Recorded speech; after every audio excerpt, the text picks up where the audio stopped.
Just see that stream alert ding-a-ling, HasanAbi is live. Come on, it's lovely weather for some Twitter memes together, let's vibe. Online the discourse trending in chat is spamming Alu. Come on, it's perfect weather for a stream raid together with you. Skibbity gat, skibbity gat, skibbity gat, let's go. It's Ohio. Hit the gritty on a Sigma grind, you know. Phantom tax, big yikes. I show speed and Kai. Our rising on God, check the VOD, Libby Dunn and Baby Gronk. Our screens are nice and glowing and comfy, cozy are we. We're snuggled up together, even if only digitally. Yes, my boss makes $1 and I'm only making a dime. Come on, let's chat together with Hasan on company time. There's a streamer collab playing Lethal Company, and Hasan will get bonked on the head by Valkyrie. We'll be sharing the jokes we love to type without a single stop in chat arena while we watch the emotes drop. Drop, drop, drop. There's a happy feeling nothing in the world can make, like a debate for the top of the hour ad break. It'll trigger them like a bad faith take or just a straight up lie. These wonderful streams are the things we'll remember all through our lives. These wonderful streams are the things we'll remember all through our lives. Just see that stream alert ding-a-ling, HasanAbi is live. Come on, it's lovely weather for some Twitter memes together, let's vibe. Online the discourse trending in chat is spamming Alu. Come on, it's perfect weather for a stream right together with you. What's going on, everybody? I hope everyone's having a fantastic evening, afternoon, pre-noon, no matter where you are in the world. I'm Hasan Piker, and this is the HasanAbi Broadcast coming to you live from sunny California, Los Angeles, folks. We're 77 degrees and sunny here in the stolen land of Los Angeles, California. We are live. We're alive, and I hope all the boys, girls, and MBs are having a fantastic one because today's a beautiful day. Today's a wonderful day. Today is a day where the lights are no longer blue. It's a yellow light day. Let's go. Rate cut by the feds and light cut by the HasanAbi Broadcast. We're back to the warm lighting for all of you. We're live, we're alive, and I hope all the boys, girls, and MBs are having a fantastic one because today's a beautiful day. Today's a wonderful day. Today is Wednesday, December 10th, 2025. The year 2025 of our holy Lord is almost about to end. Where is Ethnic Santa? Ethnic Santa's not here yet. But, yeah, what's on the bed with Kaya? It's a kneecap that she chews on. All right. Anyway, where the hell are we? Oh, as I was saying, this is part of the broadcast where I tell you about my personal news about what's going on in the world of HasanAbi Piker in between the time period where I press the stop streaming button and press the start streaming button. So help me God. That's what I'ma do. Blue lighting is for the straights, yellow is for the gays. Yeah. We got a piss yellow lighting. Did you give this? Shout out to the Kaya. Is it the one in Hong Kong? Yes, I did. Oh, bolo yao. Bolo bao. Bolo bao. Oh, bolo yao. Well, yao is like the butter, which the butter means bolo yao. Yeah. Oh. I think it has some like Portuguese influences, obviously. Yeah. Yeah. I did give it to her. She already ate it. She already tanked it. Anyway, big New York Times steak article today. I know. Shouts out to Eric, who did a lot of investigative reporting on that. It's right there on the docket. Do not worry. Inside the dark and predatory world of crypto. What's going on? Oh, there it is. Inside the dark and predatory world of crypto casinos. Anyway, we'll be covering that. Mike said they all need to go to jail. I mean, what needs to happen and what most likely will happen are two entirely separate realities. Let's be fucking real. Okay. Anyway. But yeah. But this is the part of the broadcast where I tell you about my personal news about what's going on in the world of HasanAbi Piker. In the time period where I press the star streaming button and the stop streaming button. So help me God, this was exactly what I'm gonna do. In case you didn't know, the Game Awards is tomorrow, 4:30 your time. Yeah, we'll be watching it, of course. Okay, what is happening? You guys are demanding that I cover the Game Awards a day prior to the Game Awards? That's what we're doing? Really? Like, it's not enough. The day of, I will be getting spammed in the chat, even though it's like the gaming shit where people will be like, you have to watch the Game Awards. And it's like everybody fucking spams it, but then the people who will come in here don't actually want to watch it. Anyway.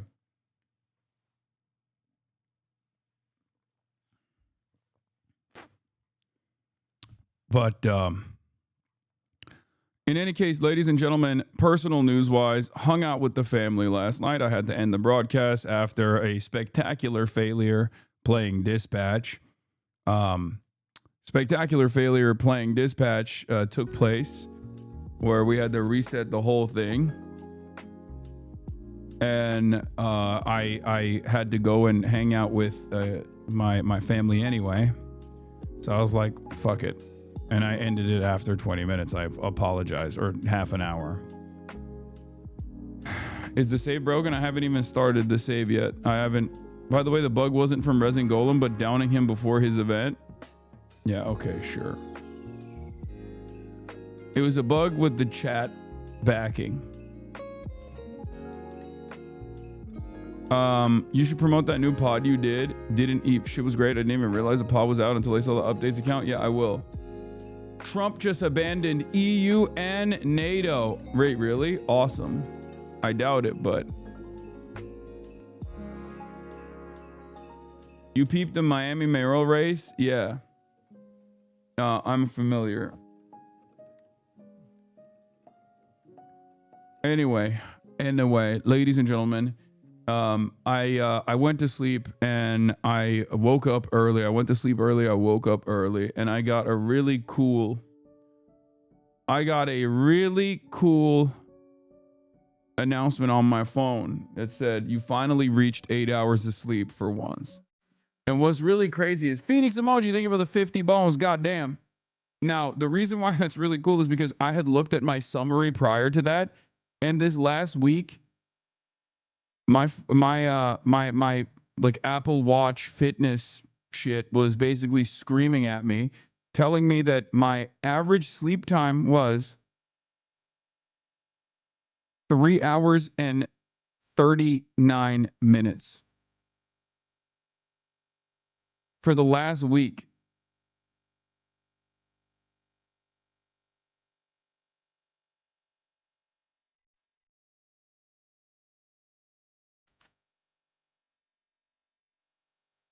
Yeah. It's really bad. Total. My average sleep time was 3 hours and 39 minutes total. So it's that's the reason why every night, by the time I'm done with the broadcast, I feel like absolute doo-doo, absolute death. And I was like, why do I feel like death? And then I checked that shit and I was like, damn, that's probably the reason. Anyway, having said that, I would love to report to you that I did some leg day today. And I felt pretty good about that leg day. Some big business deals, lots of interviews this past week. There's like a magazine photo shoot that I did that I think is going to look cool, hopefully. And all that good stuff. I was supposed to go to New York, but I canceled the New York trip because I just don't want to travel right now. It's too much. I've traveled far too much at this point, right?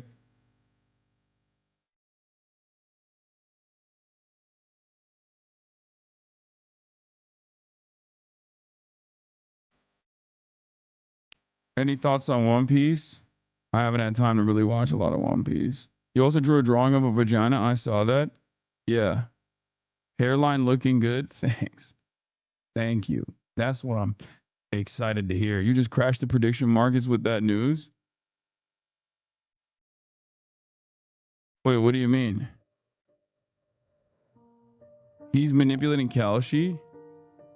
Wait, no, I was going to New York not for... Oh my God, my parlay. Are you guys stupid? Actually?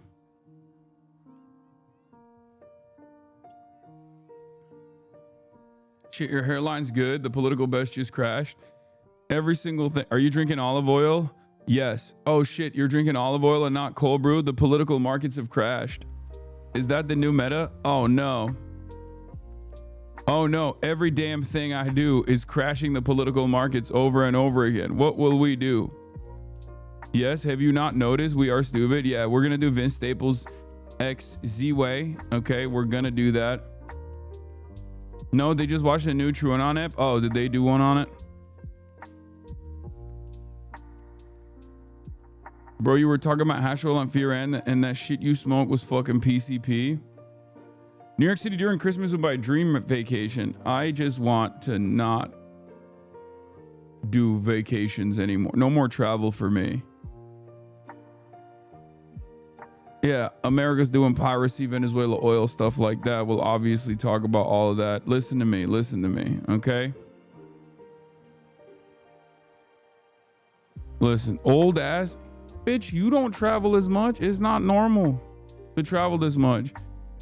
If I were to do anything travel-wise, I would probably not. Let me tell you something. If I were to do anything travel-wise going forward, at least in the short term, it would be like taking a week off or something and just going to Japan or something like that for like the holidays. Some shit like that. You know what I mean? I can't be doing these like wake up at 5 a.m. type situations when I travel. I'm too 34 to do that, you know? I think that's fair, right? You wouldn't take a week off? Yeah, I haven't. Show Kaya snow. I know, that's actually a beautiful idea. No more traveling for me. Guaranteed 2 weeks from now, you're going to be in the Philippines or something.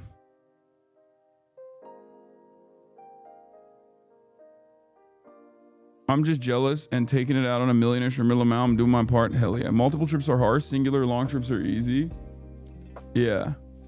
Appreciate the work, but I was wondering, based on your YouTube visit, Lee's, why you're seemingly decreased your coverage on Israel's violation of both Lebanon and Gaza ceasefire. Not accusing, just genuinely curious.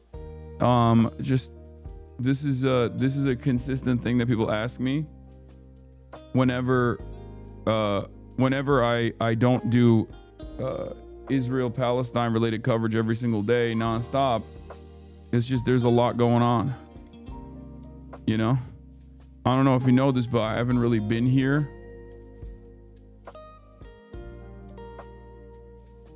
It's literally the same copy paste text as the Sudan one. Oh my god, I know.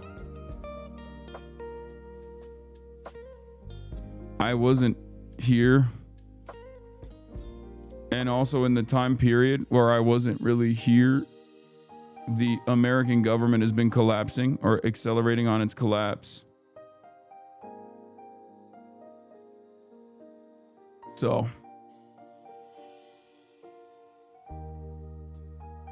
you know, few Venezuela solidarity activists from the U.S. breakthrough no-fly zone arrive in Caracas after a large group of us were blocked. Press conference to start soon with the National Lawyers Guild. Oh shit, hell yeah. Okay. Where was I?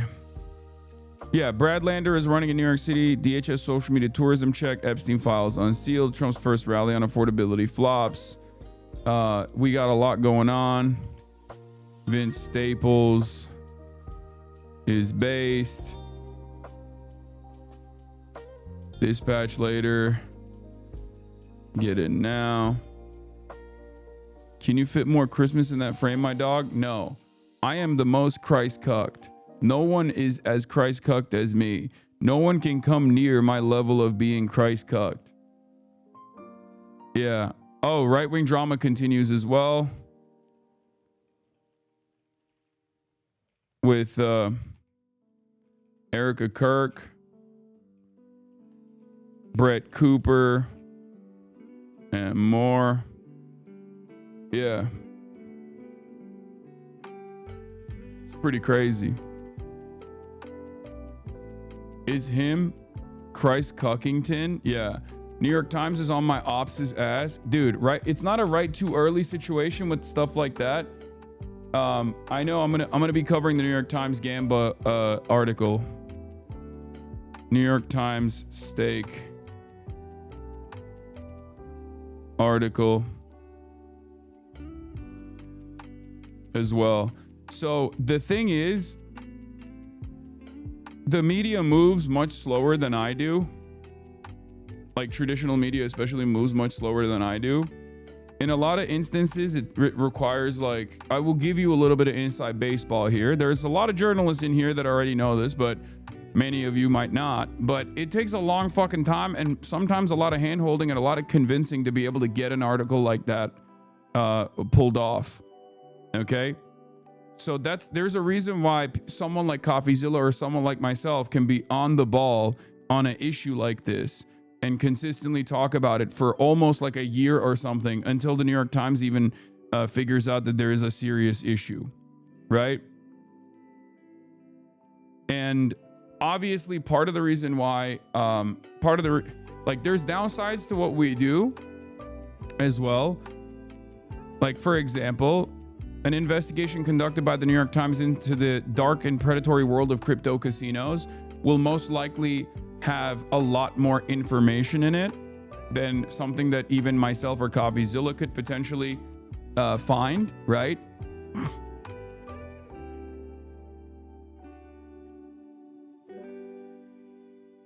But yeah, but it's the downside is like basically 2 years too late almost, where like these guys have been able to basically create an incredible foothold.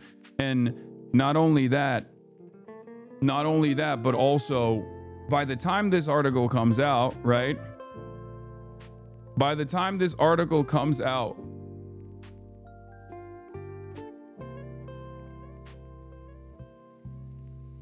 they've already moved on to the next thing. So like right now, the other meta, like this is obviously still an ongoing problem, right? Like massive gambling issues, massive gambling addiction problems that they're creating for a lot of young people and whatnot.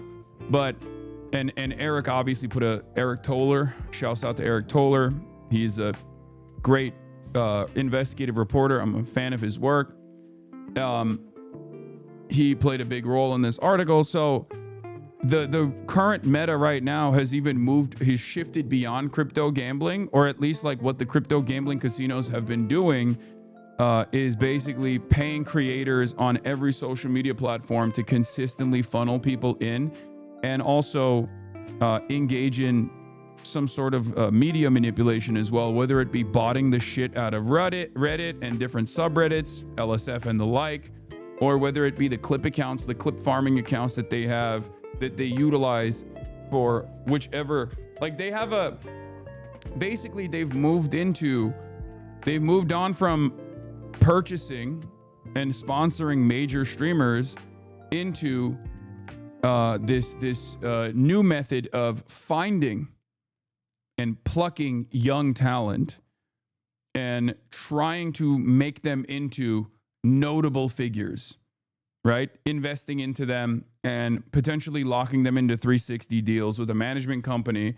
And that's the reason why it's not an accident. If you are a Kick streamer, if you get a Kick contract, you get a lot of coverage from a lot of these blue check mark accounts nonstop that are specifically designed to create controversy and to create drama potentially against like people that these guys are beefing with, or consistently try to make them go viral. But then also there are entire Discord servers with bounties dedicated to like highlighting and promoting these Kick streamers in general. And they have massive there's a massive TikTok presence. That's part of the reason why you see stuff like this new guy Clavicular popping off everywhere, right? You might be wondering, like, where the fuck did this guy come from? Well, he was already he had like a decent TikTok presence in the looks maxing BP community, black pill community, and then he became a Kick streamer. And at the age of 19, he has like done a shit ton of plastic surgery to himself and stuff like that. But once he became a Kick streamer, you saw his clips pop up way more. He's going viral with way higher frequency. And that's because there are so many of these like booster accounts that are all over fucking TikTok. So while the New York Times is covering this shit, they've already the meta has even moved on from this, even though this is still an ongoing issue. So obviously, we'll cover this. We'll cover this today. Eric Toller's piece on it. Crypto casinos have become a multi-billion-dollar industry. One of the ways they've grown is with an unusual marketing strategy, paying millions to internet celebrities to live stream themselves gambling for hours. A lengthy investigation from me, Nail Betty, and Jenny Rantas. Okay? We spoke to dozens of streamers, casino employees, mental health professionals, and industry insiders to understand how the new world of crypto casinos came about and how they aggressively market with live streamers who are popular with teenage boys. While some crypto casinos have big-time endorsements, Stake has deals with UFC, Formula One Racing, a Premier League team, they also rely on an army of online influencers and guerrilla social marketing. Social media marketing, you've probably seen the Stake and other casino logos on Twitter/IG everywhere, right? Like, this is an insane one, but 14-year-old Emmett Till was dragged from his house when he was kidnapped, tortured, and lynched by a mob of white people after falsely being accused. Conan O'Brien today accused Drake of raping a minor at the Oscars, and the culture celebrated and laughed. Lol. Is this what the culture feeling? Lying on innocent black men. Gamble responsibly. Sponsored by Stake.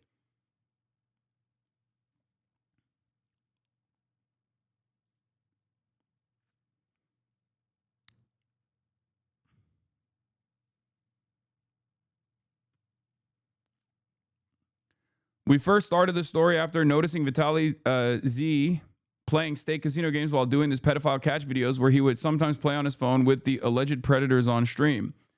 So yeah, there's the article as well for that one. Young men are particularly interested in the streamers recruited to gamble in crypto casinos like Stake, Roobet, and Rainbet. For example, XQC and Aiden Ross were popular gaming streamers on Twitch before being paid millions to stream on Kick, where they gamble for hours every week.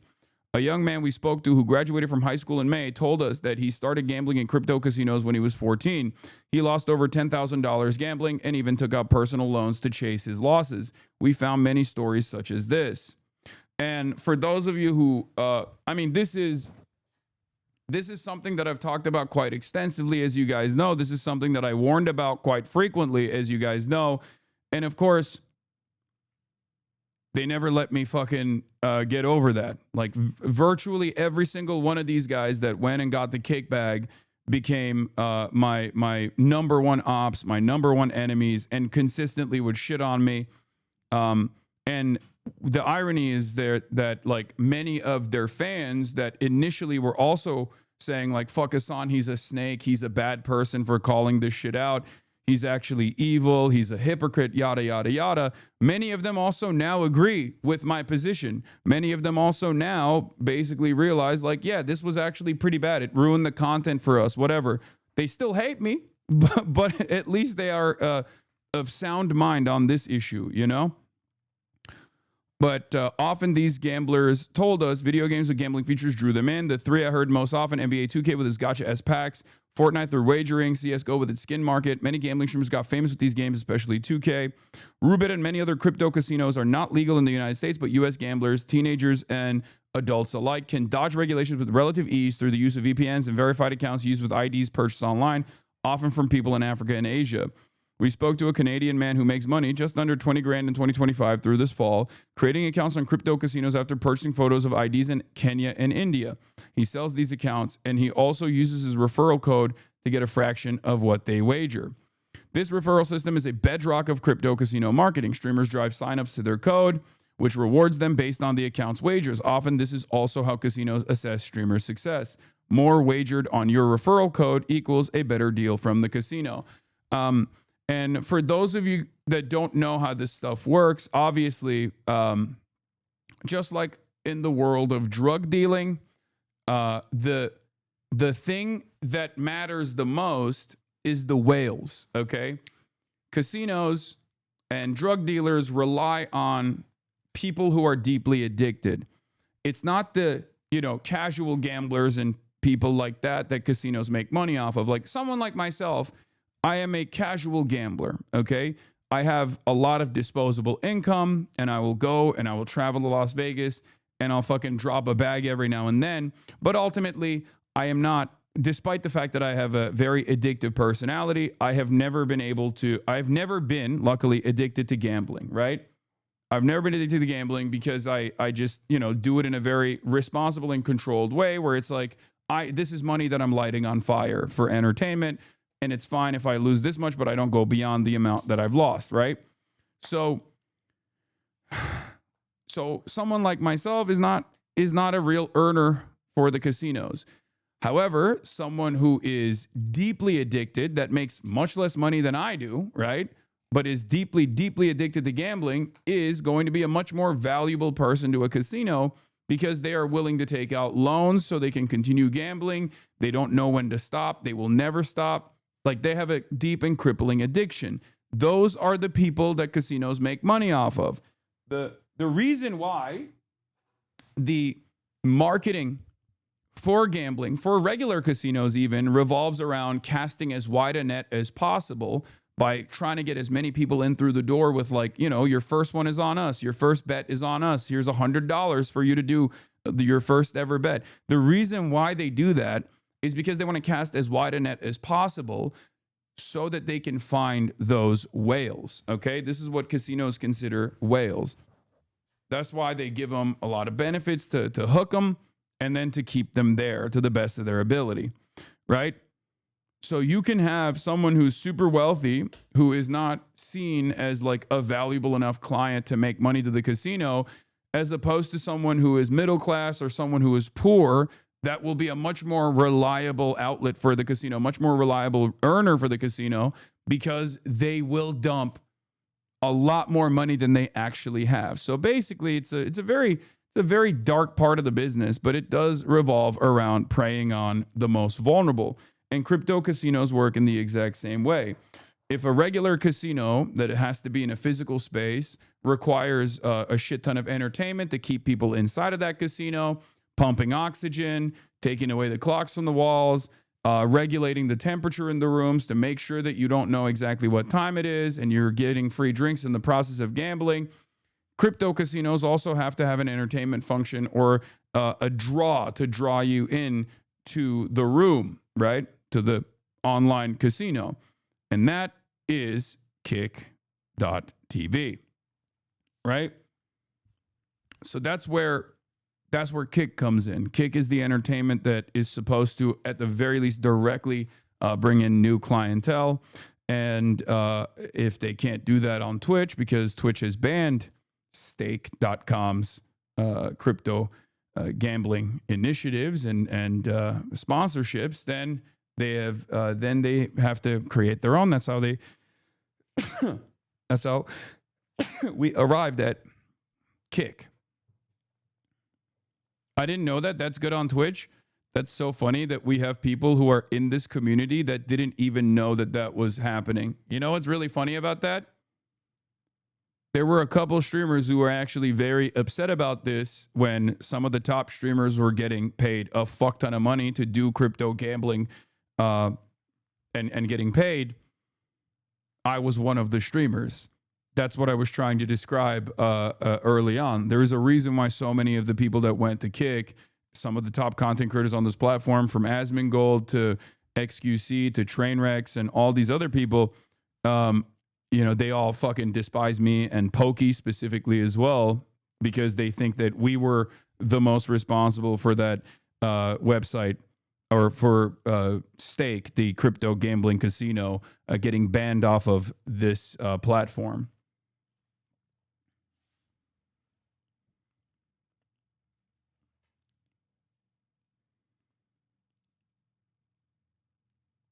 Yeah.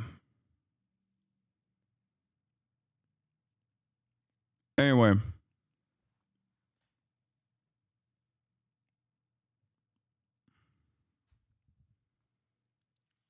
So.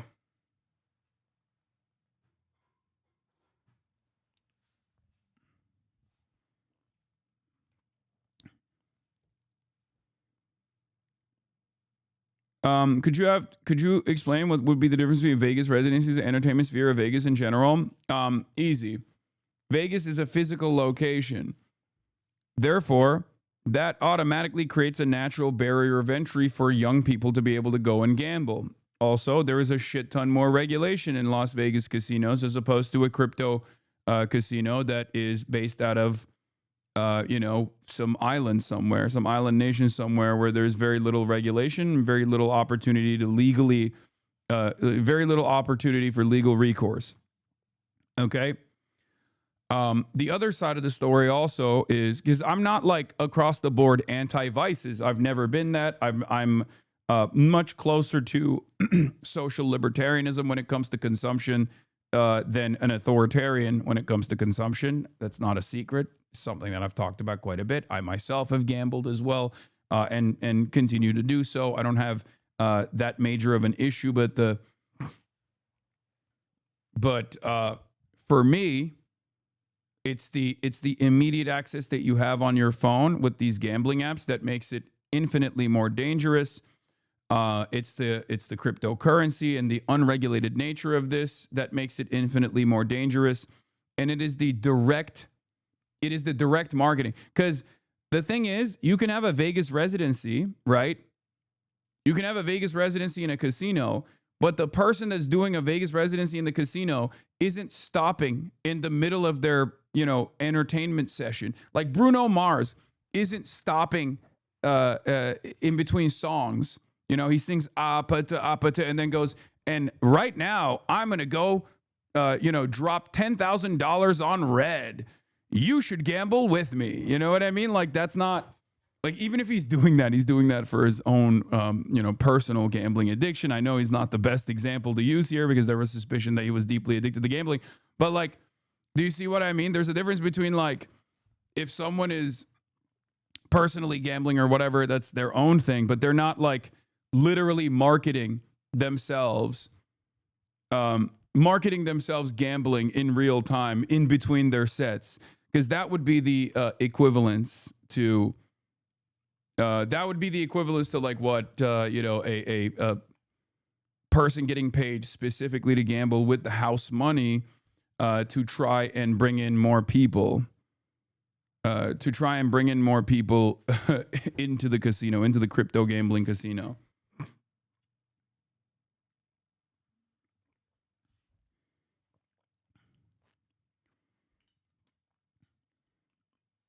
Anyway, from speaking with more than a dozen gambling live streamers, we were able to discern a roughly 4-tiered system to how these deals are structured, ranging from lucrative to exploitative. The most lucrative streamers are those who don't work with referral codes and are signed to massive contracts reaching millions of dollars annually. These are the big names: XQC, Drake, Aiden Ross, and so on. Like most all gambling live streamers, they stream on Kick. Celebrity partners like Drake and Mr. Ross sit at the top. Many of them don't directly earn money from an affiliate program and are instead paid millions to promote gambling on their sites to their enormous fan bases. Almost always, these streamers are famous for things other than gambling and bring their viewers with them, which often include young men, especially teenage boys, to watch them gamble for hours on streams every week. The next tier are streamers making a good amount of money and usually using referral codes. They often make well into 6 figures annually, though their compensation is often negotiated on a month-by-month basis over Discord or Telegram. There are dozens of these on Kick. The lower tier are those with small deals, often a few $100s per stream, done on a fill basis. More on that later in this thread. Depending on where they live, they may or may not be able to make a living on what they earn, and sometimes end up with nothing.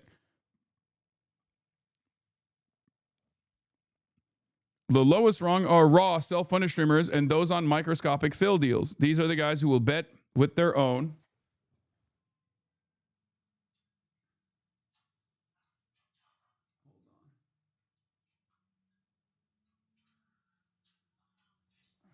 I had to open the door. These are the guys who will bet with their own raw cash, hoping to get eyeballs on their stream and parlay that into a sponsored casino deal. The most common question I received with this story was, are these guys usually using real money? Many gambling streamers work with a fill. This is when the casino gives them a set amount in their casino wallet to gamble with. They keep some of it, some or all of it after they stream. A very common structure for a deal: streamer gets $500 a day from the casino, 5 days a week to gamble with for 90 minutes to stream. At the end of the 90 minutes, he keeps whatever is left, whether it's $0 or $1,000, sometimes with caps. Some people get huge fills, others small. For streamers already making money from Kick through their creator program, this gambling money is just cherry on top, complementing their primary income. But for many more, it's their livelihood. And as you'd imagine, many of them often develop destructive gambling addictions. Other streamers we spoke to got what they described as fake or monopoly money deals. They were given money in their crypto casino accounts to play with on the live stream, but it was non-withdrawable. The money is technically real, but they can't get it out of the casino. Some streamers are quite upfront about the nature of their deals and will describe exactly the terms of how they get the crypto they gamble with. If it's real or not, if it's a fill or if it's raw. Others are not quite so honest or avoid the topic when it's raised. This opacity keeps things fuzzy. Are you actually watching someone live? Are you actually watching someone live and die with every bet? Or is it just pure entertainment with no real stakes? Many viewers gravitate towards watching degen streamers, guys with obvious crippling gambling addictions. This authenticity becomes its own spectacle with these guys all over YouTube from their crash outs and their huge losses. One guy poured urine on his head to get $500 to gamble with. And this led to him getting a relatively short-lived streaming deal with a casino. This is literally fucking Black Mirror shit, dude. We are living in a Black Mirror universe, okay? This is the most Black Mirror universe-ass thing that I can think of. Like, this was in the last season of Black Mirror. You do a humiliation ritual to get money. You get a humiliation ritual to get money, and then you take that money and you gamble with it. Stake and Roobet, the two of the largest casinos, disagreed with many of our findings about their marketing tactics and measures to prevent underage gambling. Stake noted that its collection of sponsorship reflects the high standard to which we operate. In response to the Times findings regarding the industry's tactics, Ms. Fitzgerald said Stake had tools in place to promote responsible gaming and stop underage gambling. We implement stringent checks and use real-time monitoring systems to identify suspicious activity and prevent unauthorized platform use, she said. Ms. Fitzgerald pointed to Stake sponsorship deals with major sports leagues as evidence that it is a well-trusted company. Yeah, they use the money to normalize their existence. They use the money to normalize their existence by purchasing like premium advertisement slots. And then they point to those premium advertisement slots and partnerships to say, what do you mean? We don't have a shitty reputation, right? We are a legitimate company.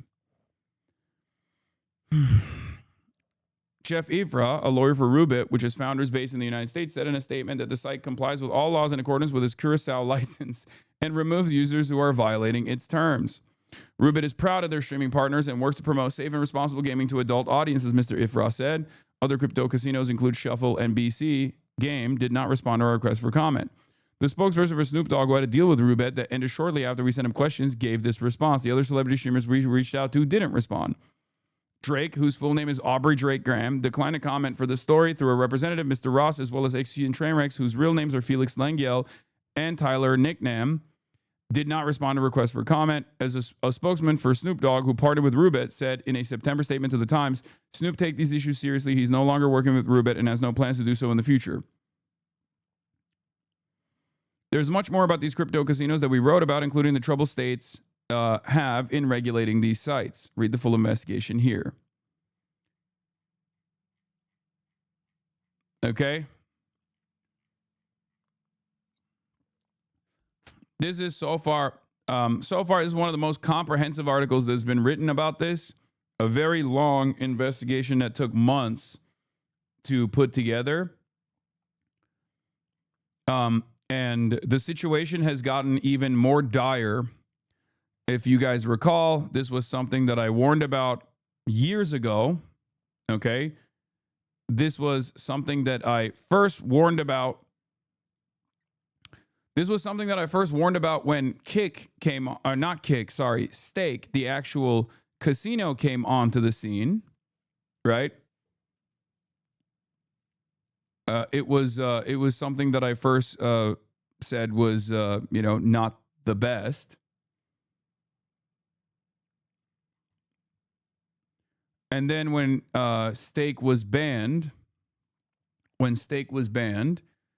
then they went back to the drawing board and they basically developed their own website, which is ironic because they did it with Amazon anyway. They still use AWS, the website known as Kick.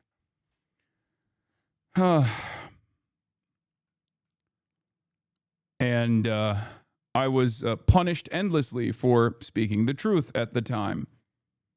Punished endlessly, even to this day, with a fuck ton of animosity and hatred. I warned people. I said, this is going to be very bad. A lot of people are going to going to be hurt in the process. But as I've said before, on the one hand, this kind of stuff creates enmity and animosity amongst content creators who are directly getting the bag, getting these big ass deals. But it also even creates a sense of antagonism between content creators who might want to get the bag. Because if there's someone who is a fairly large content creator who is actively saying, no, this is bad, don't do it, all of a sudden it makes other people look bad. So people have to aggressively, like content creators have to aggressively push back on this shit and vilify you. Honestly, feels like the juicer's hyper scrutiny of your whole life now is all tied back to your criticism of staking gambling. It's part of it, yes. That's what's so funny about it, is that is a major part of this problem, yes.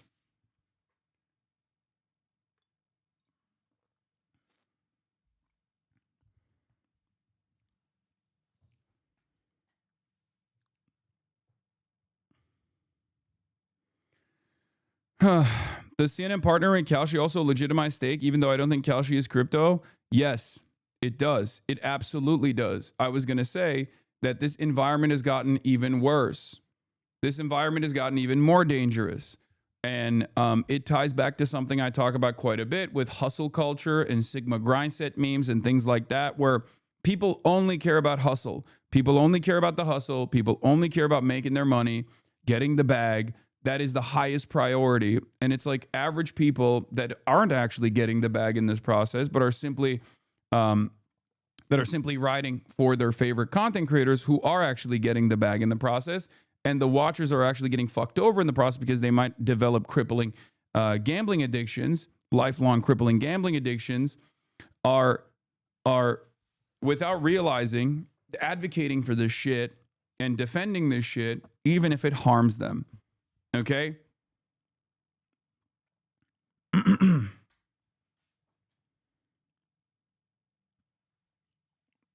And unfortunately,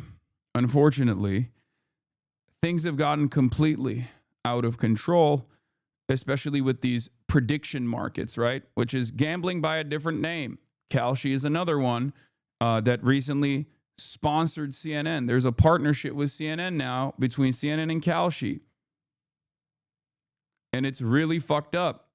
On the sports betting side, it's completely out of control. That's why you have like ESPN doing, betting segments. Do you think you contributed a little to the gambling problem by displaying your winnings in the horse races? It might incentivize people to try and gamble. No, dude. No. Okay? No. There is a difference between experiencing horse betting one time in Hong Kong, what it's fucking famous for, or even going to Vegas one time in a live stream, versus getting literally paid by a casino. Are you fucking brain dead? What is this hypocrisy baiting, dude? No, that person is not the woker. That person is not actually here with a sincere demand. That person is here to say that so they can clip my response and go, Hasan is actually a fucking hypocrite. That's the difference. That person is concern trolling so that he can get a clip off and post it on Reddit, partially either working for free for a website like Kick or doing it for money. Okay?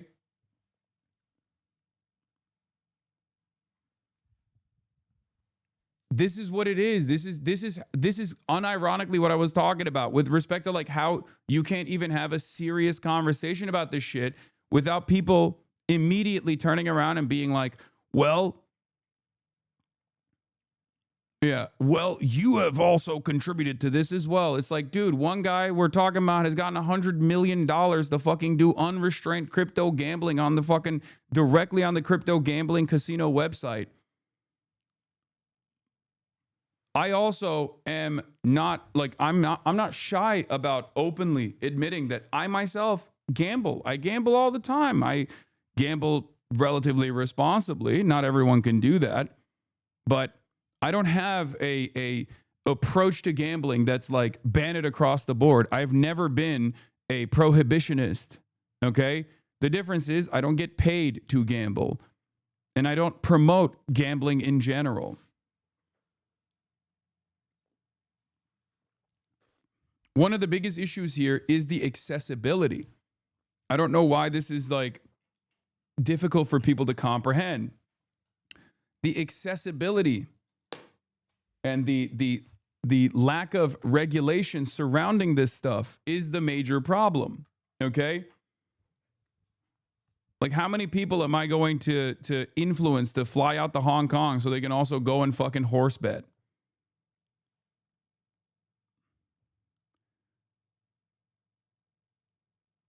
This is how some people get doped up and they lose control because of how good it feels to get gamble. Yeah. And if you think that a creator of my size has not been approached on numerous occasions to actively promote gambling, you're delusional. Of course I have been, with massive contracts. Massive contracts, more money than people will make in an entire lifetime. I say no to them because I think it's inappropriate to do so.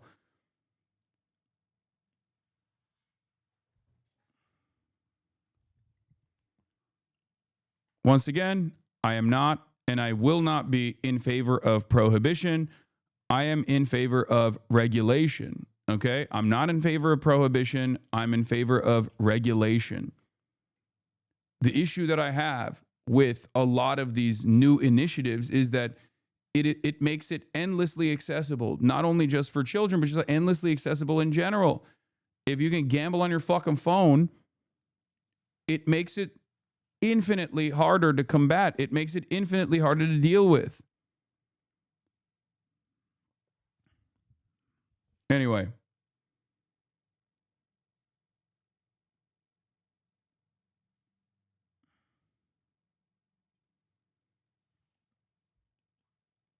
So,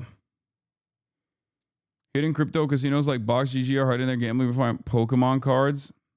Kalshi CEO squirming. Why did you guys make Donald Trump Jr. a strategic advisor?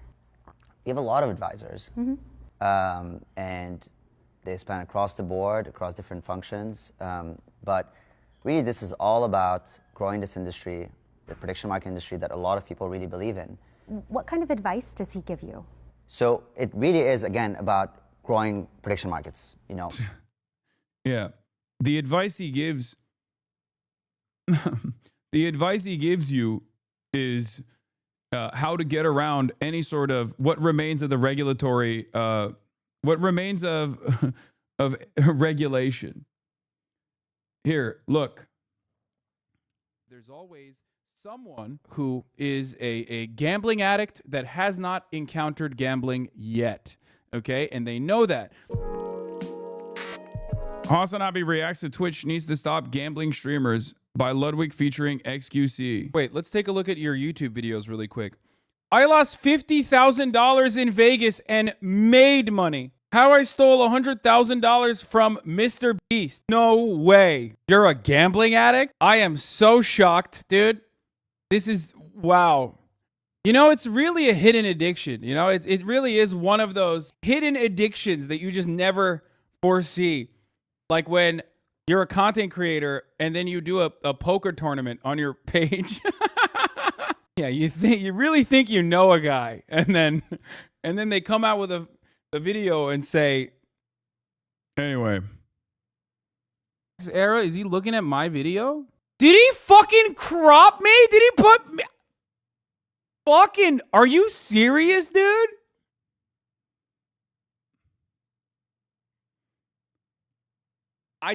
This was the meme back in the day when Ludwig would crop me out of thumbnails or put his face over my face. Fake voice. I know. Anyway. Dude, you are farming hate right now? Wait, what? How am I farming hate?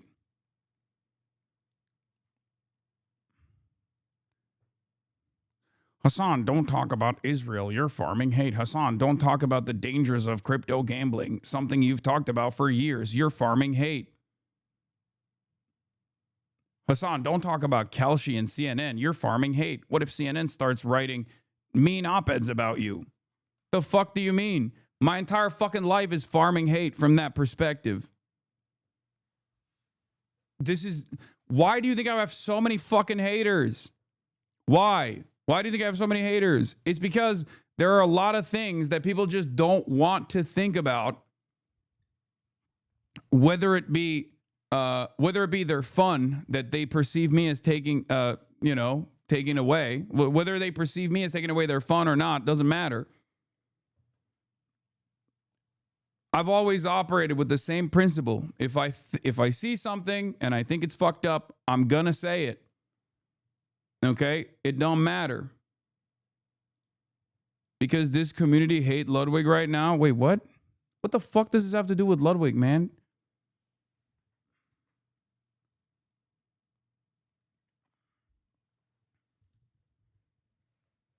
No one cares about the dangers of gambling. The 12-year-old XQC watchers that are gambling aren't watching you. Yapping about gambling is bad. Stick to politics. Bro, why are you still yapping about this? Talk about the Epstein files.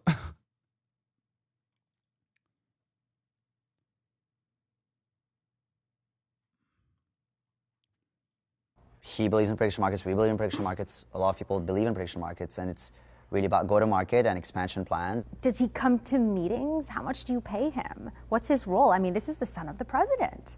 We have a lot of advisors, and whether it's our investors, whether it's people that we really trust and respect. He's not just any advisor. He has a direct line to the White House.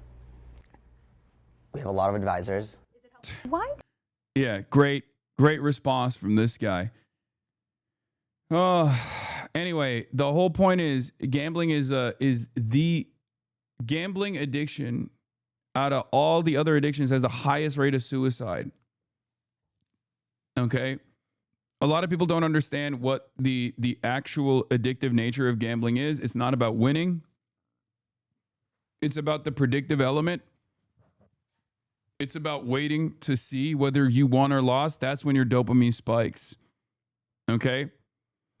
And in this day and age where people are in desperate financial circumstances, they unfortunately see this as like an opportunity for upward social mobility, especially because there is no normal method of upward social mobility that is accessible or even exists. Okay? There is none. You can't get a regular 9-to-5 job and work your way through the corporation and get a pension, get a wife, have children, white picket fence home, and just live out the rest of your days happy, surrounded by friends and family with hobbies. That's not a real thing. You're stuck in a shitty ass dead end job. You hate your boss. You know you're never going to retire. You know you're never going to be able to own a home. So you take like the crumbs that you have on the side of disposable income at the end of the day and dump it into this thing because you think, well, maybe I can make it. In the absence of alternatives, that looks like a viable route. And our society keeps pumping this idea. Our society keeps normalizing this perspective. And it's impossible to combat because these companies make a shit ton of money. And the more money they make, the more they can normalize their existence, the more they can continue getting partnerships, the more they can the more they can destroy whatever kind of regulatory hurdles would normally exist.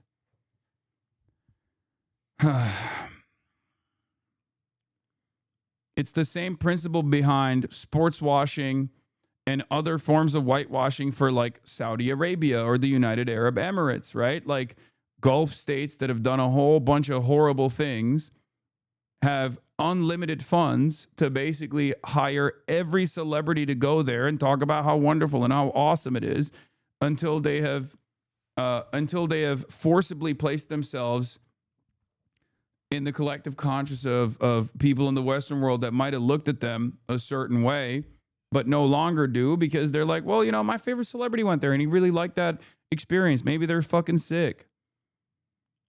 My brother worked for a company that did customer service of one of these gambling things. Everything was very hush-hush. The amount of I'm going to kill myself he got in the chats are crazy. Yeah.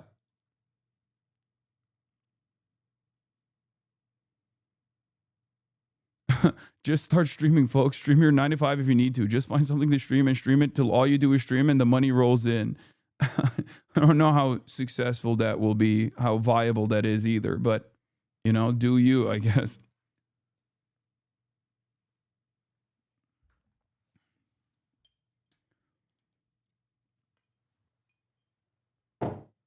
Pog. Streaming my desk job. Of course you would say that. Scared of competition, Lamau? Yes, exactly. Once we can bet on any difference of opinion, then finally poverty will all be solved. Yeah.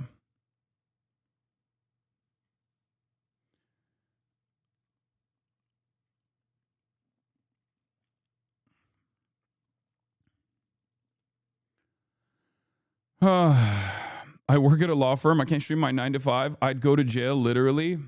Fuck it, dude. Chatter's like, I'm a nurse. I feel like I wouldn't be able to stream my job. Fuck it.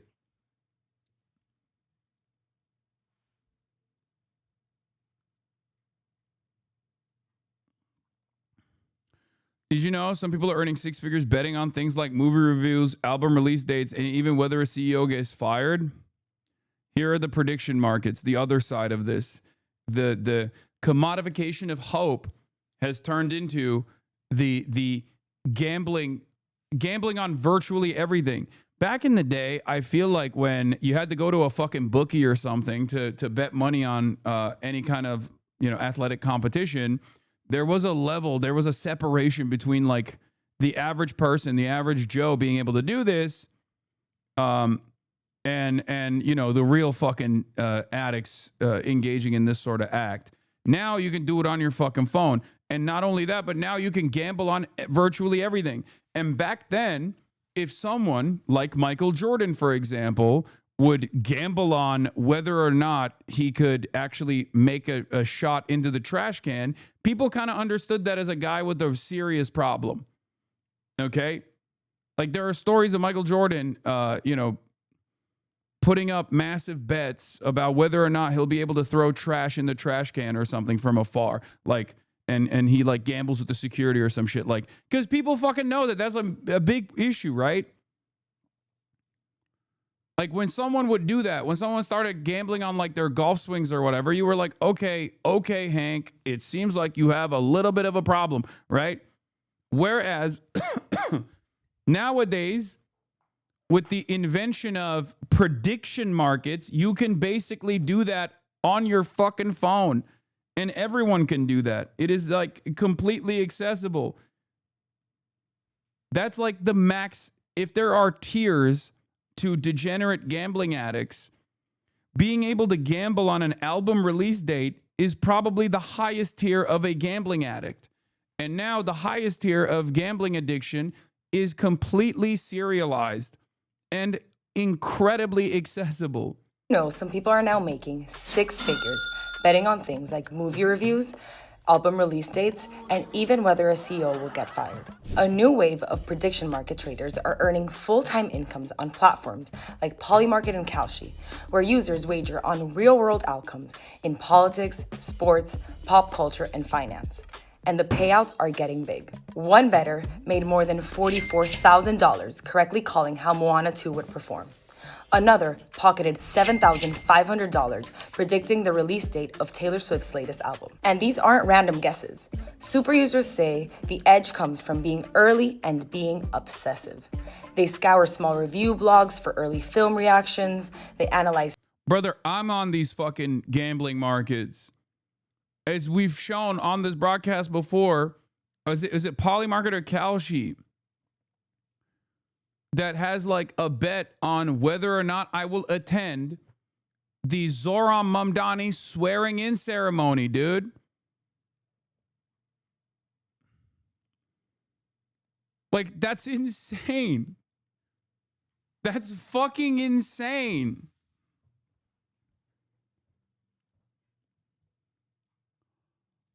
What the hell is going on? I'm not telling you guys whether I'm going to attend or not, okay? Because I don't even fucking know. It's not even something that I had considered at all. And I hate that this is like... song streaming data. They use AI bots to track political schedules.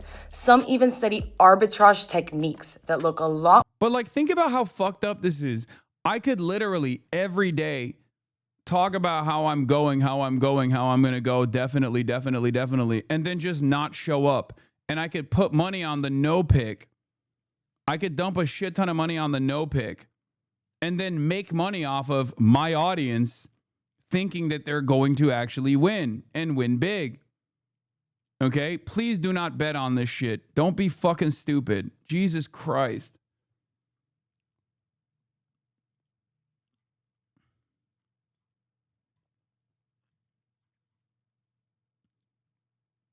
I cannot believe that we're just calling gambling on the news or even other more irrelevant shit than the news a prediction market. And when you call it a prediction market, there's less regulation surrounding it. So you can do whatever the fuck you want, I guess. Awesome. more like hedge fund trading than gambling. Platforms like Kalshi and Polymarket are now valued at around $10 billion, and Wall Street is paying attention. Big players, from DraftKings to FanDuels, are pushing into the space, calling prediction markets the next evolution of financial trading. But pros warn that the rush of dumb money is changing the game. These markets are peer-to-peer, meaning traders profit off of each other, not a casino. And as more users pile in, competition is getting tougher. In an October survey, Bloomberg Markets asked 406 readers about prediction markets. 90% of respondents said that they saw a convergence between gaming. China had opium that led to their decade of humiliation. America will have Gamba. Yeah, the difference is China didn't bring the fucking gambling apps to the United States of America. We did it to ourselves. Yeah, there's a frog in the boiling water elements on this too. On Polymarket, you can bet on whether Gaza will be ethnically cleansed. On Kalshi, you can bet on whether there will be famine in Gaza. That one paid out for yes, by the way. This is objectively depraved and should not be legal. But it is not only legal, but totally normalized and never commented on by anyone in our media. CNN, by partnering with Kalshi, is going to be reporting on the news now while offering the chance to wager on these events on mass death, starvation, dispossession, and genocide. Trying to bring fentanyl to the USA, though. Brother.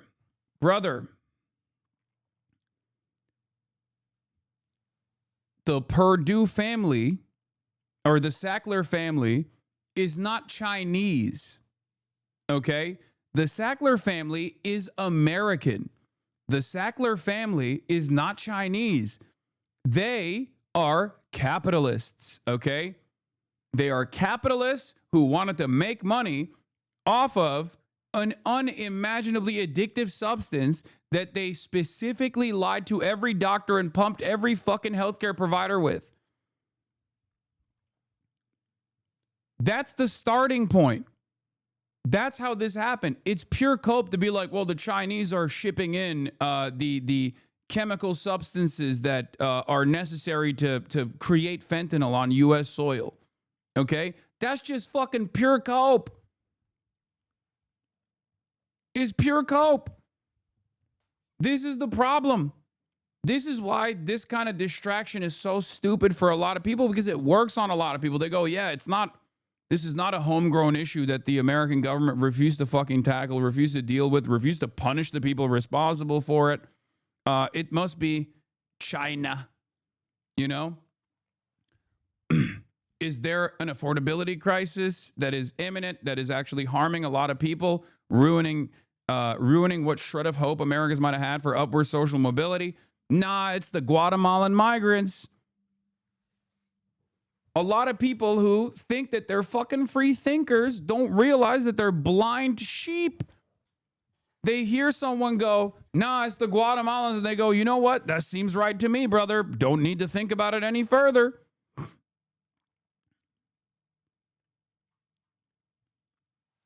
It's always the free thinkers, the so-called free thinkers that actually are, that lap up all of this kind of propaganda, all of these distractions. No critical thinking whatsoever.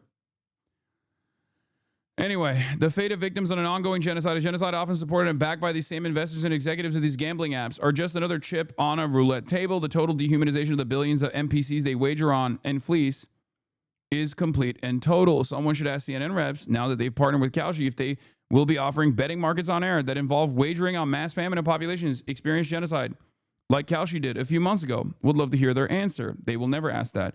I'm curious, forecaster Enton, since you're reportedly the point man on this. Yeah, I hated, as much as I love Harry Emden, Holy Toledo, I hated every time he brought up Kalshi. If you recall, months prior to this full-blown announcement between CNN, this full-blown partnership between CNN and Kalshi, if you recall, he would always fucking bring in the prediction markets into his analysis.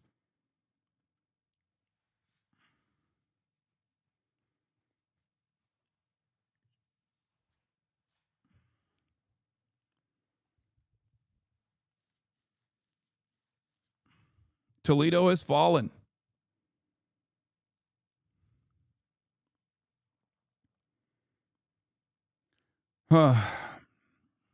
Anyway, Harry Emden. And you would always say this is such bad journalism because it's not journalism. But it is a reliable source for statistics on a news show. No, it's not.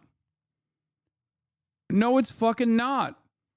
Especially because you do it on your fucking phone.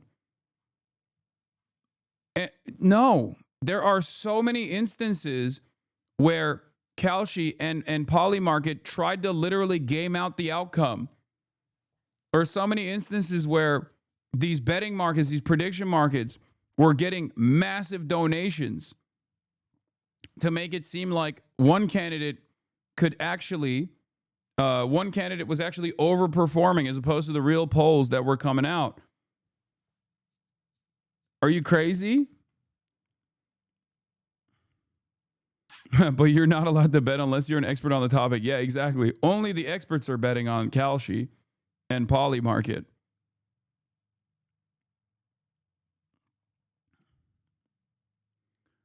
At least with polls, which get things wrong, there is a vested interest in traditional polling to make sure that you are as close as possible to the final outcome, okay?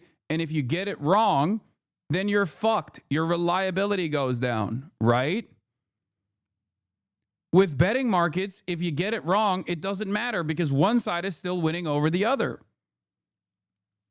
So using that, using a betting market as a reliable metric for the potential outcome of an election is insane to me because they have a perverse incentive. They don't have an incentive in being reliable. They don't give a shit whether they're reliable or not. Because one side is always, as a matter of fact, one side makes more money when they're unreliable, actually. Because the payout is bigger.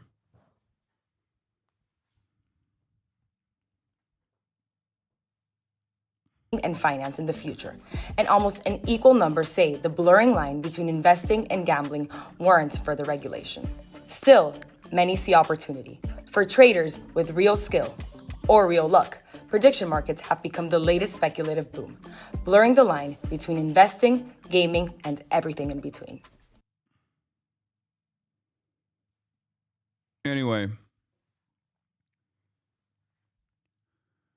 All right. But yeah, this is the big article. David was 14 when he placed his first bet with a crypto casino, a website where people use cryptocurrency to gamble on online games. Stuck at home during the pandemic, he started spending more time on the sites. He watched as celebrities like Drake and the live streamer Aiden Ross played on the casinos too.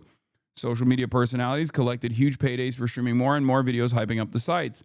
David, meanwhile, developed a gambling addiction before he turned 18 and lost thousands of dollars. David and many people like him, young and chronically online, have been enticed by crypto casinos, an expanding realm of online gambling where longstanding guardrails are often ignored. The sites have spread across social media, taking advantage of the borderless nature of the internet. They offer hundreds of games, including blackjack, sports betting, and flashy online slot machines. They operate with fewer restrictions for gamblers by obtaining licenses in small island nations. And although they are not legal in many countries, including the United States, the casinos have become gambling havens where teenagers and problem gamblers play and even earn income by promoting the sites, a New York Times investigation has found. This flourishing industry has been built by operators willing to deploy an exploitative marketing system. The Times found that their strategies encourage reckless wagers, turn social media influencers into casino recruiters, and lure in young people, one of the demographics most vulnerable to addiction. One 20-year-old said he was first hooked on the sites in high school, placing wagers with friends after baseball practice. Another gambler said he took thousands of dollars from his parents and spent it on crypto casinos.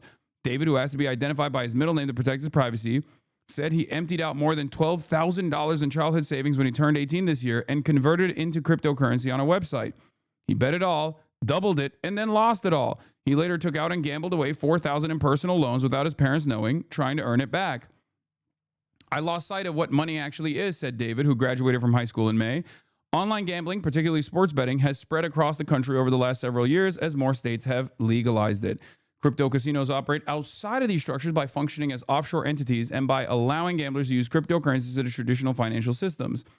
The speed at which crypto casinos are moving and the loopholes they are identifying and seizing on have left lawmakers and regulators struggling to keep up. Many sites do not have strong identity verification and are able to advertise on social media with little oversight.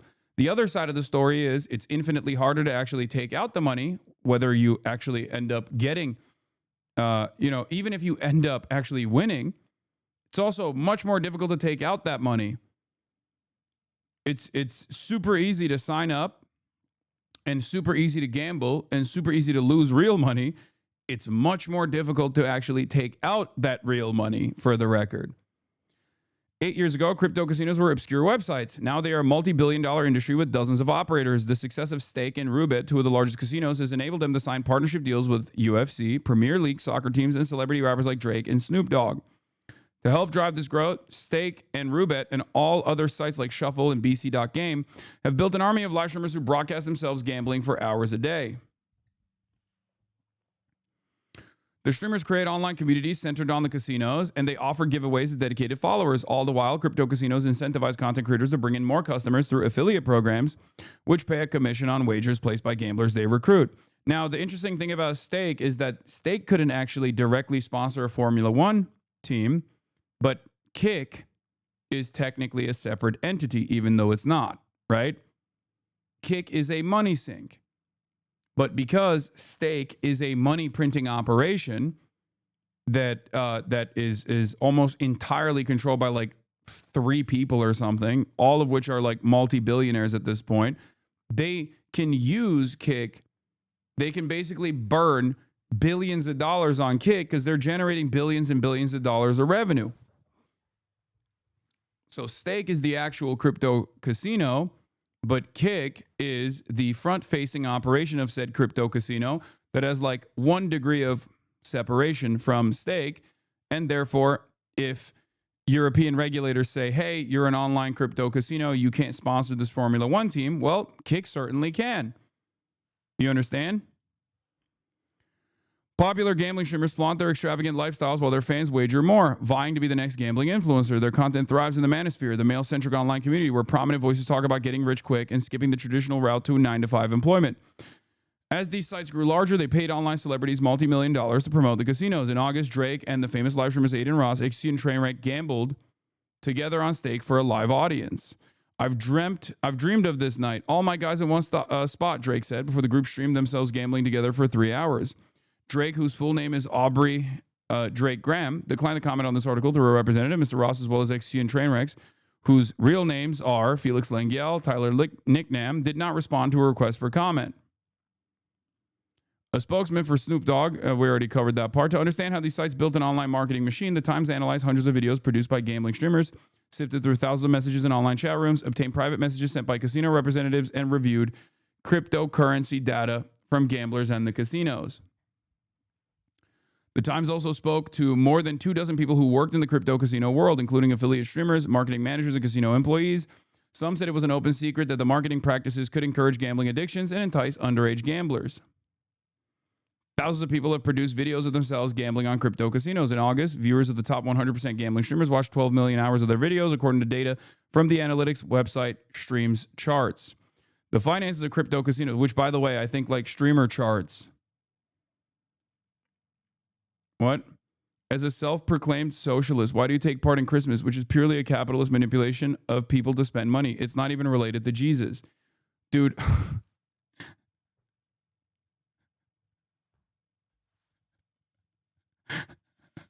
No, this is not a too woke chatter. No, you don't understand. I don't think this is a too woke chatter. This is not like, this is a person who's either memeing, okay?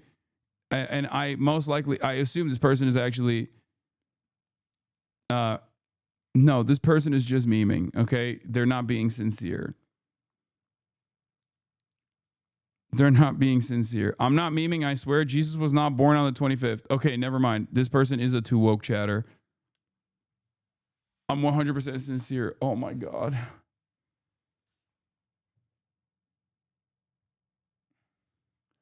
Brother, I'm also not a Christian. Like if Christmas was a 100% Christian holiday, it still would be strange for me to celebrate it, I guess.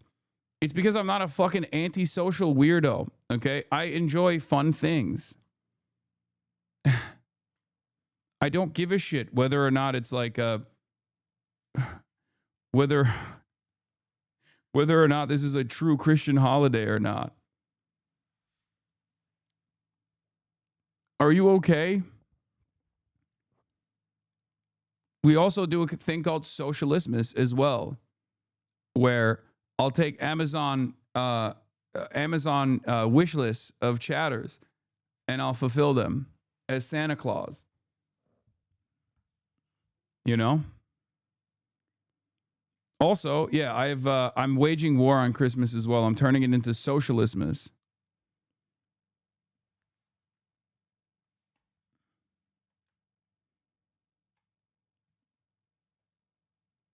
Anyway,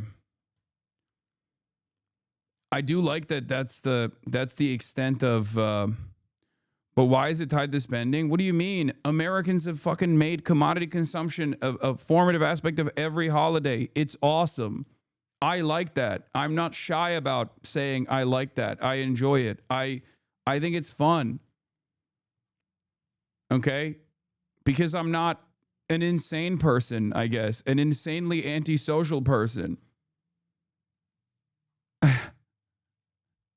Let's not be, oh my God, he's still debating this. Let's not be naive. They 100% try to shove products and spending down our throats for a holiday that is made up. Yes, chatter, that's the whole point. Why the fuck do you think there's a concept called Black Friday right after Thanksgiving?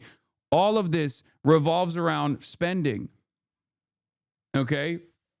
And the answer to you is because it's fun. And that you should be able to enjoy things and not be a fucking weirdo. What the hell?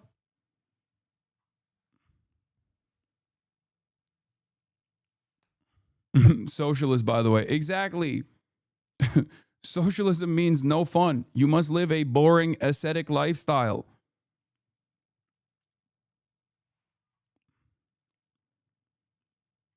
Anyway.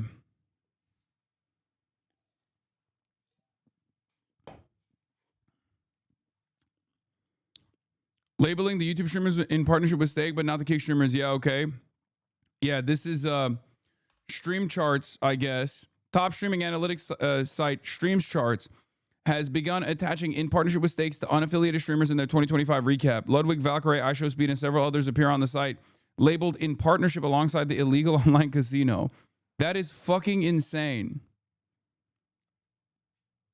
Illegal online casino when Stake in 2025 is one of the most regulated gamba brands. Like, how do you find yourself fighting for, like, you are the Japanese soldier who kept fighting 29 years after World War II, okay? Like, how are you finding yourself at any point in time advocating for the interests of a unregulated crypto gambling casino on the internet, dude?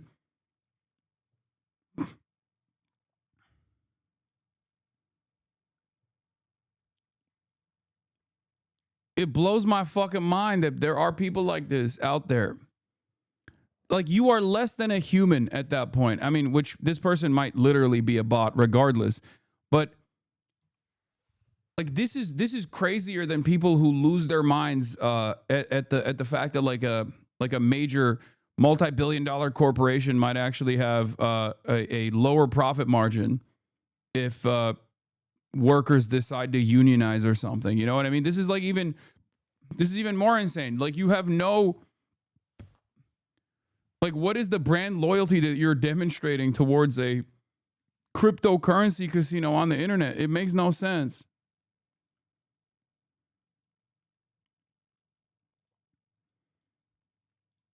This question asked this is why XQC spends all day hating on you. I had no idea why he hated you so much. Wait, this is a part of it. It's not the only reason, but it's a big part of it for sure. That's definitely when our relationship soured and he started calling me a snake.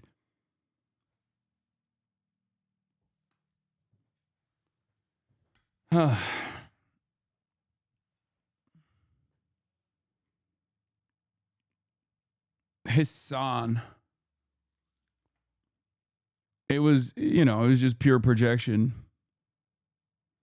Love you to death, homie, but how can you deny having anything to do with this? Auntie boy on Instagram. I'm tired of being not Chinese. Okay, calm down, chatter. We're talking about serious shit.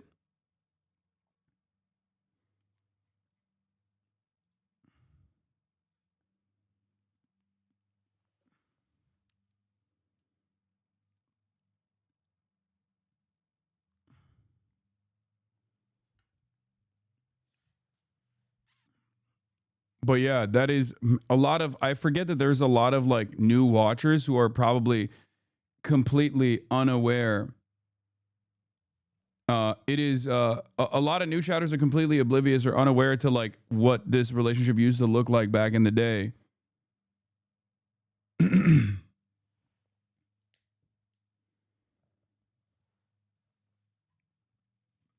It's also, what was it? Slippery slope to make lying illegal. Lol, we are cooked.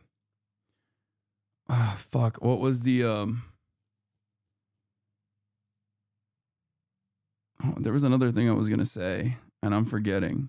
Yes, I know the United States seized the oil tanker off the coast of Venezuela. Okay, I know.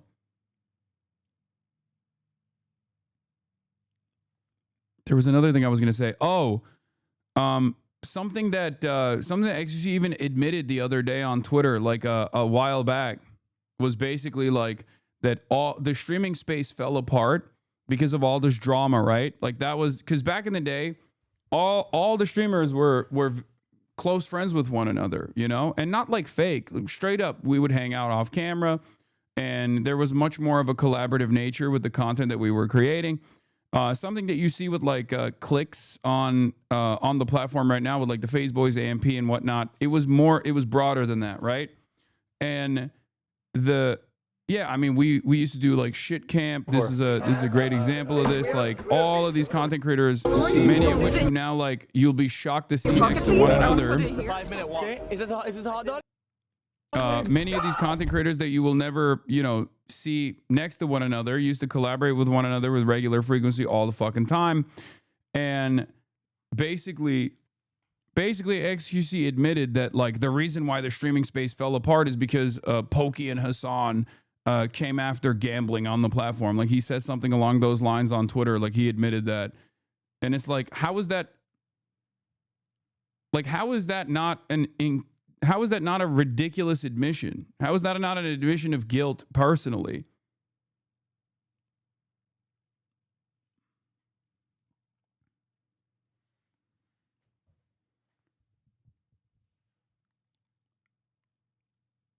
I can't recall where it was, but he says, I remember seeing something like that on him posting something like that on Twitter when people were talking about like how the streaming space fell apart and how everybody started like fucking arguing with one another, and there was like a shit ton of drama. And he was replying to Pokemon's drama tweet. Oh, okay. It was something along those lines. Do you guys have it? If you could send it to me.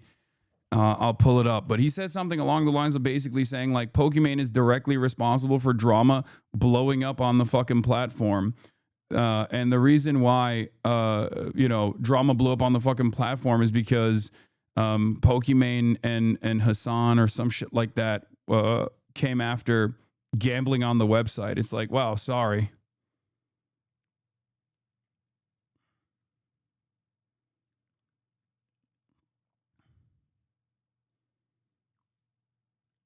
Yeah. I guess everybody deserved being thrown under the fucking hate train because they dared question whether or not it was appropriate. They dared question whether or not it was appropriate to get get your somewhat underage audience hooked on a fucking crippling gambling addiction.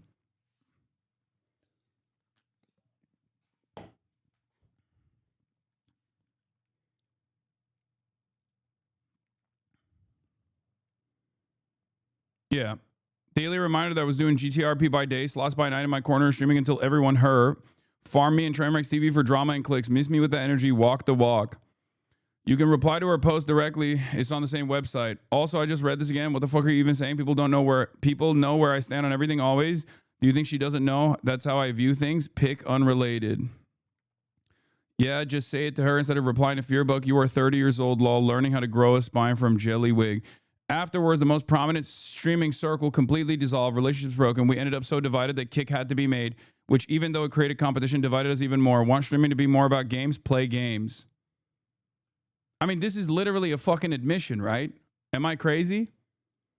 This is the closest we will ever arrive to something that I say all the fucking time, which is that these guys wanted to make money and they basically were willing to throw under the bus previous friends of theirs because, they were calling into question the ethics and the morality of like having an unregulated crypto gambling casino on the website let loose on these audiences. Like, this is just a fucking self-report. But unfortunately, because critical thinking is not exactly common nowadays, people see this and go, yeah, that's my base juicer, I guess.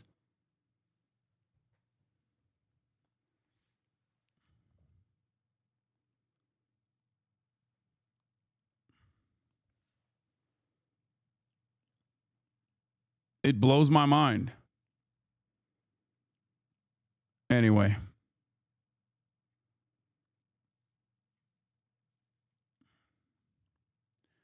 And keep in mind, this is already super rich people doing all this shit to get even more rich. Yeah, that's also another part of this puzzle as well. I don't know. It's just like, I genuinely don't think Felix understands he's giving up the game. I don't think he realizes he's saying it was more important to collab strictly for money by his logic than anything else, and that since Gamba got him a bigger bag, he just went with that. I don't think he recognizes he's snitching on himself. I don't think he's snitching on himself. He recognizes he's snitching on himself, but I think his audience also doesn't recognize that he's basically he's admitting to responsibility on like why the streamer space fell apart.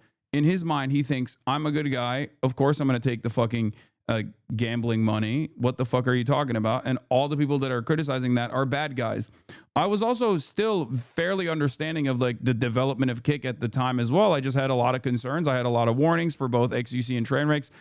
Many of those warnings became reality when we found out that, when you have an unmoderated platform, you end up having people who distribute and disseminate CSAM, for example, child sexual abuse material, and a whole bunch of other nonsense on the platform, right?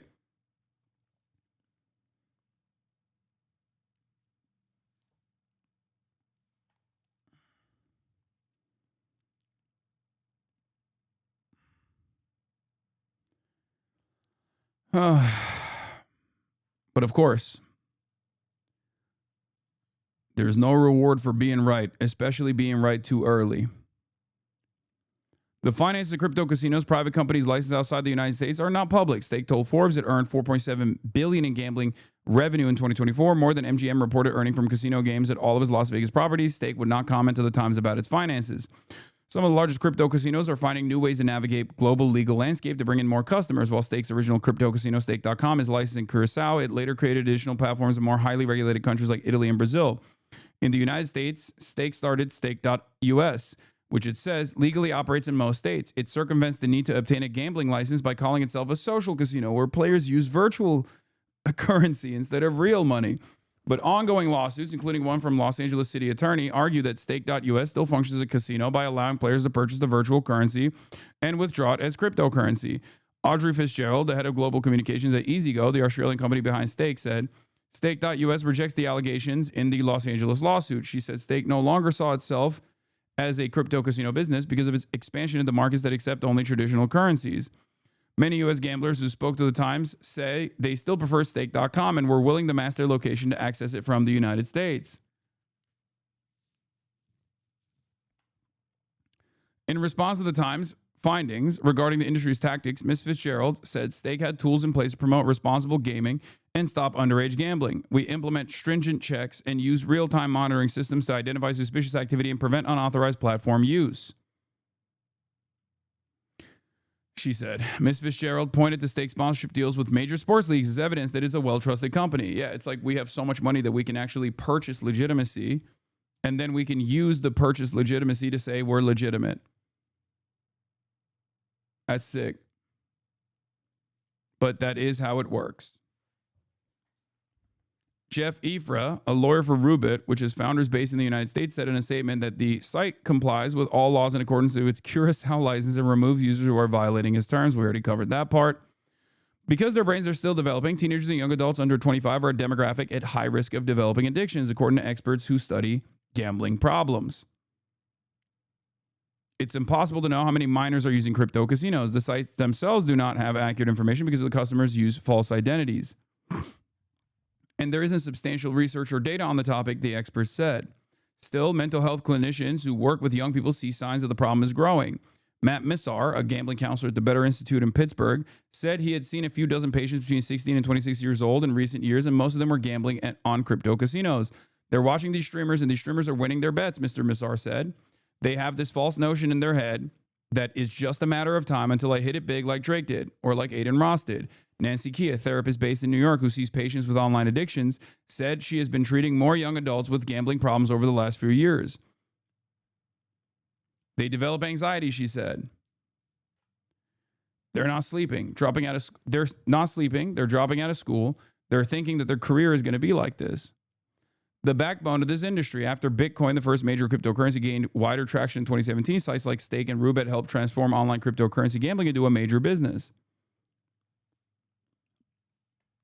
Their focus on social media marketing, especially through the live streaming platform Twitch, broadened popularity across the globe. But in 2022, Twitch banned videos promoting crypto casinos amid growing concerns about user safety. Stake's founders quickly built a solution. They started their own live streaming website called Kick with fewer rules and restrictions, which has proved to be a boon for streamers who are signed on to be affiliates for crypto casinos. Affiliates are the backbone in this industry, said Akil Sarin, the chief marketing officer of EasyGo, who has worked on Stake's marketing for years, during an April podcast interview. Anyone registered to play on the casino's website can become an affiliate and start trying to earn more money with their content. Affiliates are given their own referral code to share with their followers, and they get a commission on wagers placed by people who sign up with that code, calculated based on the odds of the games they play. Slots, which are popular in gambling streams, tend to earn higher commissions than skill-based games like blackjack. Streamers can see the program as pathway to earning a living making videos, but the Times found it essentially turns them into casino promoters who need to keep their fans gambling. The overall marketing system generates more wagers through deals between crypto casinos and different tiers of streamers. We covered the different tiers earlier. The financial incentives for streamers can encourage people to make reckless decisions on camera for views. Degen, short for degenerate gambling, where people make outrageous wagers, is celebrated by fans on social media. And we talked about it already. Someone pissed on himself, or someone dumped piss on himself to get $500 as a part of a dare from another streamer. And shortly after, BetVault, a small crypto casino, gave him a paid deal to make more gambling content. They were like, yes, this is exactly what we're looking for.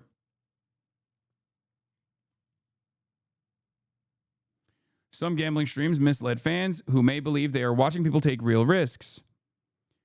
Mislead fans. 2 affiliate streamers told at times that they earn a flat payment as a part of their deals and that the wagers in the videos have no stakes. The money is provided by the casino and they cannot keep their winnings. As streamers have been pushed to bring in more customers, this was a big drama internally in the gambling sphere. Like some streamers actually play with house money and don't even get any fucking earnings, win or lose, in those games, and they're just faking it. And other streamers actually do get fat contracts and they get a flat fee. Ironically enough, they get paid a lot more than these other guys do. But they're actually playing with their own money, so the stakes are real, right? As streamers have been pushed to bring in more customers, they've developed techniques to reel them in. Take a live stream from Club Cheddar, a gambling streamer account. Club Cheddar did not respond to a request for interview. The main video features a streamer gambling on different games for hours with live reactions and commentary drumming up excitement. Simultaneously, viewers are chatting with one another and the streamer, cheering on the wages. The streamer promotes the affiliate code throughout the stream and sometimes offers giveaways to people who are watching. To encourage more bets, some streamers have leaderboards that give out rewards to fans who've gambled the most in a month. The leaderboards can reveal how much some fans are willing to wager on crypto casinos. The top 5 fans of Sims, one of the most popular gambling streamers, wagered more than $1 million each in September alone, according to their leaderboard, Tisms publishes online. Yeah. Anyway, in 2017, Sam DeMello was 30 and struggling with a gambling addiction when he asked every gambling website he used to ban him. The process known as self-exclusion is one of the key tools available to stop problem gambling. According to experts and states with regulated gambling, require casinos to honor the bans. He said even the offshore sports betting sites he used properly excluded him. Then Mr. DeMello found some of the early crypto casinos. The sites were the only place he could continue betting when he relapsed, he said, because they ignored his attempts to self-exclude. I basically put myself into the black market, he said. Now, years after he successfully quit gambling, he still gets calls from those smaller crypto casinos encouraging him to return. Since creating Evive, a mobile app that provides support for people experiencing gambling problems, he has heard similar stories over and over. The casinos also became known for weak or non-existent identity verification protocols that failed to ensure gamblers met minimum age requirements and were located in countries where the sites were legal. A study conducted in 2022 found that 37 out of the 40 popular crypto casinos did not require proof of identity before accepting monetary deposits. They do require identity when you are taking out the money, however, and that's the point. It's very easy to lose money on these websites. It's very difficult to get the money back if you actually win. Gaps in the oversight system have created new markets where people sell verified crypto casino accounts registered with false identities, according to messages reviewed by The Times. One Canadian man who spoke to The Times said he made more than $18,000 this year by creating accounts using real IDs collected in India and Kenya and providing them to gamblers, most of whom were in the United States. The man who shared photos, IDs, and financial details with The Times requested not to be named because of the illicit nature of this operation. Before he turned 18, David, the young gambler who emptied out his savings, participated in streamer leaderboards and chat rooms. He gambled with a false identity on multiple casinos, including Stake and Roobet, and had a private VIP host from Shuffle offering him rewards. The Times spoke to several U.S.-based affiliate streamers who can broadcast their illegal gambling sessions on crypto casinos. In one case, a Stake representative helped a Texas-based streamer sidestep his identity verification to stream from the United States, according to private messages The Times reviewed. Our terms of service bar our Stake.com affiliates from operating in or targeting users in restricted regions such as the U.S. The reason why, by the way, before Stake.us was implemented or created, that's the reason why a lot of these guys would fly to Mexico or fly to Canada. If you remember. Like a lot of these guys, XQC included, would literally just like travel to other countries where there was less regulation around this sort of thing. Some of them straight up moved to those places.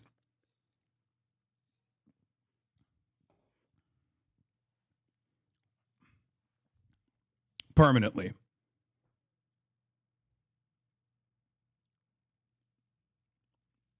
In their quest for growth, crypto casinos also spent millions recruiting YouTube personalities and Twitch live streamers whose initial fame came from playing video games and filming pranks for young male viewers.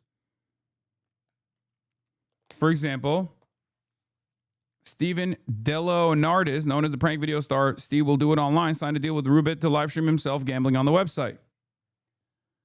Mr. Lengyel, XQC, one of the most popular video game streamers on Twitch, signed a 2-year exclusive deal in 2023 worth up to $100 million with Kick, the streaming platform created by Stake's founders.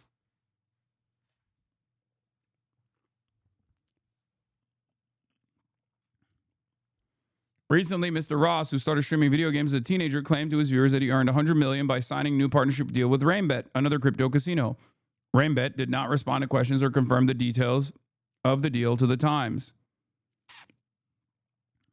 Yeah, in 2020, Aiden Ross first gained online popularity on Twitch by playing video games like NBA 2K. In 2022, in the years before Twitch banned crypto casino games, Mr. Ross started streaming himself playing casino games on the site like Stake.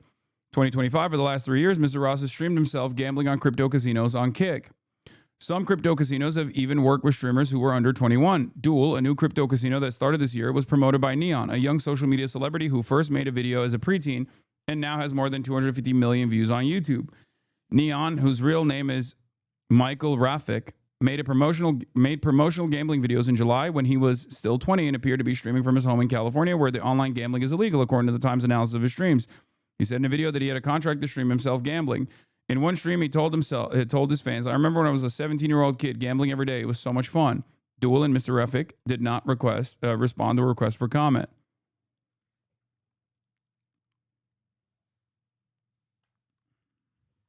"You're having a largely unregulated, largely Wild West kind of approach to advertising," said Joshua Grubbs, an associate professor at the University of New Mexico who studies online addictions. "Addictive behaviors are normalized, and streamers like Mr. Ross and Mr. Rafik have admitted during their videos to having gambling problems." I lost every dollar of crypto. When I was 17, I had like a crippling gambling addiction. I was sports betting like $100K a day. Wow. And I lost it all. "The absence of guardrails means that disproportionately large number of people are going to develop problems," Mr. Grubbs said. Even though crypto casinos have existed for years, regulators around the world have struggled to control them. In the United States, gambling is mostly regulated at the state level with different laws in each state. Online casino games are legal only in 7 states, and none of them allow gambling with cryptocurrencies.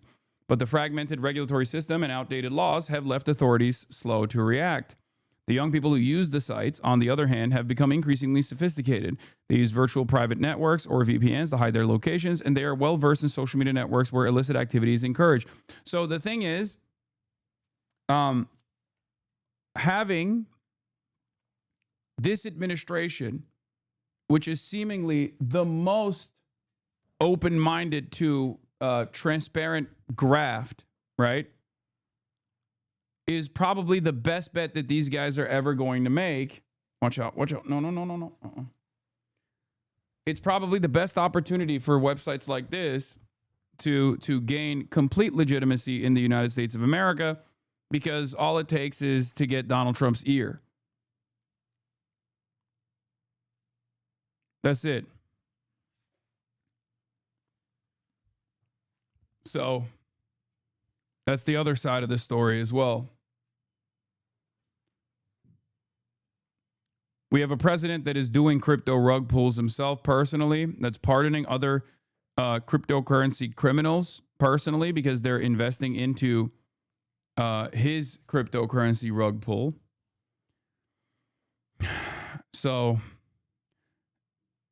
do I have any confidence that this administration or any other administration is actually going to try to put a stop to this incredibly profitable business that is generating billions of dollars of revenue? Abso-fucking-lutely not. The kids are much more technologically advanced than the lawmakers and the researchers that are trying to provide stopgaps or controls for them, said Miss Key, the New York-based therapist. XQC Chat says they love you, lol. I'm surprised to hear that. I feel like that's the last time I heard that from XQC Chat was, before he went to Kick.tv. There was a time when it was like that.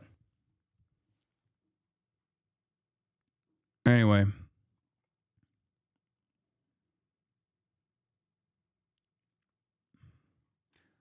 Some U.S. states have taken action to disrupt crypto casinos and other illegal gambling websites. The Michigan Gaming Control Board said it had sent more than 100 cease and desist letters, including one to Stake's U.S. operation, Stake.us, to stop allowing gamblers from Michigan to use the site. But the ability of state regulators to crack down on these sites is limited, especially because crypto casinos are licensed overseas and use cryptocurrencies. Many of the smaller sites don't have an actual address or a point of contact.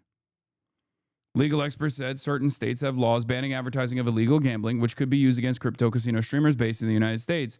So far, no regulatory action has been taken against them. For the record, I don't hate anybody. I don't hate XCC. I don't hate anybody. I just wish that there was less drama in this space. I wish that there was less gambling in this space. I wish there was less like promotion of vices such as gambling in this space, because I do think it's overall very harmful to the audiences that are watching that don't realize that they're buying into this lie and getting saddled with lifelong gambling debt potentially. Okay? That's it. XQC calls you a commie terrorist. Yeah, I don't care. People, listen.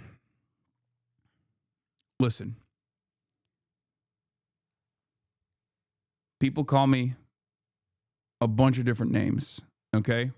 Other content creators do this as well. They farm it. They farm the hate so they can, generate drama, generate clicks for themselves. I don't care. If I spent a good deal of time getting upset about that sort of thing and, thinking about how things went wrong all the fucking time, I wouldn't be able to do what I'm doing and talk about the news. I'd have to consistently cry on camera about how many of the large content creators have actively farmed hatred off of my name. Ironically enough, for the positions that I hold, which many of the audiences will inevitably arrive at the same conclusions on. Okay? That's it. I'd go insane, and the content that I put out would be awful. It'd be dull. You would hate it. Okay?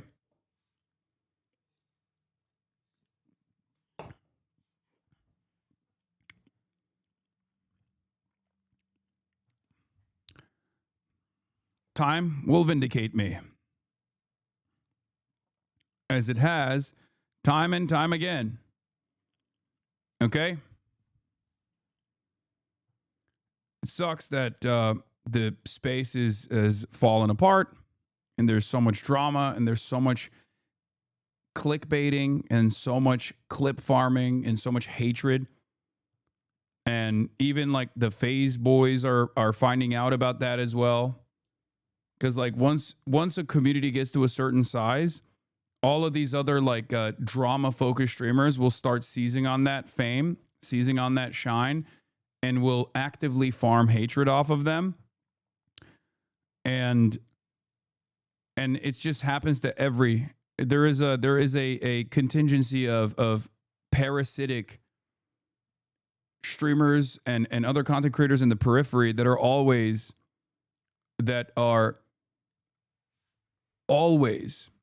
looking to farm drama off of whatever the fuck other people are doing. Some of them are the largest content creators on this platform. They will masquerade this incredibly self-interested initiative that makes the place way more toxic, makes this space way more toxic. They'll frame it as accountability, okay?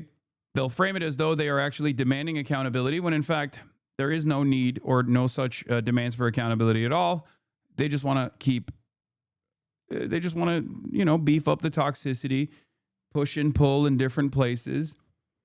And all of that creates content for them. Their entire content relies on this.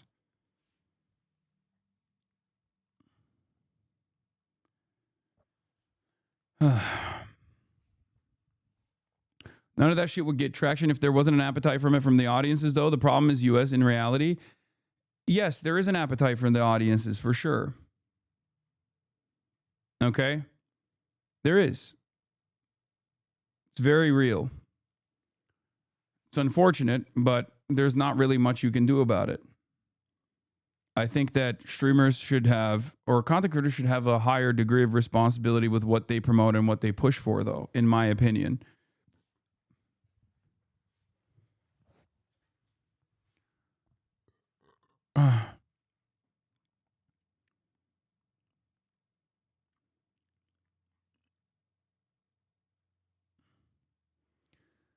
In August, a coalition of 50 U.S. attorneys generals admitted they needed help addressing the growing problem of illicit online gambling, including crypto casinos. In a letter to Attorney General Pam Bondi, they asked for the Justice Department's assistance to seize assets and internet domain names from illegal online gambling operations and to block access to their websites. Since 2013, U.S. DOJ enforcement actions against illegal offshore gambling sites have been extremely limited, the letter said. A spokeswoman for the Justice Department told The Times in response that illegal internet gambling sites pose a threat to public safety and that the department was committed to holding these operators accountable. Will they actually do it? I don't know. If they actually even initiate some sort of legal response to these crypto gambling casinos and websites and whatnot, I suspect that they will very quickly nip it in the bud by cutting the middlemen and going directly to Donald Trump, who, as we know, is very pliant when it comes to people giving him money. One of the most openly corrupt administrations of all time. If you recall, Aiden Ross and XUC personally promoted Donald Trump as well, so there is already a direct in that regard on kick.tv.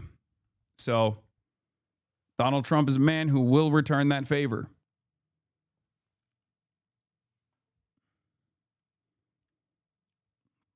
Robin Singh, the team leader for the Queens Problem Gambling Resource Center in New York City, said the virtual nature of social media videos easily outpace the awareness efforts. We can't keep up with the most popular streamers that are on the internet, Mr. Singh said.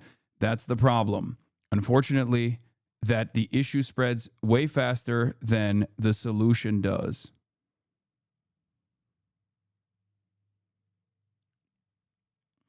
And that is the long-ass article that I just read from the New York Times, a month-long investigation that came out on the dangerous nature of crypto gambling casinos inside the dark and predatory world of crypto casinos.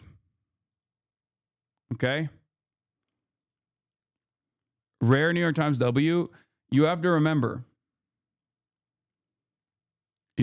something. This is why I always still say mainstream media is an incredibly important resource, okay? This is why I say it's an important resource. Although their impact and their reach is diminished, and although they still, when it comes to like foreign policy related things, will always play the State Department line uncompromisingly, unflinchingly.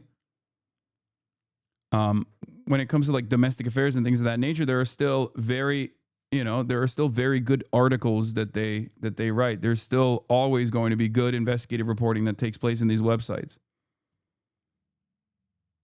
Okay?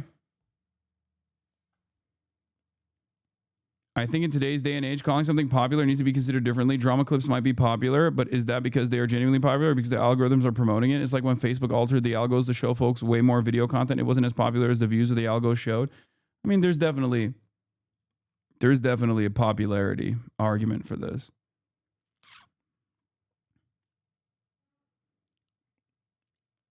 That's why, listen, this is also part of the reason why I always say, look, you might be disagreeing with me right now.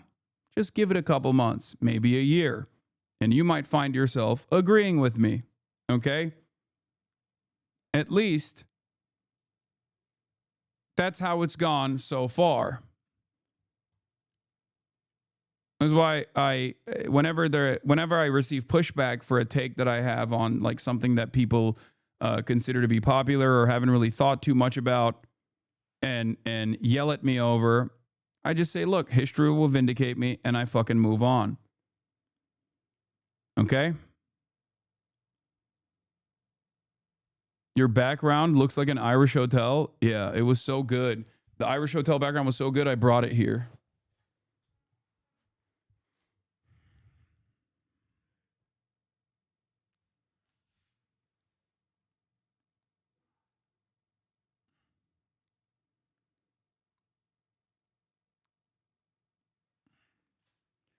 Yeah, we're going to talk about Brad Lander's announcement as well, even though his account is currently locked because he got hacked instantly.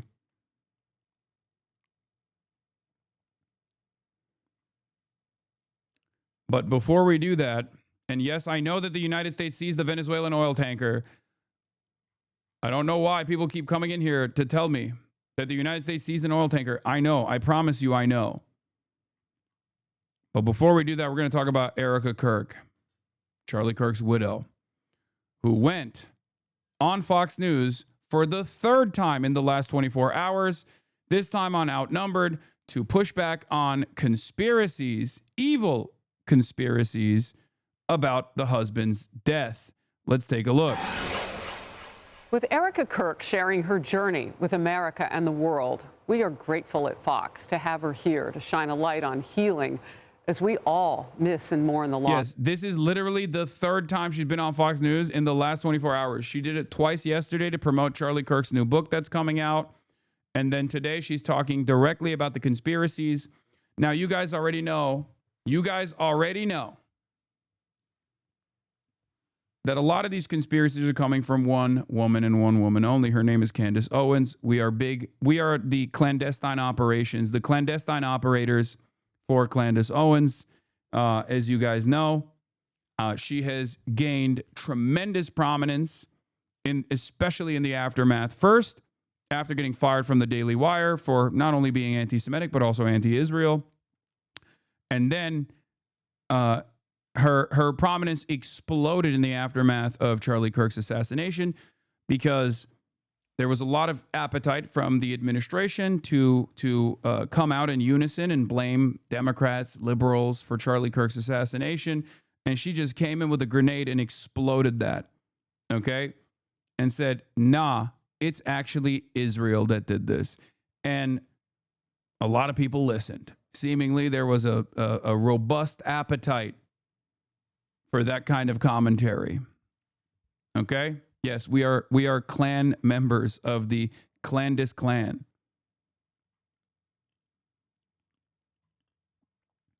Would you debate Candace Owens given her current popularity? Certainly, but I don't think she would be down to do it. I don't think she'd be down to do it. Candace Owens has blocked me for like the last decade almost, okay? Not the last decade, but close to it. Like, I think I've been blocked by Candace Owens for like the last 7 years. Something like that.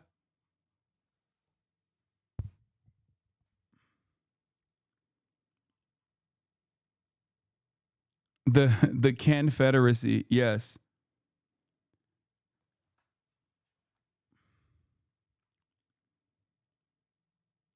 What'd you say to get blocked? I don't remember.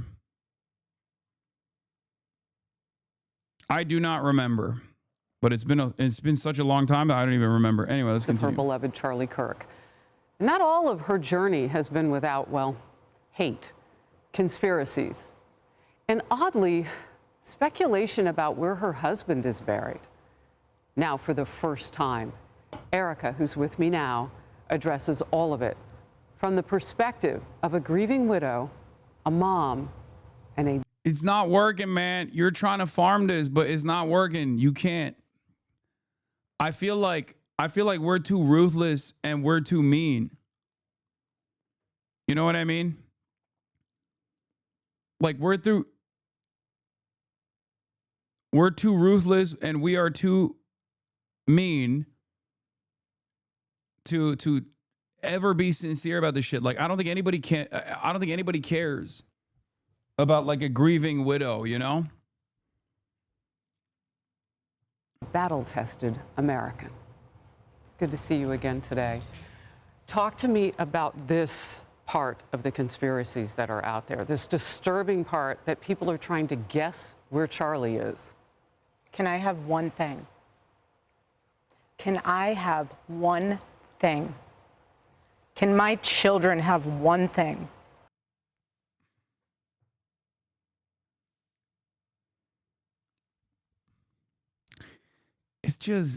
It just comes across as like kind of phony. Like I don't know. I just am I crazy for this? It's just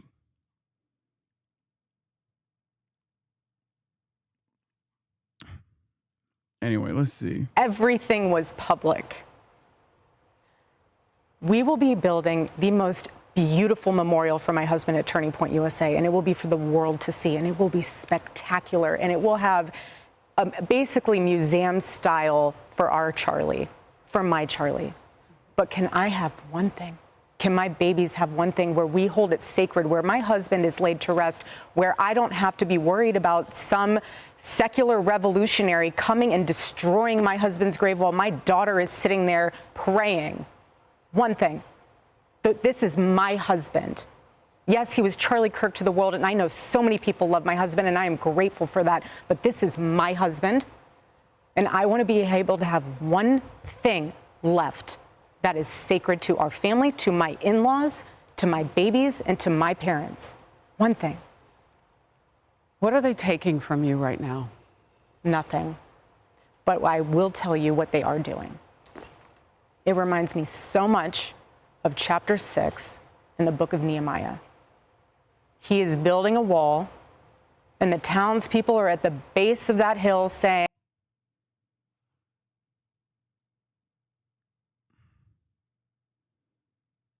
Not crazy. She's bad at performance, even if she isn't phony. More of a behind-the-scenes talent than a face for a significant org. Yeah, it's funny because secular revolutionaries aren't even the ones who are contributing to the conspiracies. If I am a secular revolutionary, okay, well, I guess maybe they would call me like an Islamist revolutionary, but regardless, I am not the one who's leading the charge here. I can only watch from afar and go, oh my God, how the fuck did we get here? As a matter of fact, if I or people like myself were the first people to come out and be like, Charlie Kirk was assassinated by Israel, I feel like the right probably would have collectively said, fuck no. It was the fact that it was Candace Owens that did this. That is the reason. We, on the HasanAbi Broadcast, we here on the HasanAbi Broadcast, you know what we do? We carry the flame. Okay? That's what we do. Because we here at the HasanAbi Broadcast understand that he stood unshaken. He was a voice in the storms. He was a man of conviction. A heart reborn. He spoke the truth when the cost was high. And he lived for Jesus. I'm afraid to die. We are the flame. We fight for the gospel. We honor his name. We are Charlie Kirk. His courage our own. Together unbroken, we'll make heaven known. That's right. That's right. You already know it. That's right. Because he was a husband and a father. His family held near. A home built on scripture. On faith without fear.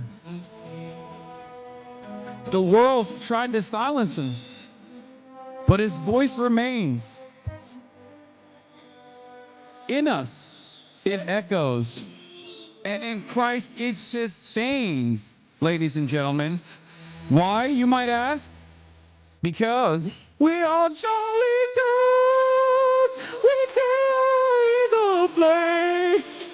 We'll fight for the gospel. We'll honor his name. We are Charlie Kirk. His courage our own. Together unbroken. Heaven known. Yeah. That's right. We rise with His Spirit and we answer the call. The truth is eternal, and the cross is our guide. With God as our captain, we march side by side. Okay? Why are people subscribing? I don't know. HasanAbi Jr., thank you for the 10 gifted subs. And Eclectic Llama 2, thank you for the 20 gifted subs. It seems like a lot of people liked my my little song there. Thank you. You should be indicted by the ICC for that.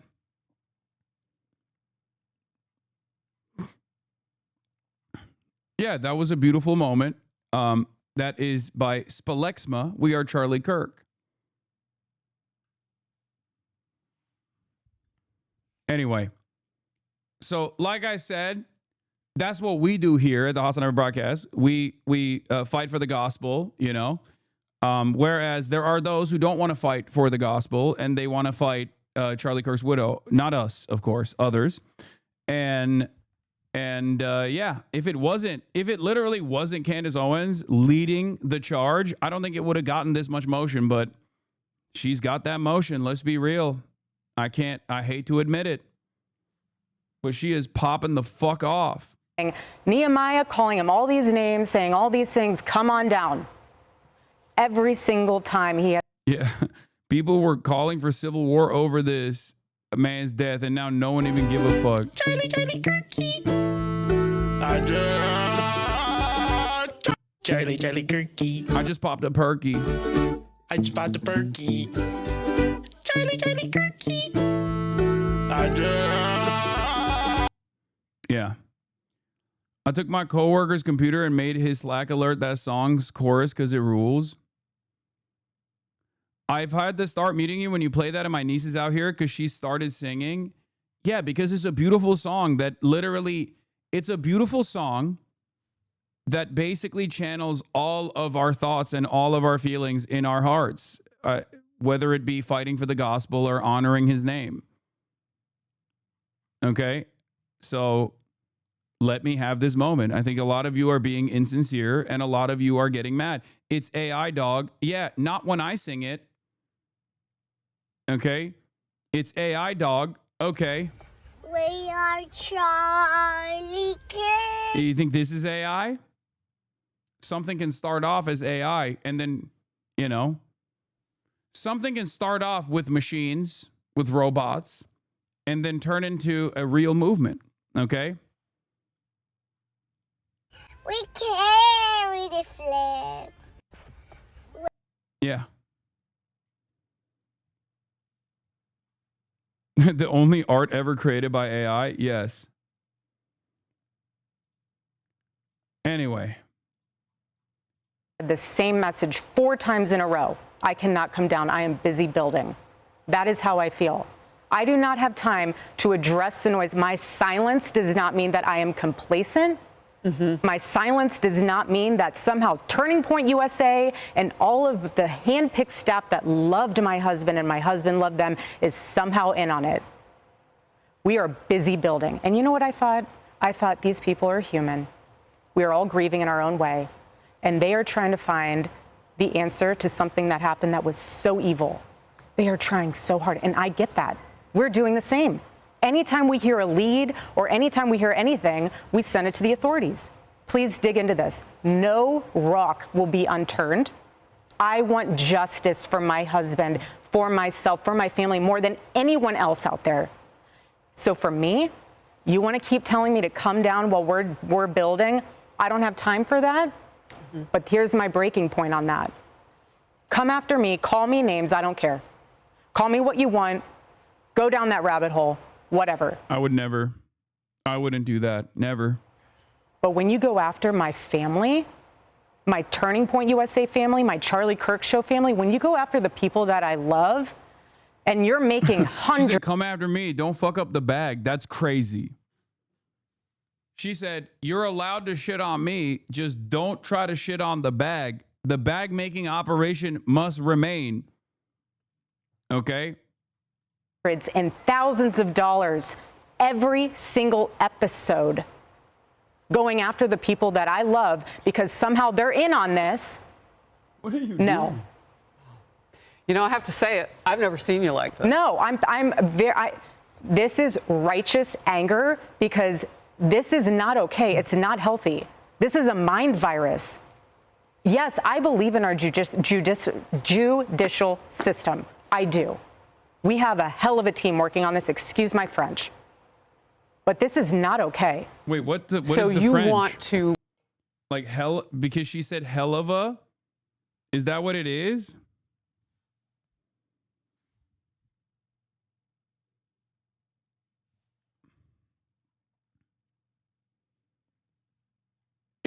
She's a HE double hockey sticks type of person? That's crazy. I didn't realize that there were still people like that. Or is that a dog whistle? Is that a dog whistle for the French assassins, the legionnaires and the gendarme that's coming after Candace Owens? You think that's what it is? She said, pardon my French. And by that, it was actually a trigger word. Like it was an activation. It was an activation word for all of the gendarme that is surrounding Candace Owens' home right now. Put these people. The reason why I'm bringing this stuff up is because I suspect Candace Owens will go live today and shit on Erica Kirk. And if you think I will not be watching, you are out of your mind. I will definitely be watching that. Okay. I'm pre-firing. I am one of the anonymous accounts that's a schizophrenic, gang-stalked Candace Owens follower in her fucking inbox, telling her that I'm actually an intelligence community, telling her that I've been a tier 1 operator and also in the CIA for 38 years, and that Erica Kirk is actually telling the French to assassinate you, Candace. She's gonna be reading out my be reading out my anonymous tip in her tip line later today. I am the super donos. Tell the fat guy to hide behind her 4-foot wall. We shouldn't know all of that. Wait, what? Oh my God. Oh my God. Oh my God. It's already her fucking title. Uh-oh. Erica Kirk goes off on conspiracy theorists. Erica Kirk discusses conspiracy theories with Harris Faulkner on Fox News. Okay, this actually is suspicious. The fact that there are only 624 people waiting or 700 people waiting now, because now I clicked on it and now some of you dumb fucks are going to go in there and also click on it. But the fact that there's only 700 people waiting, but when she goes live, she has 150,000 people watching, that invites a little bit of suspicion, I would say. Because if you have 150K watching, like I have more people waiting in my chat. Like I have, 27,000 people watching right now, right? In real time. When I'm offline, I have probably around 4K to 10K people in the offline chat.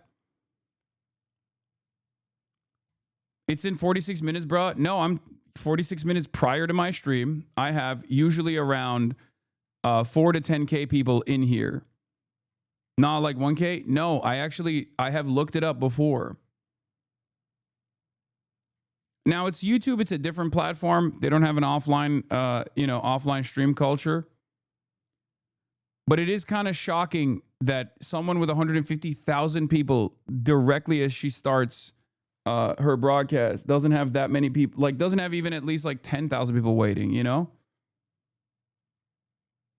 Did you just say maybe her audience is much less brain broken than yours and they don't wait around doing Scrabble and offline chat? You think the Candace Owens audience is less brain broken than my audience? You can say that about pretty much any other community but Candace Owens' community. That is literally the only community that you can't say that about. They think that it's like a conspiracy between the Egyptian government, the Israeli government, the French government, and the Ukrainian government that Charlie Kirk was assassinated, brother. Every day she adds a new fucking country into the conspiracy and they lap it up. They eat it up. The fuck are you talking about?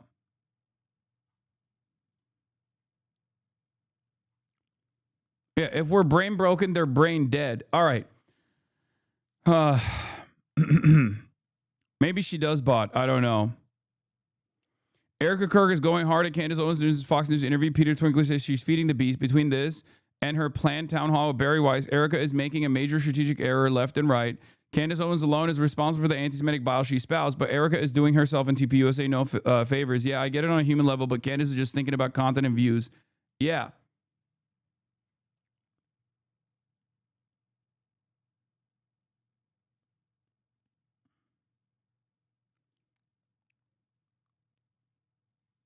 I'm just saying.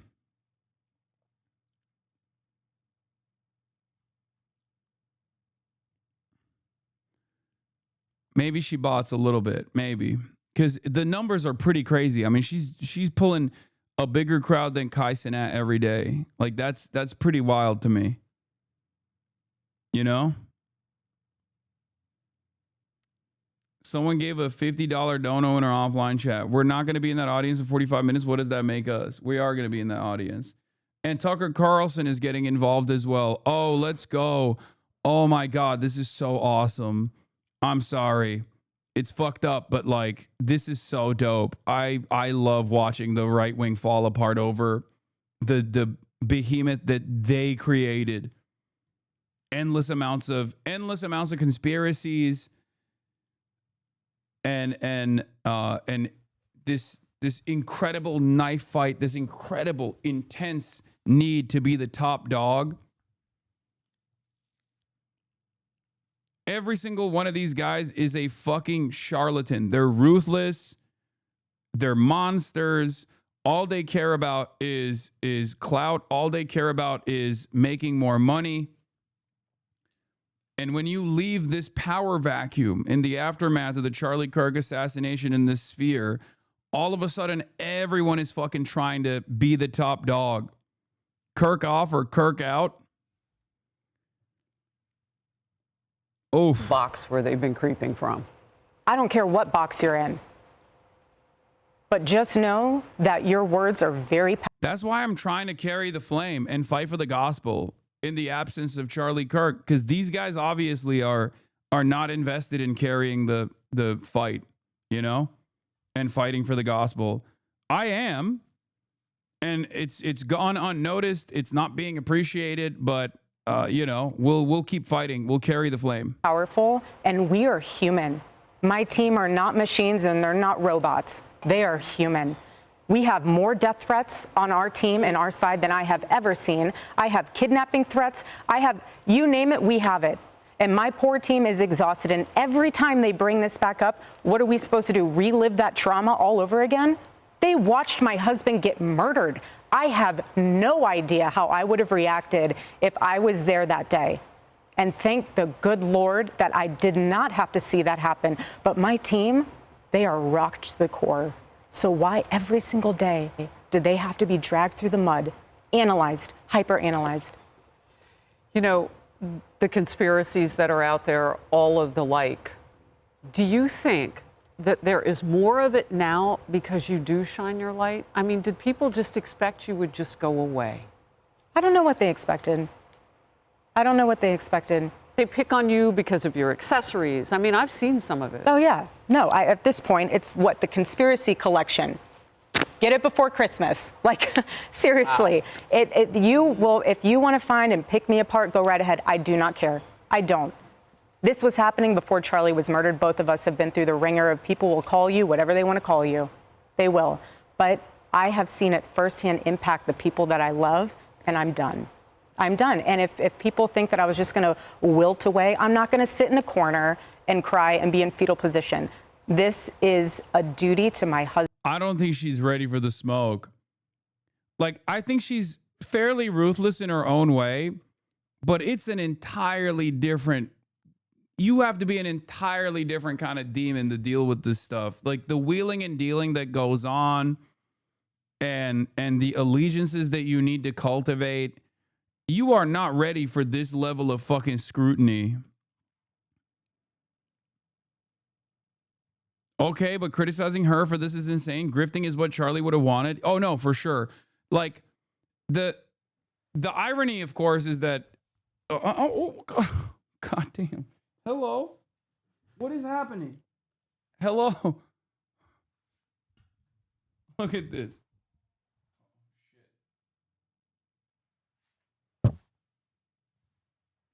Hello?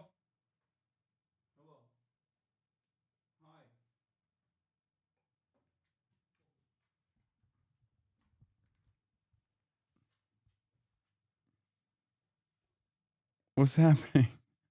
What's going on? Don't go in there. Don't go in there. Jesus Christ. Anyway, in some ways, yes, Charlie Kirk would have wanted his wife to make money off of this stuff. But in other ways, I think he probably hates that. He probably would have hated that so many people are fighting so aggressively. Look at this 34-month subscriber. Take a fucking hour off, stupid.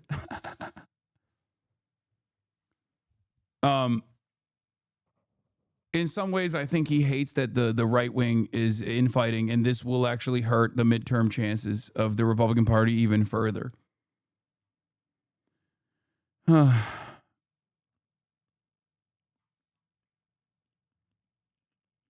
And it's an absolute honor, and I will never back down. And so my message to them is to stop. To stop. And that's what we will say here on Outnumbered 2. God bless you. Hold up your book. Stop in the name of God. Amen. But yeah, you were a top 10, man. So pretty cool. Tucker Carlson on being labeled an anti-Semite and why he has haters. We're obviously going to talk about Tucker Carlson, who went on Theo Von as well. But before we do that, Tucker Carlson has also joined in on the battle. Okay? Tucker Carlson is also duking it out in the marketplace of ideas. He's decided, I'm going to get in on this Candace Owens drama. Okay? Many dramas taking place currently. In the 3 months since Charlie Kirk was murdered, I've really tried not to comment on the murder investigation in public. And it's not because I don't care, of course. I love Charlie and knew him well since he was a teenager. But I haven't said anything about it. I really tried not to say anything about it. First, because I don't really know anything that everyone else doesn't know. I've asked around, but of course, how do you know what the truth is? But the other reason I haven't said anything is because I know personally a number of the people involved in what's now become a very large story. I know them really well.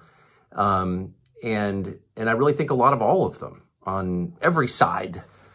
Candace Owens, I've known a long time. I love Candace Owens. Blake Neff at TPUSA once worked for me at a couple of different places, and I love Blake Neff.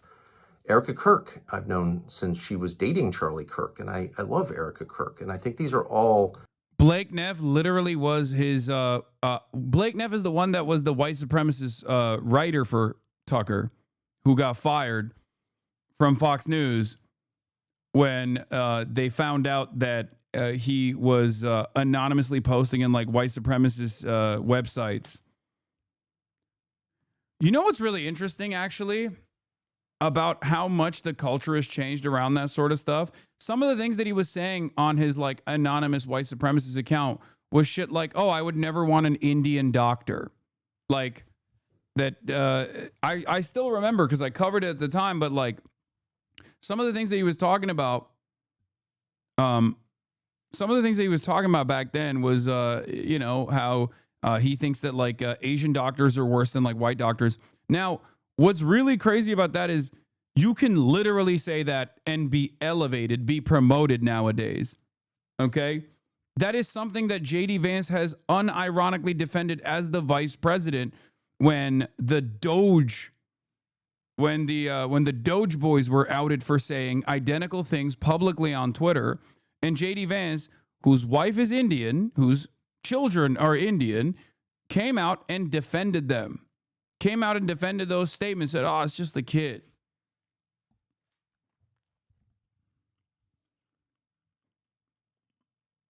It's pretty wild that is how much the culture has shifted. Back in the day, you could get even fired from Fox News as Tucker Carlson's head writer for having that kind of racialized sentiment in your anonymous profile that links back to you somehow. Wild. Really, really decent people. And so it's been my desire for 3 months not to get involved in any of this. And in general, to think to myself, anybody who is earnestly searching for the truth, whether they're right or wrong, but as long as they're motivated by a desire to find out what happened and therefore honor Charlie's memory by getting to justice. To carry the flame and to fight for the gospel? Because that's what we are doing here. Anyone who's doing that, I'm not going to criticize. Again, no matter what track they're on, lots of us, and this has certainly happened to me, have good moments, but good motives, but wind up in the wrong place. But it's a sincere mistake. So that definitely happens. I have done that, and so I've just wanted to stay out. And then the other day, I had like a 3-hour conversation with Theo Vaughn, and it was not about Charlie Kirk or anything related to it, but that topic came up. And I said, in effect, I don't trust the FBI. And that gave some people the impression that I was, accusing them of being involved in Charlie's assassination. And of course I wasn't. And I certainly didn't mean to. But it gives me the chance now to say what I think. Tucker's taking the centrist stance? No, because there's this dynamic happening right now where everyone's mad at Candace Owens. And the reason why everyone on the right is mad at Candace Owens is for the same exact reason, because she's dominating. Okay? She's dominating the discourse. So, Tim Pool is mad because she has more clout. She's number 1. Tim Pool is not even number 10, right? And he's losing a lot of money. His operation is unstable. It's basically hemorrhaging funds, and he's fallen off. Nick Fuentes is mad because he thought he could be he thought he could have his profile elevated even further in the aftermath of Charlie Kirk's assassination, but Candace Owens is basically taken on the mantle there because of her close proximity to Charlie Kirk and real personal connection to Charlie Kirk, as opposed to Nick Fuentes' antagonistic relationship with Charlie Kirk. So Nick Fuentes is mad because he's realizing that his audience is actually going to Candace Owens because Candace Owens is saying, no, the Jews did it.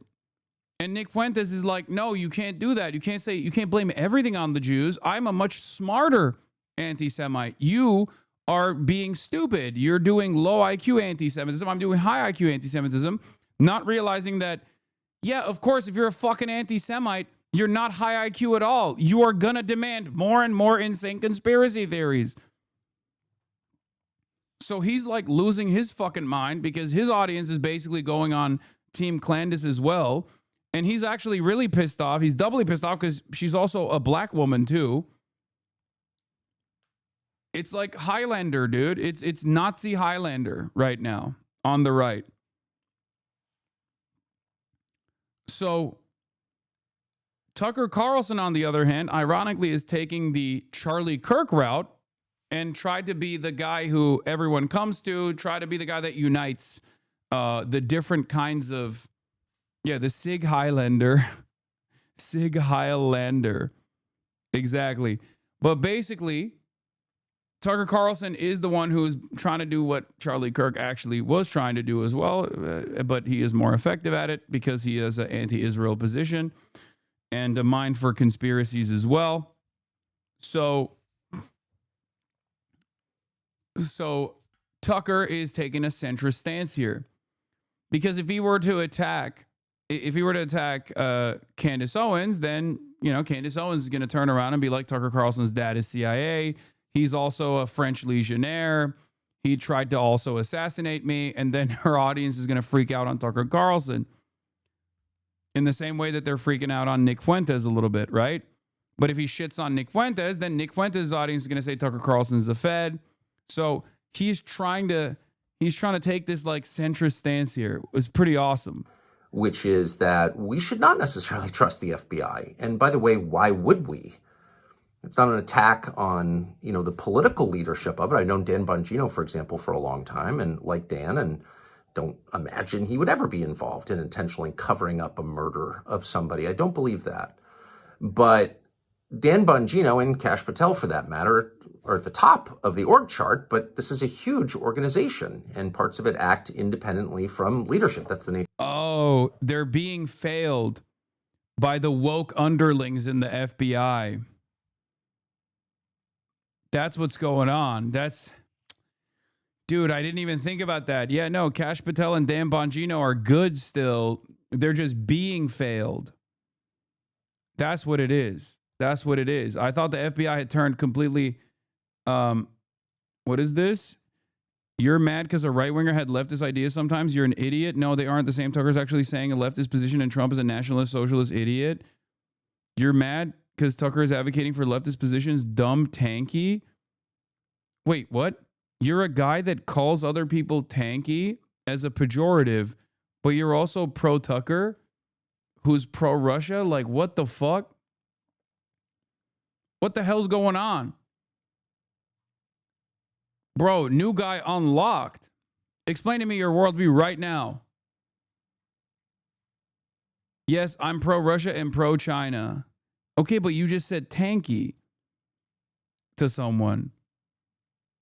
If you're pro-Russia and if you're a pro-Russia, pro-China leftist, wouldn't you be called a tanky by liberals? Like, I'm so confused.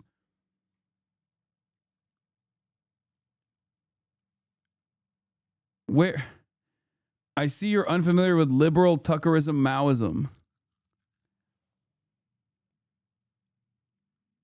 Pro-China isn't a tanky? No, dumbass. The term tanky is a pejorative that liberals use towards anyone and everyone that is like even remotely questioning American foreign policy. It's ironic that you're using that when it's a pejorative that be used towards you. You used it. She isn't a tanky. He's a feckin' state capitalist. It's so... No, it doesn't literally refer to Tiananmen Square. No, you're wrong. It actually is the suppression of the Hungarian counter-revolution, okay? By the usage of tanks. It was a British invention. It was the British, quote unquote, left that invented the term initially. Now it's utilized by, dumb liberals all the time. Well, I guess it was being utilized by dumb liberals back then too, but that's what it is. But that's cool. Dude, this guy's awesome. He's pro-China, he's pro-Russia. He's pro-Tucker. He says Tucker actually has the true leftist position, but then he also calls other people tankies. That's great. Anyway, let's continue. Bureaucracy. So saying, well, I like Dan Bongino and don't think he would do something wrong on purpose, which is how I feel, doesn't mean that I trust the FBI or have to trust the FBI. And again, why would I? If there's one lesson of the last election, the 2024 election, it's that a lot of our biggest systems, our biggest institutions have rot in them, and that needs to be reformed. And as if we needed more proof of it, we'd learned what a lot of us suspected for years, that January 6th was in effect a setup, and the FBI was key to that setup. And it's still not clear that everyone involved in that setup at the FBI has been fired or punished for that. So no person, no American is under some moral obligation to believe everything the government tells you, particularly institutions or agencies that have a long documented, factually documented track record of committing crimes, participating illegally in our political system, for example, as the FBI has done, manufacturing crimes, setting people up, distorting justice. That's the opposite of their job, of course, which is to get to justice through facts and then to tell the rest of us how they arrived at this conclusion, to prove to the rest of us that the right people are being punished. So we're not under any obligation. Of course, we shouldn't invent theories to discredit the FBI, but it's not enough to have government officials tell us, well, this is the truth. We have a right, probably an obligation to say, well, can you prove it? And if you can't, I don't. You're a tanky. I'm pro-China bombing Japan and South Korea. I want Sino supremacy. What?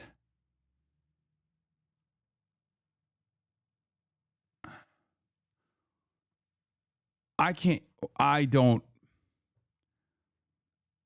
even know what you're saying anymore. Okay, this got to be a troll, right? Okay, no, Kaya. That's crazy. Kaya is the real tanky. Don't have to believe you. So if there's one thing that bothers me above all about the investigation into Charlie Kirk is that is getting lost as people argue over what happened. It's not abuse if I don't pick up my 120-pound dog and put her on my lap every time she demands it, okay? For the record. I know that there are a lot of people in here who think that that's the case. Some beg to differ.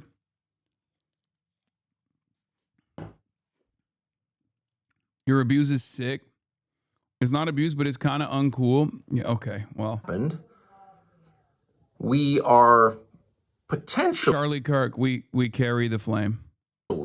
Letting our largest federal law enforcement agency off the hook. It is the job of the FBI to find out what happened and to tell the rest of us, not hide behind, well, it's national security, confidential sources. No, tell us what happened. Show us what happened. Convince us what happened. That's your job.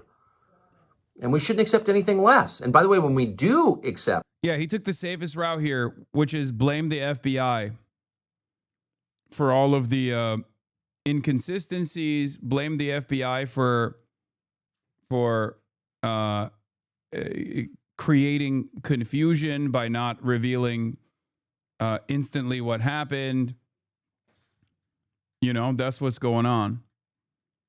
Something less, then, you know, new explanations fill the vacuum left by the FBI, which we pay to explain to us what happened. And so I'm going to really do my best not to talk about things I don't understand, state things as though I know them when I don't know them.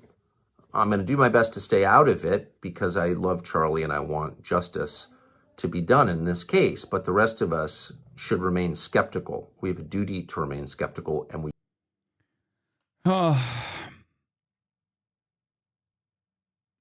Okay.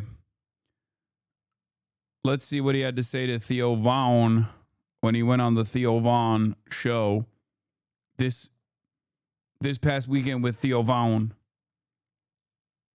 This is what he said tonight.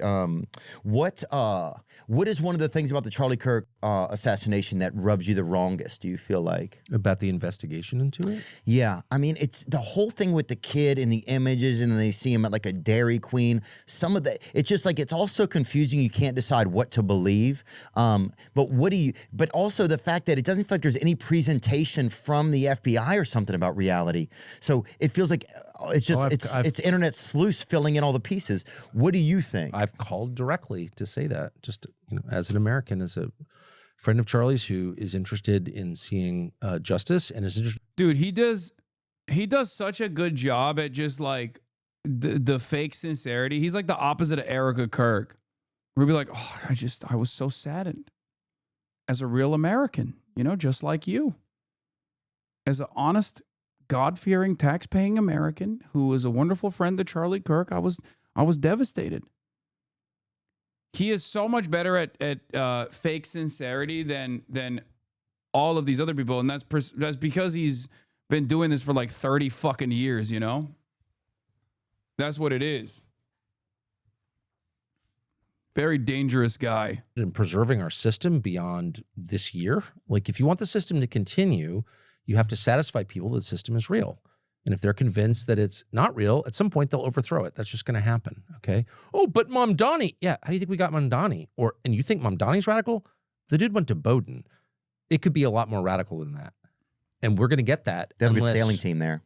Do they? Yeah. At Bowdoin? I thought it was Bowdoin, but it's not. No, it's Bowdoin. Known really for sodomy, but also sailing. I didn't know I didn't know that, huh? Enthusiastic. The high Actually, I think they've seas. got one of the top-rated varsity sodomy teams in the country. Hard to Mostly starboard. Zen users. But anyway, the reason why he's like anti-Zen is, by the way, because he created his own competitive brand. I forget what it's called, but that's why he's like railing on Zen all the time, saying that like Zen users apparently inserted anally or something. He says something along those lines in the interview here. It's not a subtweet towards me. It's just because he himself is selling his own version of Zens. Here's what I am concerned about. A lot of things. One, he acted alone. Tell me how that worked. I don't, none of us really act. Do you insert anally? All the time. All the time. This is my favorite method. I have one in my mouth right now, but one up my asshole as well. It's alone. It's hard to go anywhere by yourself, too. Thank you. Exactly. You acted totally alone. Okay. You're going to have to prove that to me. It's totally possible. Anything is possible. Weird things have happened. We'll continue to. But that's not my default assumption, and it shouldn't be yours. And their default assumption was we acted alone. Really? Why do you think that? What about life suggests that people typically act alone? When was the last time you acted alone in anything? I don't go, right? So A. B, we know that people had foreknowledge of this because they posted about it on X and said Charlie Kirk is going to be killed on this date, and he was. Is that true? Yes, it's true. But were they just guessing? Was it a guessing thing where every day they posted that? Maybe. Have those people been interviewed? Have they been hauled into FBI HQ and had a long conversation with how they knew that? Like, let's get really specific. Why did you post that? Who have you talked to? Like, if I were doing this investigation, because I spent my whole life doing non-criminal investigations. Oh, he doesn't know the meme format? Yeah, he doesn't. He's a boomer, remember. It's called journalism. Are you telling me that while you're profit from chair reacting, you're shoving stuff up your ass? Yes. Will Sommer said the reason Tucker is walking back his pro-Candace comments on this episode is because he has TPUSA event next week. Oh. Drama. Like, what do we know is true? How do we find out? Call everybody. Be open-minded. It's like it's the same process. If I was doing this investigation, they would be at the very top of the list. We know because we've got public postings on Twitter that people know, just like on 9/11. We know people bet against American Airlines and the banks that were in the World Trade Centers. They shorted those stocks. Those people clearly had foreknowledge of 9/11. Who were those people? We still don't know. By the way, even on the YouTube, Twitter video that came after, that seemingly is less pro Candace Owens, he still was not anti Candace Owens. So while he's trying to play ball with Turning Point USA, he's still not going all in because he knows that the real popular sentiment is on Candace Owens' side. For the record, I don't think Tucker Carlson believes anything that Candace Owens is putting out there, okay? If Candace Owens was preaching these conspiracies to like 30 people, Tucker Carlson would be the first to dunk on her and be like, she's so stupid. What's going on? How have we fallen so far? In the aftermath of Charlie Kirk's assassination, there was a real opportunity to unite the conservative base around our shared respect for discourse, just like Charlie would have wanted. And Candace Owens used cynically the relationship that he had with Charlie to destroy Charlie Kirk's legacy. This is not what Charlie would have wanted. As a matter of fact, he told me time and time again. You know? That kind of thing. That's what he would be saying over and over again. But the reason why he's not saying that is because he's an independent content creator. He knows he has to play ball. He's a room reader. So I would start there. But so you're saying that just the fact that there could possibly be some foreknowledge should be investigated. Well, there was foreknowledge because I saw the tweets. And so I saw at least two that said, Dude, come on, dude. September 10th will be a very interesting day. I plead the fifth. Like, this is a joke, okay? Whoa, dude, you're not banned. That's nuts, man. Sorry, I'm just surprised. Feels bad how much you promoted anti-American propaganda as an American. But I suppose Twitch is global and I'm American. Have a good stream. Aw, that's very kind of you, chatter. This is my favorite hater, okay? Whoa, dude, you're not banned. I don't know why I said that. I'm sorry, bro. I don't know.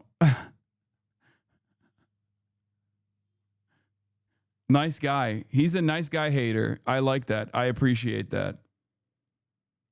Fake demon. Polite hater must be the holiday spirit. True. His name is Angry Scammer, but he doesn't seem to be angry at all. Candace just teased her response. We're going there. Of course she did. You're probably seeing the clips, but Erica has gone off on conspiracy theorists. Obviously, every journalist out there is emailing me because it's about me. It's indirect, but it's also... Oh, she loves it. She fucking loves it, dude.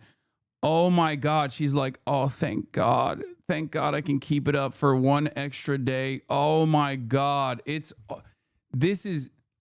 Oh my God, dude. How many people in the waiting room now? Oh, 8K. Okay, it's real. She's not botting. She's not botting. I don't think she's botting. It's up to 8K waiting in the fucking room, dude.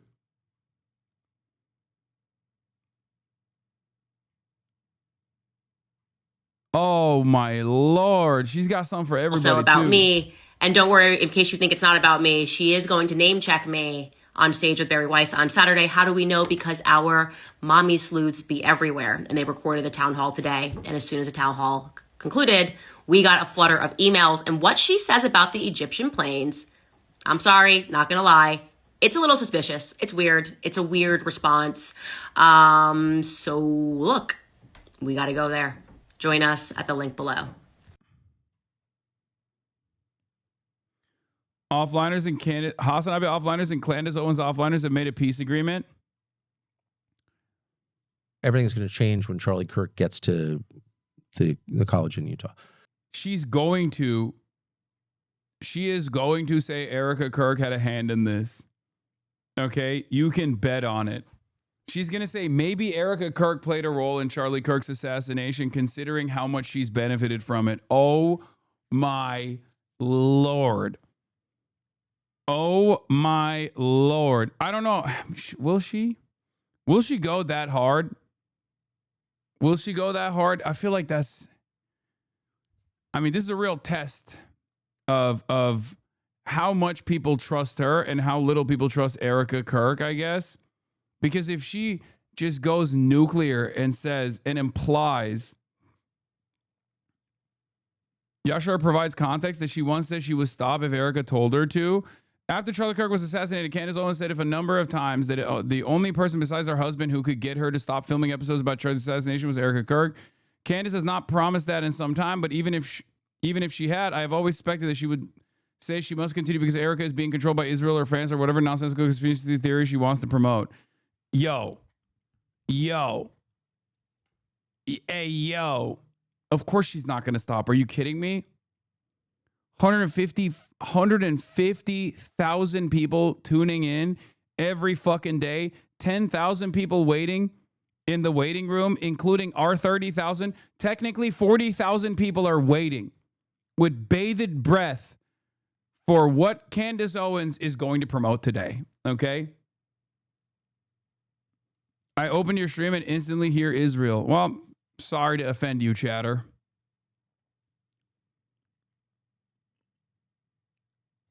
Clandanistas rise up.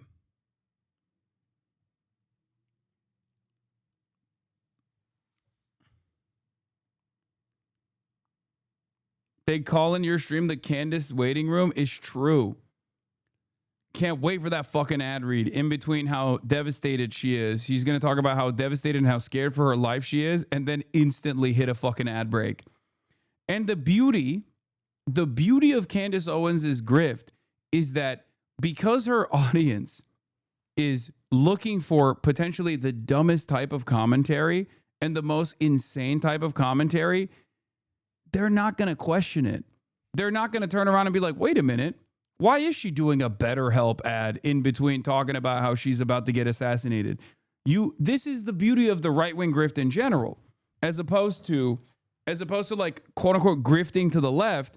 You can always grift to the right because as long as you say the right things, you're basically farming an audience that has very little critical thinking skills, right? You are actively farming an audience that's saying, I'm stupid and I want to hear my stupid opinions reflected back to me. Therefore, it's the easiest audience to farm. It's the easiest audience to cultivate. It's the easiest audience to farm. They will never actually question you, okay? Until they find someone else that's more right-wing, I guess. Because remember, that's what happened.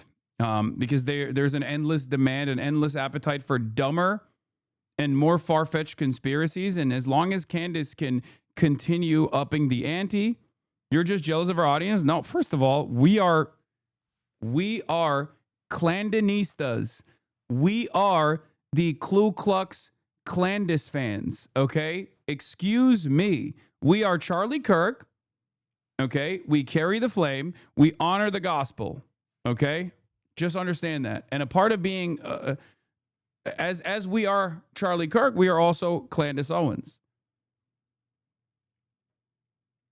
Excuse me.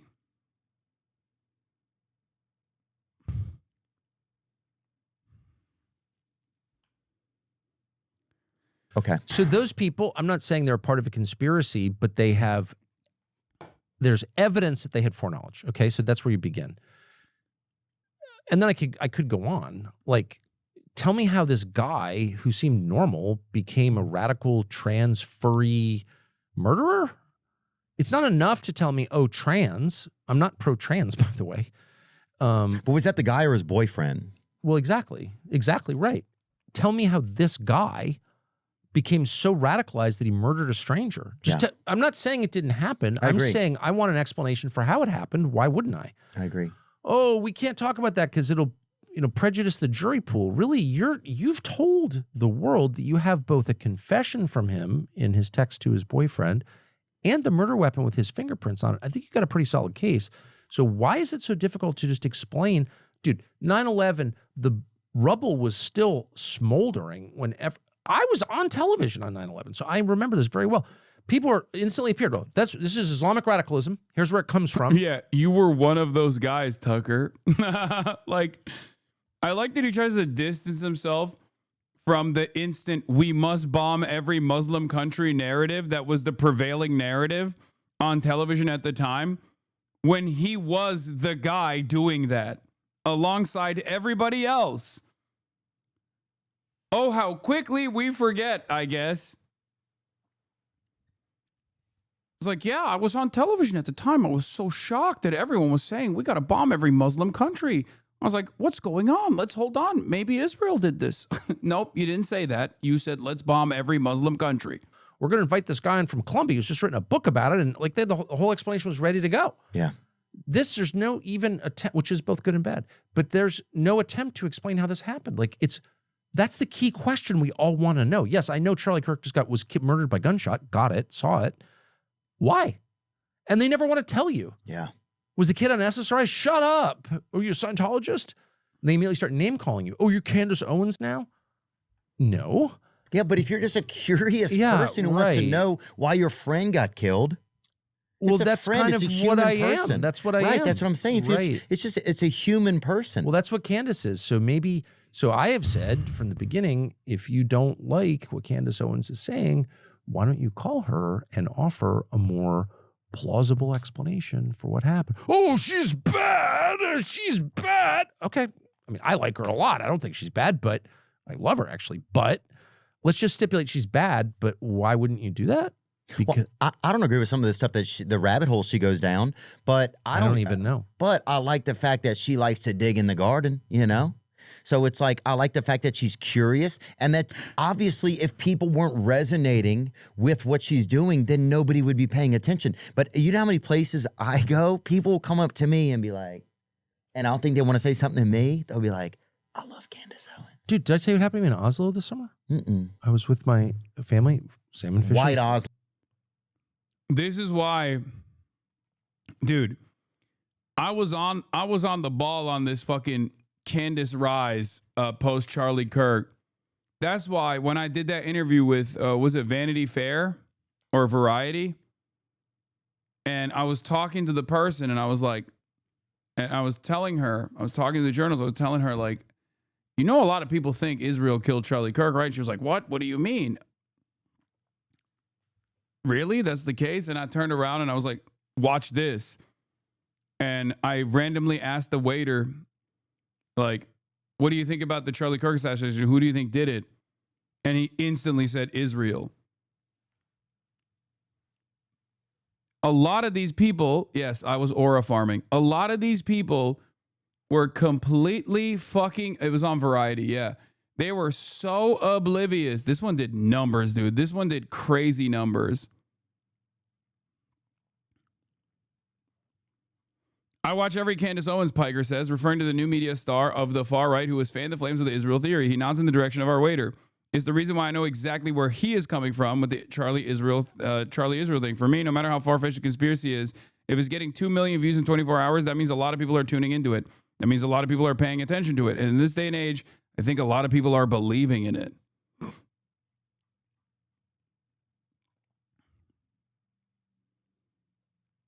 Best 20K spent? Yeah. Dude, that was such a crazy moment that people literally said that was fake. That I like planted the waiter or something.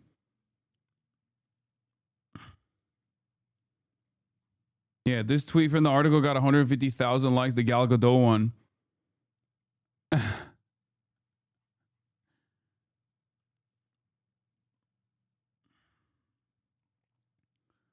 I know you do your best and what you think is right, and believe what you believe. I'm sorry, dog. My name is from scam baiting and sarcasm. I don't hate you. My bad. I would take it back. Wait, what the fuck? I'm sorry for coming on your channel like that. Wait, what the fuck? Thanks for not taking it too personal. Just drama. I'm sorry, man. I'm feeling small. Oh my God. I'm sorry for coming on your channel like that. I believe you're doing what you think is right, and I shouldn't start drama. My name stems from scam baiting and sarcasm. I withdraw and don't hate you. I don't want anybody to feel bad about anything. I was overly opinionated. I think the dog shit is ridiculous. They should stop the harassment on that. You're good, bro. I overexpressed on that from what I've heard. My bad, dog. Have a good stream. I wasn't being sarcastic about that. God damn, dude. That was the quickest. Holy shit. That's an incredibly rare sight on the internet. Instant redemption. That's wild. What the fuck? I got whiplash. Thank you.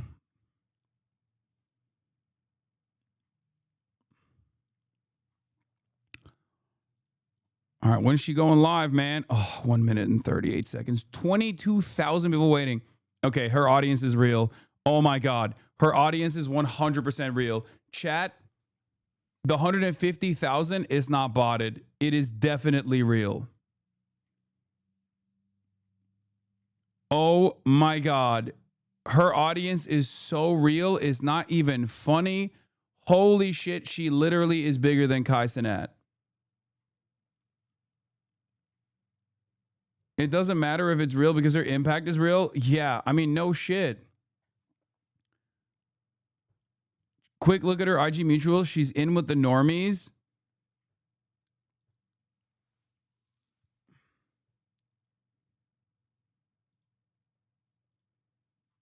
Is she bigger than Tucker in terms of views? Oh, absolutely.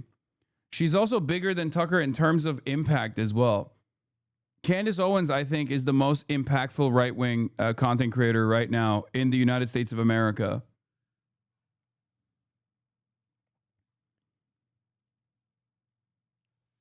I think that, like, she is probably, she's bigger than Asmongold too, I suspect. You're going to piss off Asmon with that kind of talk? No, Asmon is fucking small fry, dude. I mean, clearly her lives, she stopped doing videos because her lives bang so hard. Look at this, 2.2 million views, 2.1 million views, 1.6 million views. As soon as the controversy is dying, they immediately start yelling at her. Boom, 2.2 million views, 1.5 million views, 1.5 million views. 28K waiting right now. Asmongold without the bots is, you know, around the same level as someone like myself, but he has a lot of motion on YouTube. Okay? Like his live streaming audience is you know, that gets called into question every now and then, but the impact that Asmongold has is actually on his YouTube channel, where he has a fuck ton of real fans and real momentum. We don't get to experience it because none of his fans actually go outside or live in Europe, so we don't actually see it.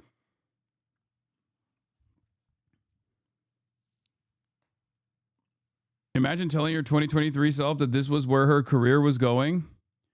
Yeah, I really didn't think that.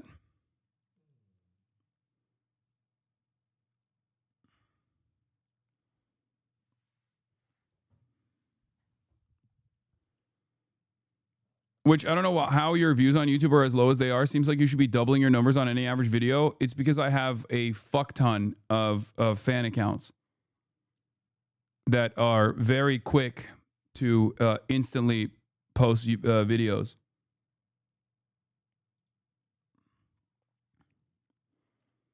This woman is not only dangerous in how she radicalizes people with no regard for the truth or anyone's safety, but she's also deeply unwell. Today on the show, Erica Kirk goes off on conspiracy theorists. Read me. Will this strategy work on the general public? We learned about what Erica told Barry Weiss about those pesky Egyptian planes. And to be honest, it's weird. You're getting way too close. They're now activating everyone. I just wish that they could see how obvious the psyop is. Like, they all post the exact same thing within minutes of each other, and it's always the exact same people that are doing it. I almost want to help them with this disastrous PR strategy. Oh my God. Yeah, I did accurately predict that Daily Wire fucked up big time by letting both Clandis and Fem Shabibo go. They're both more successful now that they're independent. I did call that. Candace Owens' waiting room has surpassed my real audience right now, my live audience right now, with 44,000 people waiting moments prior to her live broadcast.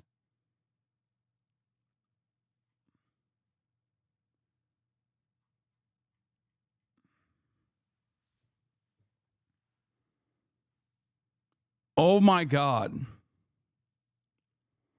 I mean, it's getting undeniable now, right? She's really taken over the Charlie Void and some.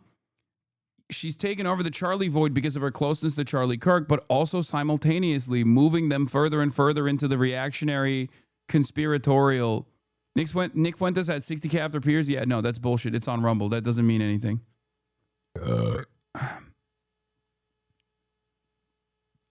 Wait, why is there no audio? The fuck?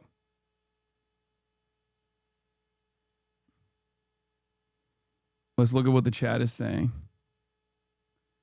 Sure, she's milking it. It's time. God protect Candace. Let go. Love you. Love you. Today gonna be fire.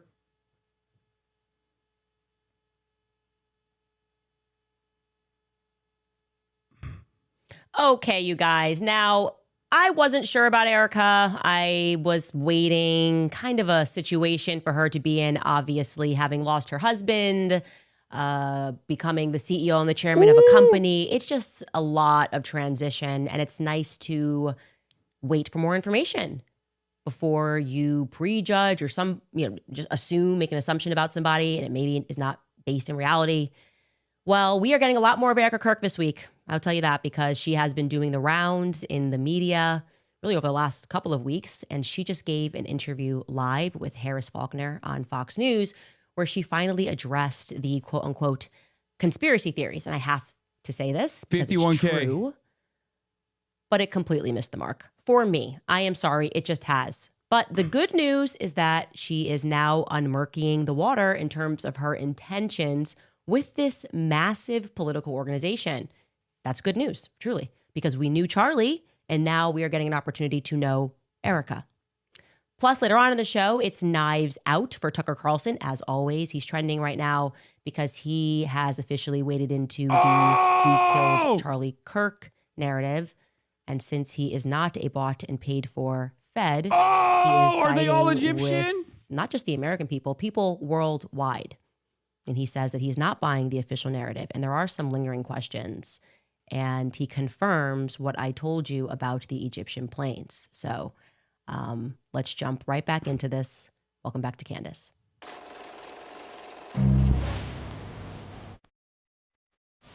Oh my gosh, 66,000.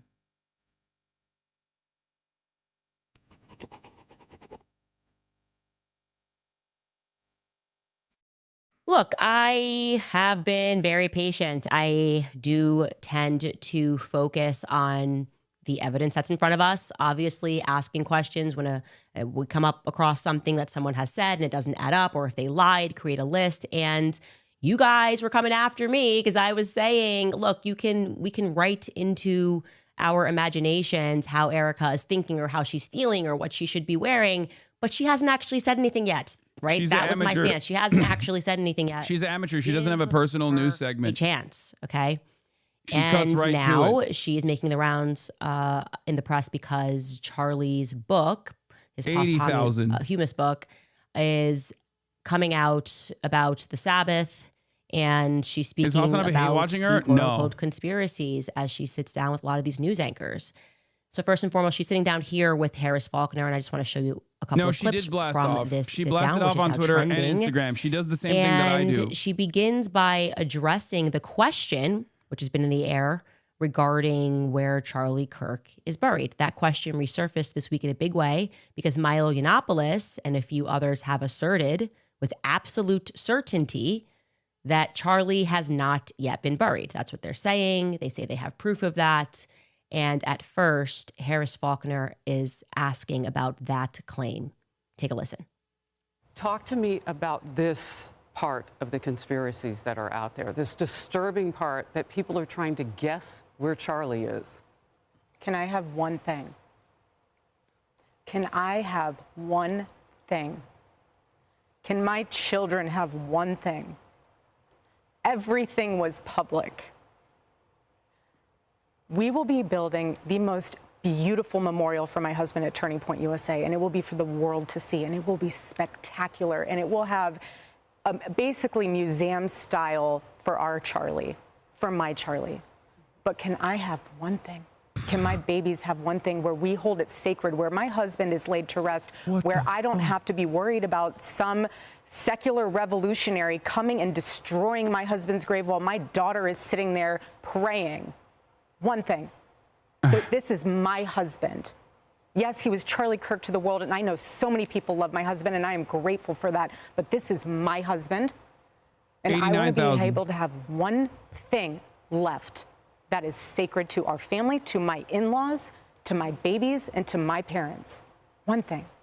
Lavon affair. They just write so like on its random face, I actually unrelated agree Israel shit. with that. I think that when people are being buried and where they're being buried and how their funerals are done, that is very private matter. Okay, so objectively, I don't think it's agree with botted, what chat. she's saying. Okay, but subjectively, because we are dealing with the subject of Erica Kirk and what transpired immediately following Charlie's assassination, this is going to be read as Meghan Markle syndrome, okay?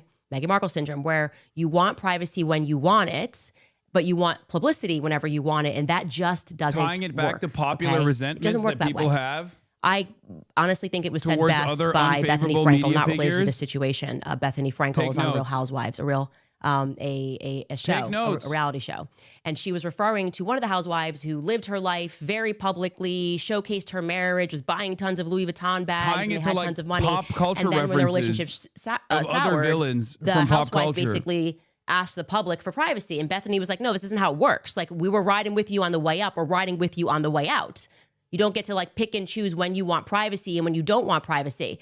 And subjectively, as it, in the matter of Erica Kirk, this is the same person who had somebody record her over Charlie Kirk's casket. That was not our business, truly. And I can say that decision was made by her. And there is, some credence to the claim that everybody grieves differently. I wouldn't even record myself over a casket ever, okay? Some people maybe perhaps want to have that memory.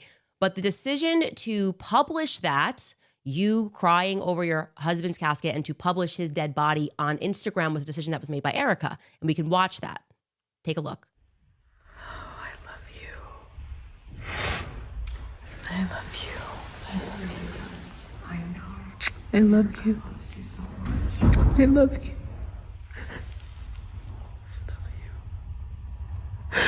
God bless you.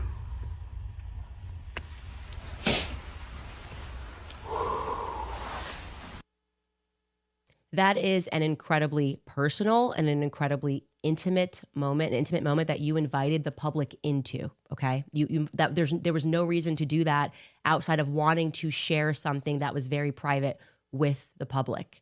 And now you fast forward 3 months removed, and it's why does the public want to know where he's buried? It doesn't work like that. You have to make a decision. I want this always to be private, or I want this always to be public. That's my personal feedback there. Later on in this same interview, she launches into a strong defense of Turning Point USA employees who have, just as a matter of fact, told many lies, many inconsistencies. These are verifiable. So they are currently lying to the public, or they have lied to the public, but she is going to deliver quite an impassioned defense regarding these particular individuals and the organization as a whole. And I want you to hear her passion. Take a listen. What are they taking from you right now? Nothing. But I will tell you what they are doing. It reminds me so much of chapter 6 in the book of Nehemiah. He is building a wall, and the townspeople are at the base of that hill saying, Nehemiah, calling him all these names, saying all these things, come on down. Every single time he had the same message 4 times in a row. I cannot come down. I am busy building. That is how I feel. I do not have time to address the noise. My silence does not mean that I am complacent. My silence does not mean that somehow Turning Point USA and all of the handpicked staff that loved my husband and my husband loved them is somehow in on it. We are busy building. And you know what I thought? I thought these people are human. We are all grieving in our own way.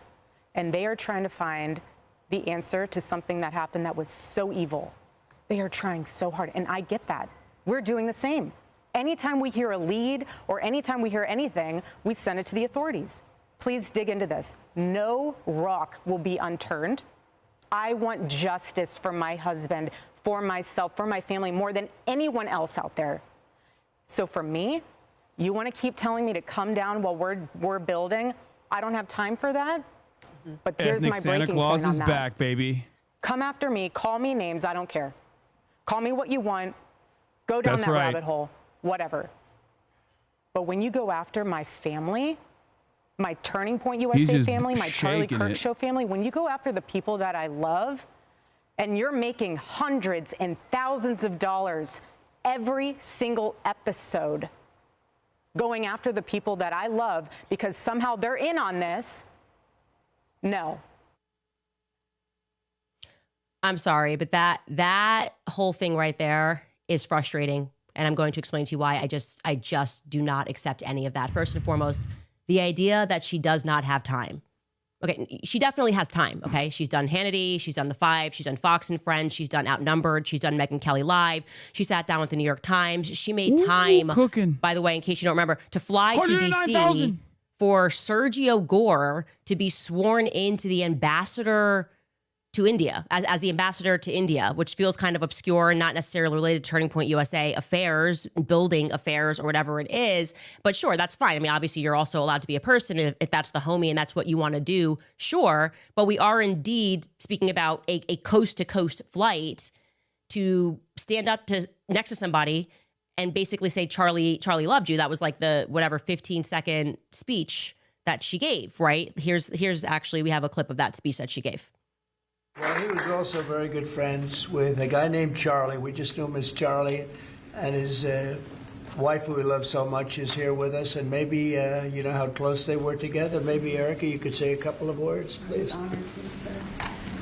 Charlie loved you. It's hard not to get emotional because I know that he would have been the first phone call when he found out that you were going to be taking this position. And the way that I was able to witness the two of you work together for years and to Grifters hating the champion grifter as if and they support grift off the same president person? Yes. was The rate at which her absolutely viewership is humbling to growing, witness, and I'm this so proud of stream you. is like election And Charlie numbers for is you, one but it's who just a with you regular every stream single for her. day, That's so wild. The most in powerful spirit, grift is absolutely and I will be conspiracy praying grift. for you Yes. every day, because I know that this is just the beginning of an incredible opportunity for you. And sir, thank you for allowing Sergio to have this beautiful moment. Thank you very much. Thank you, Dorothy. She got That's just an scared. Guy got ambassador to scared 'cause India the Santa swearing in started ceremony. moving. Again, if that's your friend and you want to be there, that makes sense. She's also a person, and she can decide what she wants to do there. But the point that I am making is that's a coastal flight that she made to be there to watch a paper get signed. She has also made time for an upcoming CBS News town hall sit down with Barry Weiss, which was filmed today. So Erica Kirk has time.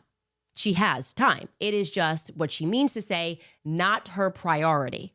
Which This is the most. You are allowed to This is the prioritize most. things in Normies your own have tapped into But Alex Jones this is style not a conspiracies, by the way. And the reason why she's capable of bringing in a normie audience to be more and more conspiratorial minded, I think, is because she ties it into pop culture so aggressively. Like, that's how she blew up. She didn't blow up because of her political commentary. She blew up because she baked in right-wing sentiment into all of the, Real Housewives drama and shit like that. And it's a combination of conspiracy theories. It's a combination of popular drama. It's a combination of gossip. And last but not least, she treats it like a true crime thing. It is this perfect, combination of things that normies can digest. And she's doing it not in an intellectual way at all. She's doing it in the most like normie focused, like just your friend giving you fucking gossip. $100 million. That is separate from the $40 million they made at Mar-a-Lago the other night. So since Charlie has died, that organization has taken in $140 million. But gosh darn you people that are making hundreds of dollars every day on YouTube talking about Charlie Kirk's assassination and the BS narrative that is being fed and the very obvious psychological operation that is being employed to make you accept the BS that they are trying to sell to us. Gosh darn you. Did you make $1,000 today? Speaking about Charlie Kirk, well, you should be ashamed of yourself, says Turning Point USA, who in large part made that money because of those very people who gave to the organization immediately following Charlie Kirk's assassination. Wow. And the thing that is especially absurd about that is trying to like 128,000. Almost like, I want to be clear that Turning Point USA is my family. The Charlie Kirk show is my family. Like she's just expanding the wings for the fucking ad segue. of people that we're not allowed to critique when she peaks because they're in the family. If you call them fam, you can't critique them, right? Oh, I'm sorry. We actually are showing a clip of Rob McCoy defending a pedophile or trying to like launder the reputation of that's fam. That's the CK show fam.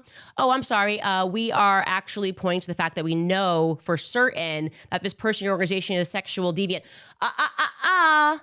That's fam. That is my, don't you get me upset. I know that this is a now $150 million in the last 3-month organization and we employ tons of people, but you can't critique. You can't critique the fam. And I hate to say this, but I'm going to be very clear here. This is why there are many people who do not believe that women are equipped to lead companies, because what you are watching here is an unbelievably emotional response that is absent of any logic, okay? If you really care about your team, answer the questions, okay? Just demystify the entire event. Come out, sit down, answer the questions so people don't think Turning Point USA looks so suspicious. Don't try to like mom the organization and say, well, mother's upset because people are coming after her kids and all of this multi-million-dollar subsidiaries. That's She's my like, children. you're using okay, the multi-million-dollar She's like subsidiaries. saying you're using the grieving wife card. Those are my kids. That's so a you crazy can't thing to be able critique to say. them. 3 Not months a good idea. in. Okay, it may work 3 months in PR after world. Charlie You Kirk guys, I got know it's assassinated. an obvious PR campaign. It's never been more obvious of a psychological operation.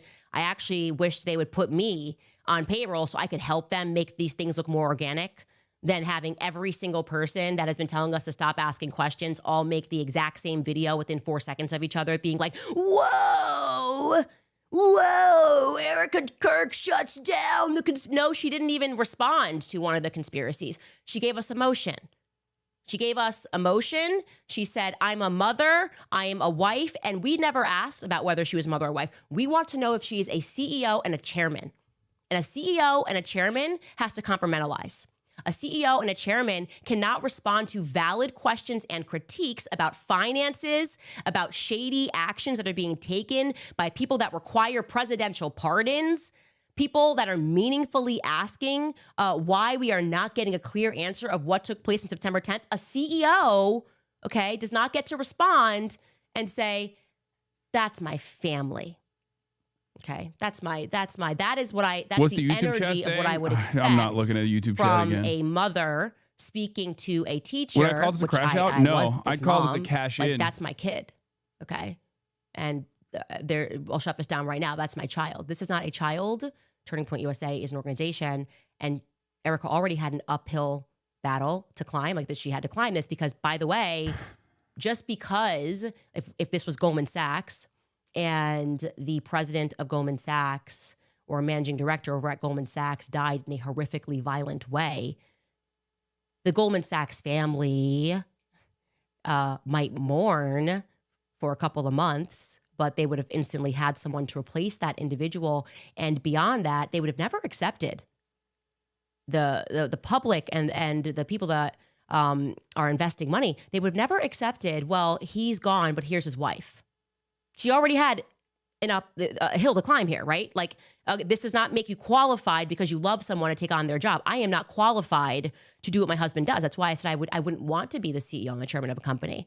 Actually, there's a great clip of Jordan Peterson asking that very question. Like, why do women want to be? Like, why would you want to have? It's actually a lot of work and it's very stressful and it's a lot of numbers and you're crunching numbers and you have to be everywhere, okay?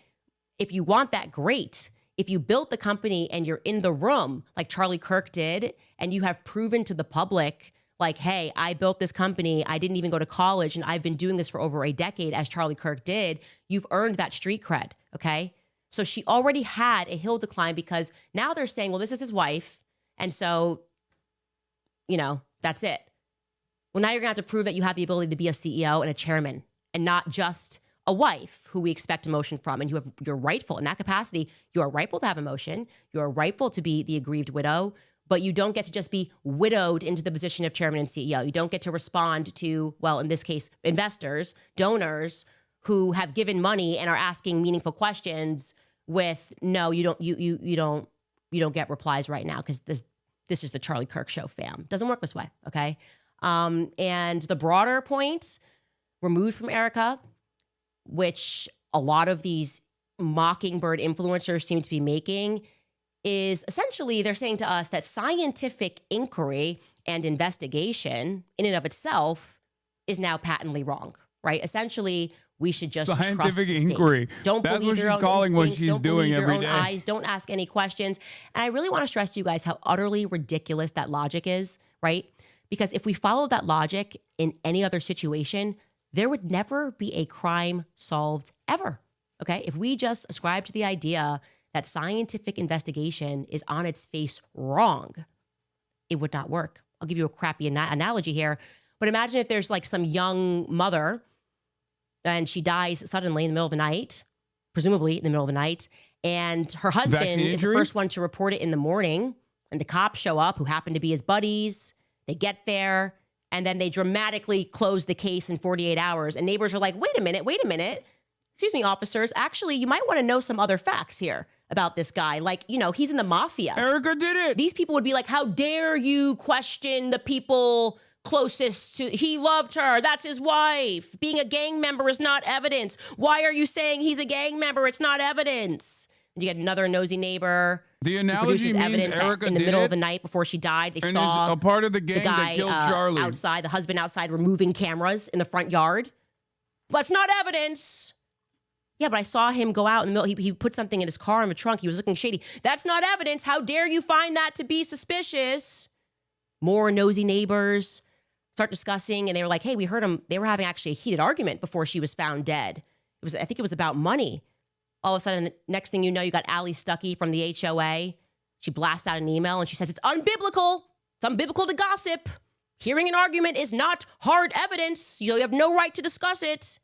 Yeah, we're the nosy neighbors, okay? We put together a list of 20 verifiable lies that have been told in the weeks following this sudden death event. And we have some questions. So we're not going to accept Tim Pool jumping on the airwaves with big estrogen energy telling us we're evil because we have like school board elections next Thursday. We're the nosy neighbors. We don't care about the elections coming up. We want to know whether or not we are in bed with people who are capable of murder, Yeah, Tim people that Pool's are a capable woman. of covering up murders. Actually, we, the nosy neighbors, feel a little bit less safe in this neighborhood until we know whether or not there are some psychopathic killers in our midst. How about that? That's how I feel. I think that's how a lot of people feel right now. So I want to express that. And this psychological campaign filled with emotional manipulation and how dare you and the aggrieved widow speaks and so you're not allowed to question a $150 million organization. No, I reject it. I reject that 100%. Which is why I will say it has arrived as a blast of fresh air that on this very same day, Tucker Carlson is standing up to the nonsense. He's not speaking about Erica, obviously. He is friends with Erica. But just the nonsense of what the FBI is saying, he's wading in and saying, yeah, the FBI is not being clear in what happened. And I have questions because, and I think it feels like a blast of fresh air because and I know many people at home, are seeing all of these people that we followed and we thought that they were heroes. And suddenly this assassination has exposed them all to be frauds. Like for the right price, they will join Operation Mockingbird. For me personally, that is how I feel, okay? Like people in the military that I thought were forthright, people that were journalists that I thought were forthright. I just am so let down. And I don't think I would have been able to handle if Tucker Carlson was among those people. You need hard evidence. As if the killer's going to walk in and be like, okay, here's how I did it, okay? I'm going to give you the hard evidence. I was here, there. Like, what? Instead, Tucker Carlson is coming out and he is blasting the corporate and the Fed narrative with common sense. He joined Theo Vaughn, and here is what he had to say. Take a listen. I don't understand the official story at all. Of his assassination, I don't understand it, and I want to make sure that there is a truly rigorous and honest federal investigation of it, and I'm definitely concerned about that. A, B, I think that I don't know many of the details, but I know that recently Candace said that Egyptian registered aircraft were following Erica Kirk Charlie's widow around for a number of years in different places in the world. That's one of the weirdest things I've ever heard, and I just want to say that is factually true. That's true. So that's like the one data point that I happen to know is true. What does that mean? I have literally no idea. I can't even guess, but that's very, very strange. And what is Egyptian? It could mean aircrafts from Egypt. Who knows? I think that they were registered in Egypt. Got it. And but that fact is true. So enough. And it also her claim that there were kind of a disproportionately large number of foreign registered cell phones at the event. That's also true. So what does that add up to? I don't know, but it means that, the FBI has a moral and legal obligation to look in every direction and to be open-minded as you would in any investigation, in journalism, in science. It's all the same process. I don't know the answer, and I'm going to sift through everything as open-mindedly as I can, as honestly as I can to get to what the truth is. That's science, that's law enforcement, that's journalism. It's all the same. That's justice. And I just want to make sure that is happening. And I just don't have a ton of confidence in the FBI or the men who run it. And I'm not saying that out of ignorance at all. That's a scary part too. I'm not alleging anything. I'm just saying I think it's really important that we have that. That is what authenticity sounds like. And that's what we're doing here. We are investigating, right? Sometimes you get something wrong, you correct it. But I was right about the Egyptian plane. Yeah, we're so tapped in. When you hear Tucker Carlson say that he is confirming that part is true, what I take from that Tucker Carlson has been very clear. He grew up with CIA agents, okay? This is a guy who grew up in Virginia. His father, he learned after his father died, he thought he was just working with the CIA. No, his father was on the payroll of the CIA. So Tucker's friends are in the state. So you should take it as a concrete fact that there's something up with these Egyptian planes, and they were in fact following around Charlie, and they were following around Erica, as I told you. And that means people in the NSA, the CIA, are confirming that that is real. And yet, just last week, what we got from Blake Neff, and I know he's untouchable, he's in the fam, but I'm going to go ahead and touch that and say, like, this is not okay, the vibe is not right, is making a mockery of it. That is what we mean when we say none of this is passing the vibe check with Turning Point USA. There's no clear answers. There's mockery, there's laughter, but there's no clear answers. And the mockery and the laughter is not working.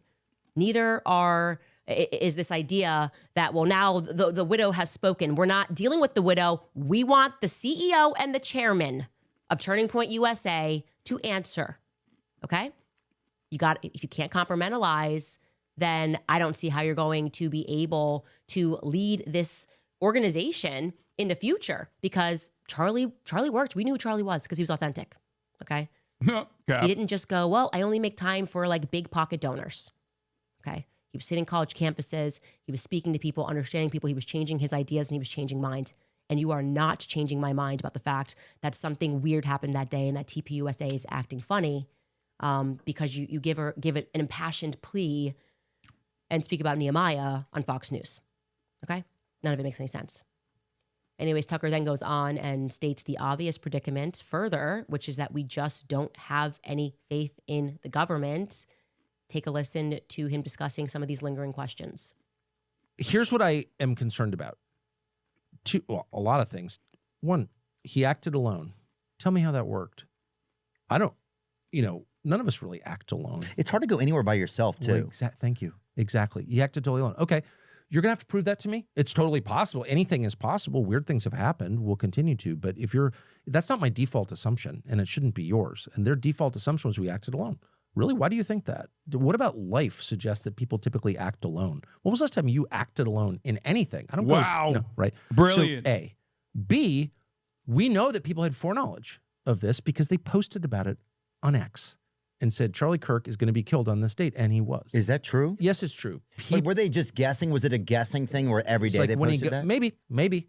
Have those people been interviewed?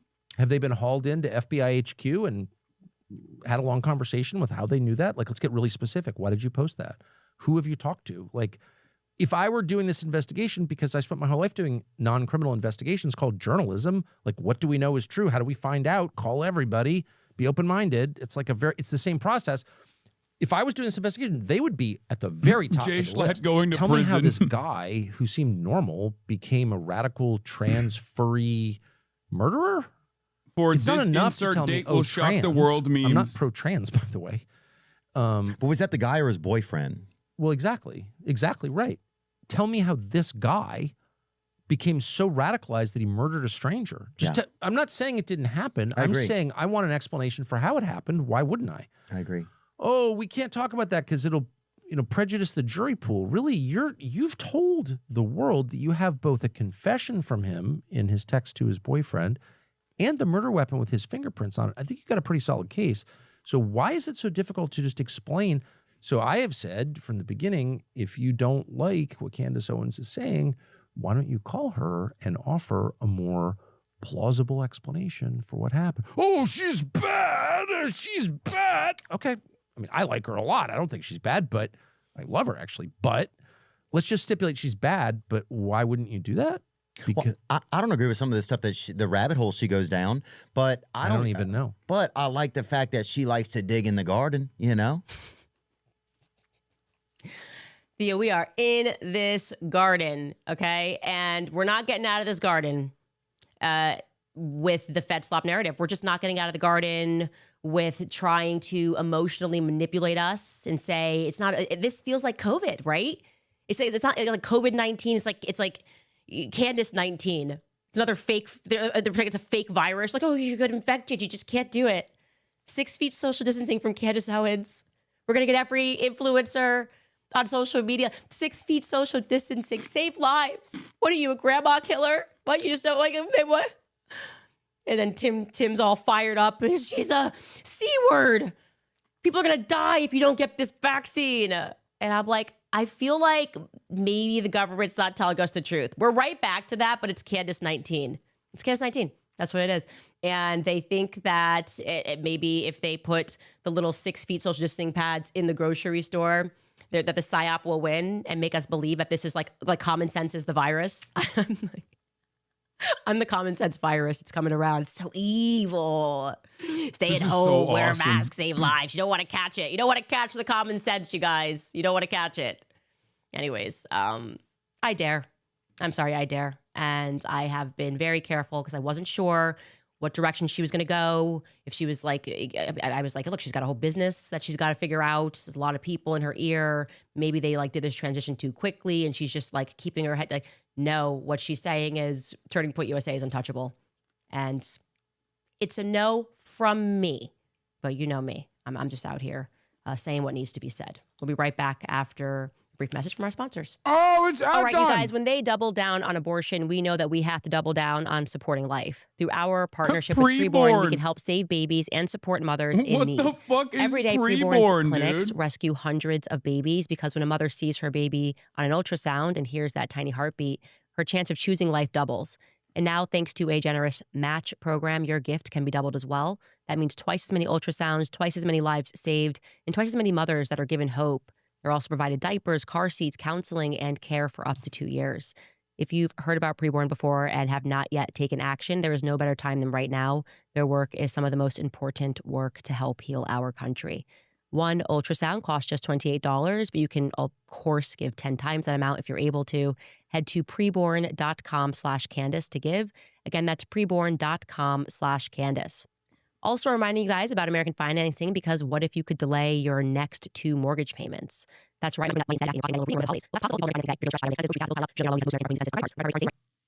Now in the 20s, even the 30s. You can't believe these are our ops. What do you mean, brother? Have you not been paying attention to American politics and political discourse in general for the last like 4 or 5 years that I've been doing this? Of course, this is fucking what our ops are going to turn into eventually. This is the market demand. If you are by nature as an independent content creator with no like real worldview, with no real interest in changing the world in any direction, you're very malleable by definition. Okay, I'm worried. She's back. You trust the influencers. You know, people over in the chat say we need some Candace 19 merch. Yeah. Don't go Max, get the Vax. That's what Mark is saying. We're gonna get some gear for you guys. Don't go Max, get the Vax. That's the vibe right now.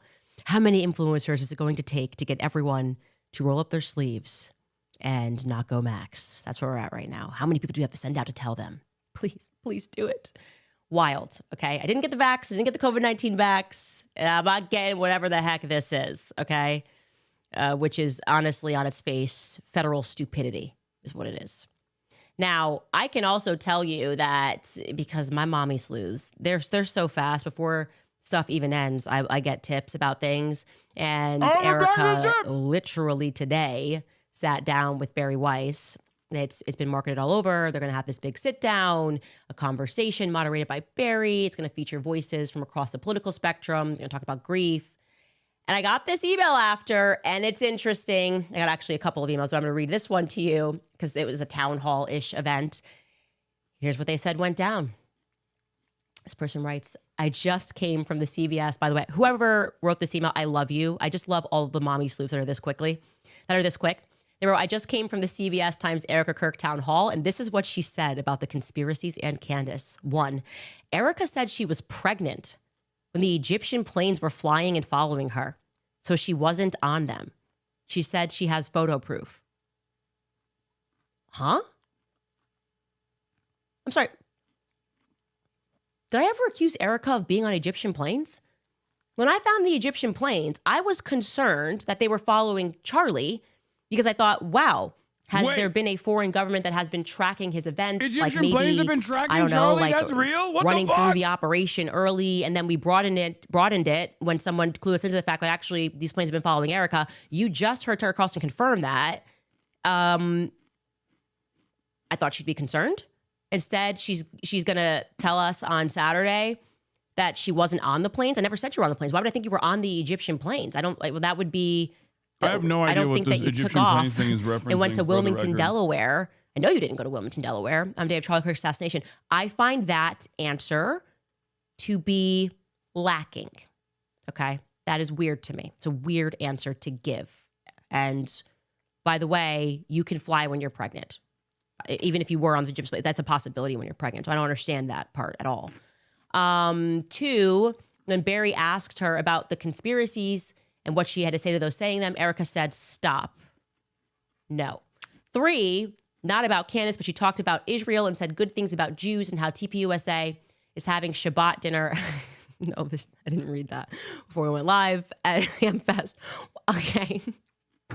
Okay. You guys, I want you to know, in addition to the fact that Charlie, in the last couple of days, wanted people to know that Mikey is fantastic and supercalifragilisticexpialidocious, and he had this whole vision, and that Rob McCoy was his favorite pastor, and that you should buy Josh Hammer's book. He also wants you to know to just be a Jew. I think we get it. We get it. Those were his last words. Okay? We get it. Just like... Okay. The shade. Anyways, moving on from that.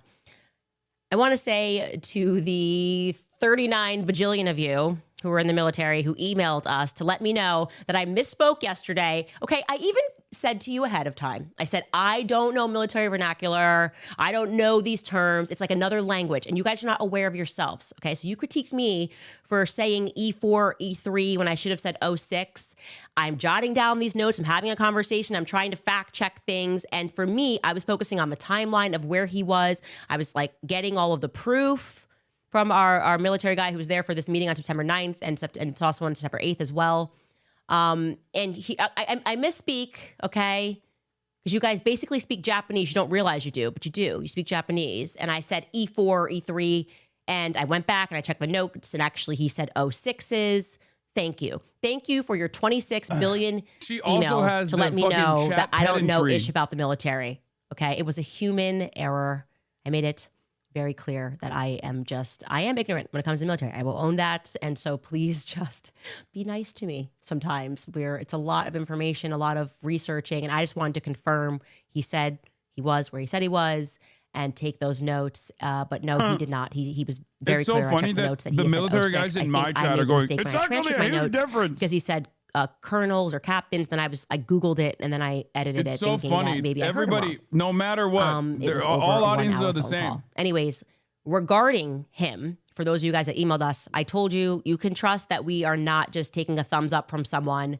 There's a lot of research that goes into all of these things, and we were able to confirm definitely don't everything think he that. said was real. He gave us his card that he swiped onto the base, and now, because you guys sent so many emails, and actually people who were on that base in Arizona, the Huachuca base in Arizona, adding further credence to his claim, is we've been able to since verify 2 more things from other people that are currently stationed there.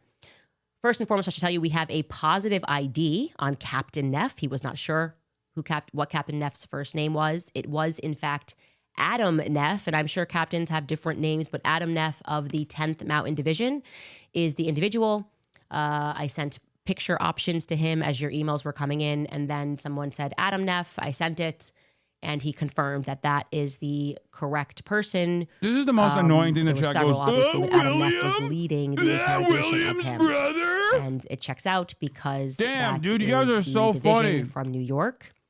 Also, Every time we someone have says now Neff, you go, confirmed, and this is exciting, because we got a lot of emails going, oh, like if Shut the this was fuck really up. this like meeting, people wouldn't have known it was taking place. They would have used a empty building or something like that. Well, guess what? We have confirmed from people currently stationed on the base that JTF is indeed using a building. No, jokes I'm are not going to allowed. name the Just building. I stop know the fucking exact spamming one the same shit because over and I don't over want again. to, I don't know, accidentally violate national security. But Jokes effectively, are they allowed. are Just be borrowing a funny. building, so it's effectively unmarked in that sense, and that building has been turned into.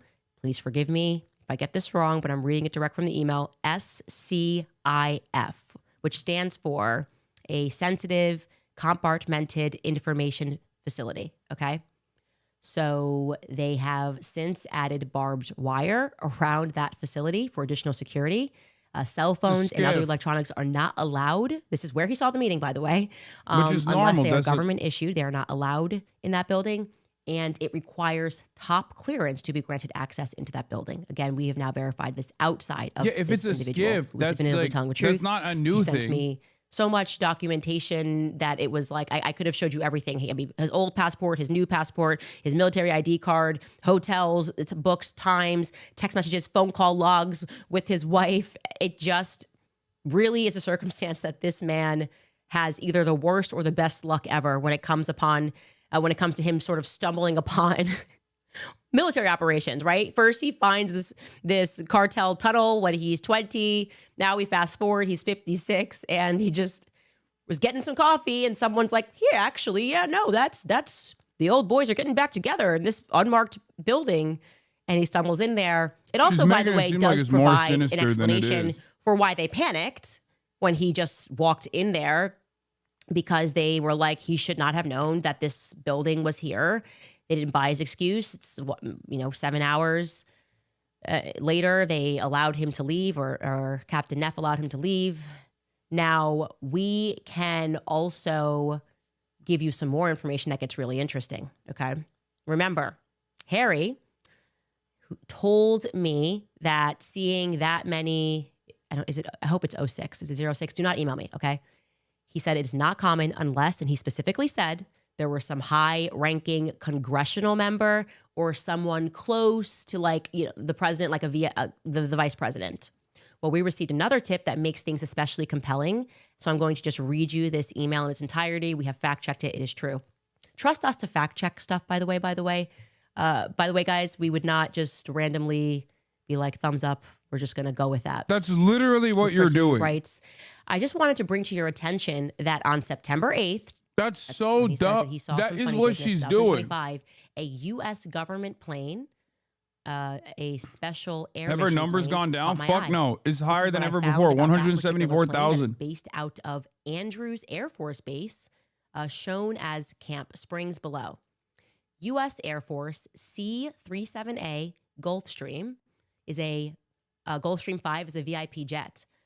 Part of a unit that caters to senior members of the executive branch and Congress.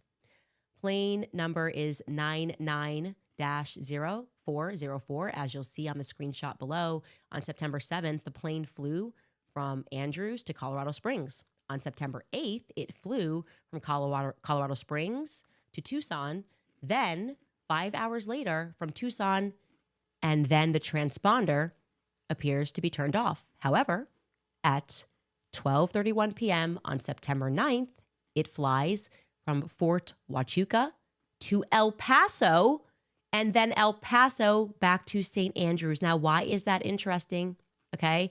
Because that means the timeline that he gave us is exactly right. This meeting took place early in the morning. I think it was 7:37 where all this happened. And then he said he assumed it was like a high-ranking congressional person or somebody that potentially could be in the cabinet.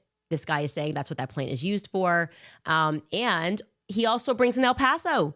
Remember, El Paso, Texas, is where all those weird flights were coming from on the day of Charlie Kirk's assassination.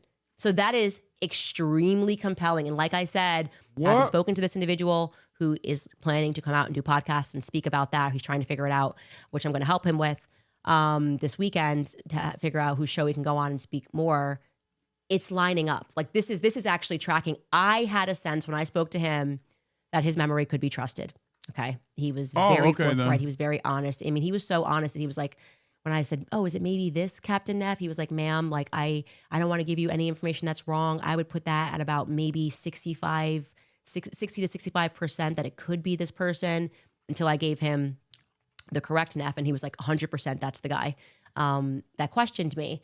So I trust him. And by the way, so he was 65% when I invested in the wrong guy then, by your own admission. That were in the military currently were very moved by his story. People who have had the experience of doing the right thing in the military and being treated as though they did something wrong for doing their job. This is literally, trust me, bro, journalism. It is so fucking crazy. And to all the service members that sent those emails, I want you to know that he was. I can't believe how many people are tuning into this. Oh my God. Knees, him and his wife just thanking God because they never thought their story was ever going to come out about what happened to him when he was 20. And that is just something that is really, that's why I said there's so much God in this, because like he either has the best or worst luck, but he just happens to be in the wrong place at the right time, maybe in the right place at the wrong time. Who knows? History will tell us. Continuing the rest of that email from the person who gave us that tip about this plane, he concludes it by saying, "This is the only time that I have noticed that this plane was in Fort Huachuca. If your contact..." From a true clandestine fan, here's the lore for the Egyptian planes. The Egyptian airplane turned off its GPS while in the sky moments after takeoff, which is against international law, and it took off like 30 minutes after Kirk was assassinated from the airport in the city Kirk was killed in. The Egyptian jet is 100% true, and nobody can explain why that happened. Wait, what? Wasn't it the PJ?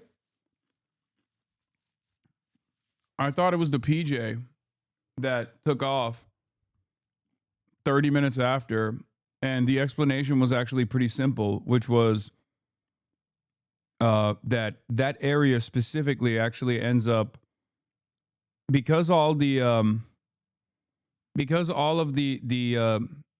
not the transponders necessarily, but like all of the websites that actually track this stuff are just like independent trackers in general. The PJ that flew for a little bit and then ended up landing in Provost was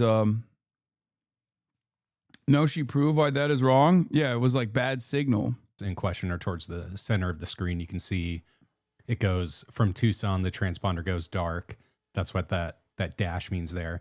But what really stood out to me were the call signs, which are basically the fourth column from the left. So you can see it's using RCH, which is reach. That's a standard Air Force call sign designator.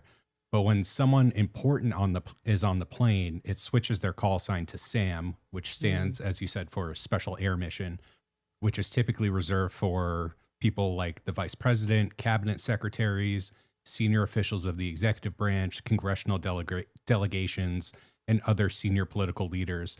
So what that tells me is the call sign from Tucson to Fort Huachuca is a standard reach. Everything before that is as well. But once it gets to Fort Huachuca and takes off, it switches to SAM. So that tells me they picked up someone of that stature in Fort Huachuca. And then, just to avoid confusion, the Venus call sign is just when the plane is empty, it doesn't have anyone on it. It's actually very, very helpful. And I think, like I said, there's something here. There is definitely something here. And I do believe that God put that man again. He has the worst luck. Our what are you guy going to do when this has the worst dumb luck shit is actually down, true? best I don't luck down know. in Fort Huachuca. But I'm certainly This does glad he's nothing there. for me. I don't give a So shit. you'll definitely be hearing from him directly. I would assume next week. I'd be gonna help him shocked, figure I things out. guess. He's like, I don't know how to work these podcasts and computers and how to get my message out there. We will definitely assist. We'll take a brief break and come back after some sponsors. All right, you guys, want to tell you about Pure Talk because as a consumer, you carry the success or the failure of businesses in the palm of your hand. Their success depends on your decision to spend money with them or their competitor. Well, my friends at Pure Talk would like to I say think the thank you funniest from the bottom outcome of is their if hearts for Cash choosing Patel Pure low-key Talk kinda for your did it. wireless needs. Because of you, they had a Which was my record-breaking year. initial Because of their generosity joke through their response. Roundup for Charity program, they've been able to donate over $500,000 to America's Warrior Partnership, who stands And on it fucking turns out it wasn't a joke at all. Like, I don't know what she's even getting at. Yeah, I think we're not as invested in the Clandis lore to know, because like this is multiple layers into the conspiracy, I think. So I don't even fully understand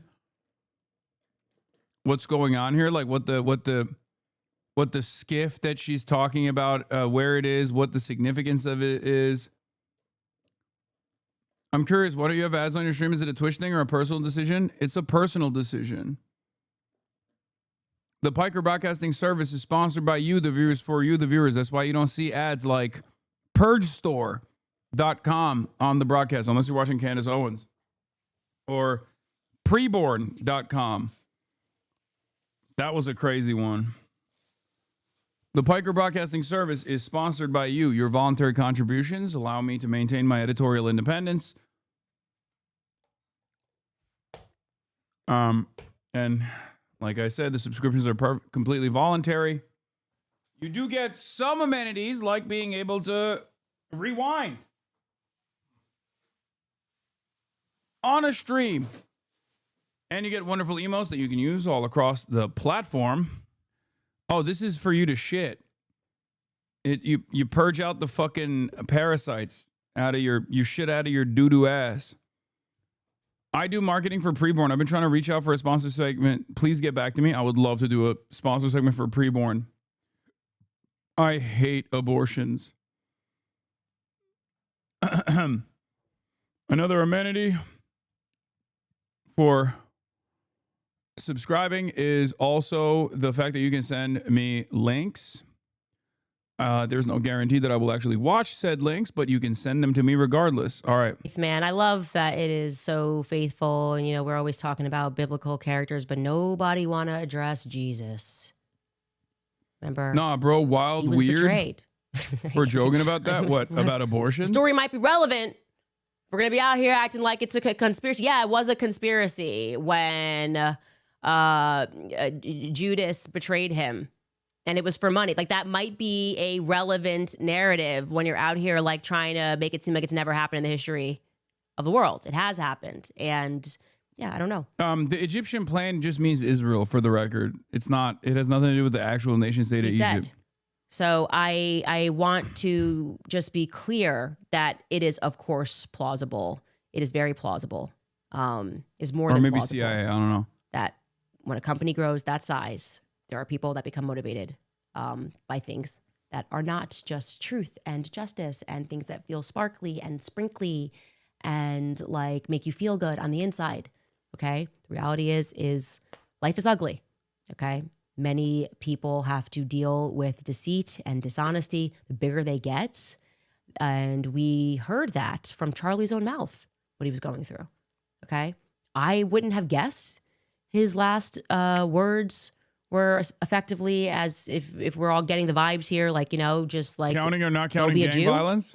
But no, I feel like he was under pressure actually from a lot of his Jewish quote unquote friends. Wait, what do you mean? His last words were counting or not counting gang violence? Provided from Turning Point USA in that regard. It's like we're getting no honesty at all. And I'm wondering why, because this feels like a very poorly run she did not PR say, show. She did not just imply that Charlie Kirk's last words coming out of his mouth were anything but counting or not counting gang violence. You can head to CandaceOwens.com. I watched the video. I know. Promise you we will get you Candace 19 merch. What the fuck? That's another ad? What is happening? What is bro? Okay, y'all don't appreciate me enough. Can I just say, there was someone in the chat the other day that was saying like, hey, I never actually realized how fucking dope you are for not doing ads on your stream until I went to someone else's stream and I was pummeled with ads nonstop. People understand. MakeHimASandwich.com if you'd like to buy it from us directly. You can also head to Amazon now, throw it in your cart. Another ad?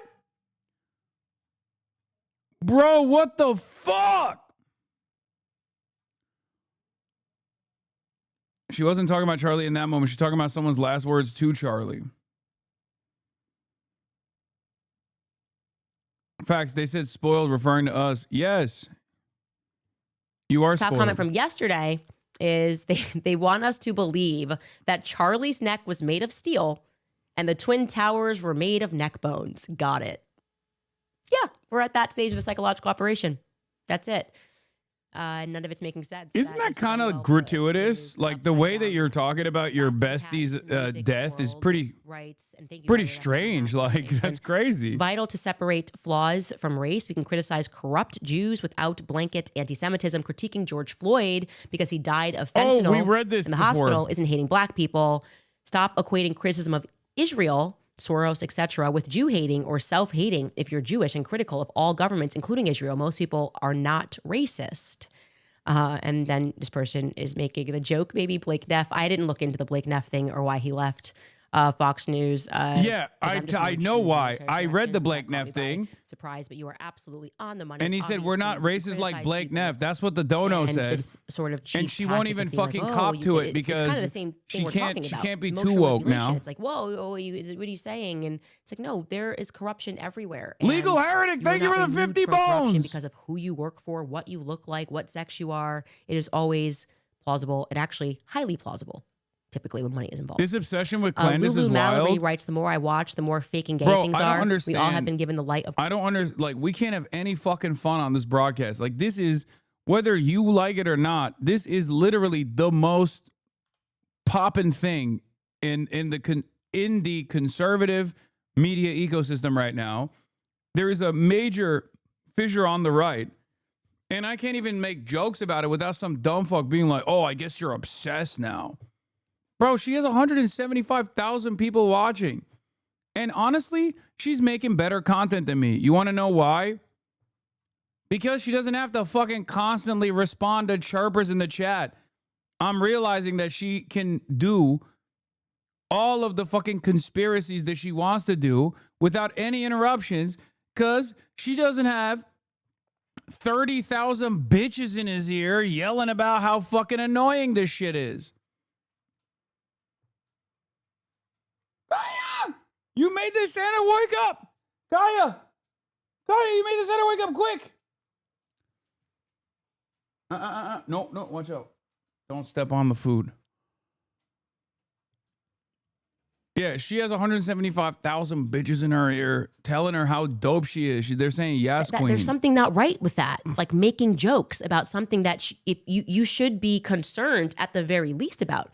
Even This if isn't it turned fun. out. It's boring. You have more integrity than dealing with anti-Semites. We know she's scum of the earth. First of all, check out these thighs.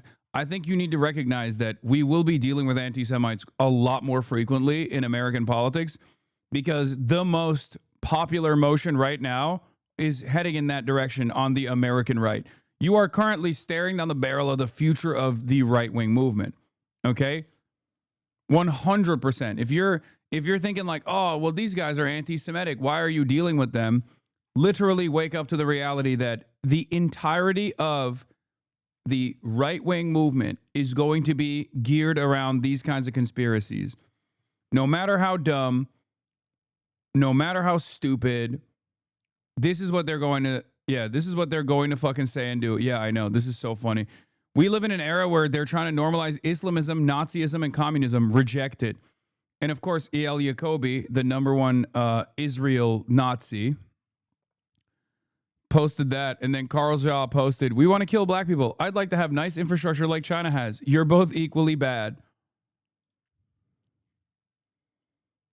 Liberalism needs to die. This guy isn't a liberal, for the record. This guy is a one-issue person.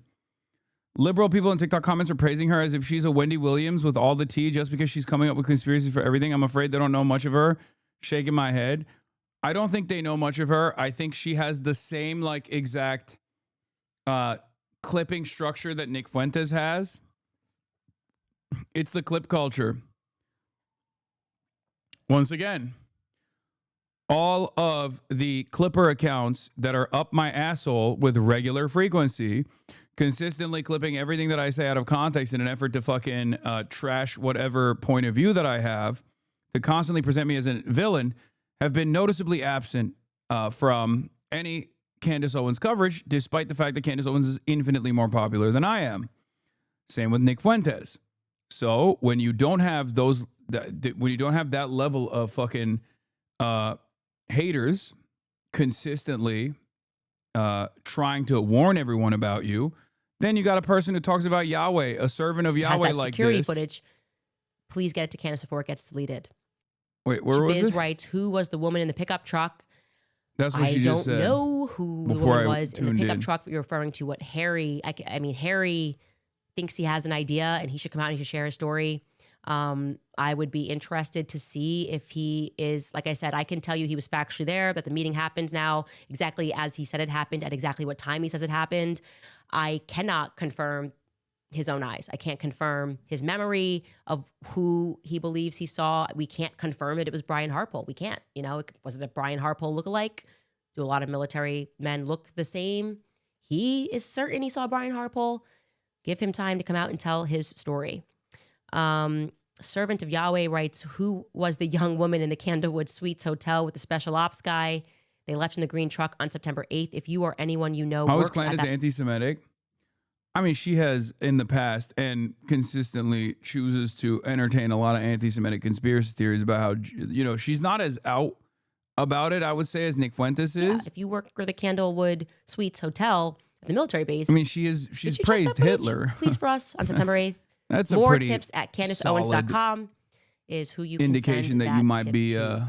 What you anti-Semitic. doing? Staying at the Candlewood Suites Hotel. She said Hitler was actually just trying to make Germany great again. But it was because she became, or he became a globalist by invading other countries. That's when he got bad. And I am going to keep on this, see what comes of She this. also won Anti-Semite of the Year. We'll see Okay, you she guys defeated me to win Anti-Semite of the Year. That doesn't really mean anything. Winning Anti-Semite of the Year, yeah, sometimes they get it right, but that doesn't really mean much, you know?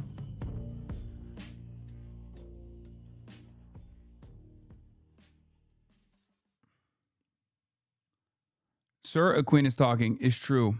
I can't believe we just watched it. Oh my God. She dunked on you? Okay, calm down.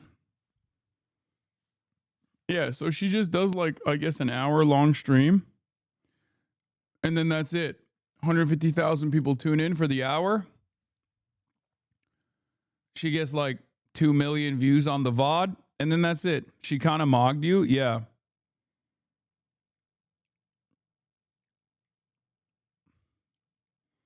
An hour stream, 40 minutes of ads. Yeah, half of it is ads. It is pretty crazy. 180,000 peak. You could learn from a woman like Candace? No, I don't think it's botting. I think it's real. I thought it was botting. I don't think it's botting anymore. Because that shit jumped up organically. Like it didn't just like go from 1,000 people waiting to like 150K. It straight up went from, first it was like 20K, 30K, 40K in the waiting room, 50K when she starts, and then 50K, 60K, 70K, 80K. We watched it happen. And it peaked at 180K. The audience expansion was organic. There was no like noticeable big jumps. Why the fuck do so many people think what she's saying is interesting? Great question. I explained it already, but I think she already cultivated a massive fan base doing pop culture commentary and pop culture critique. And she was doing pop culture critique while also still doing like right-wing commentary, or even doing like right-wing framing on pop culture critique. Having said that, however, she bakes all of that stuff into this. This is obviously like a very this is a very big story, and there's a lot of attention on it. There's a lot of interest in it.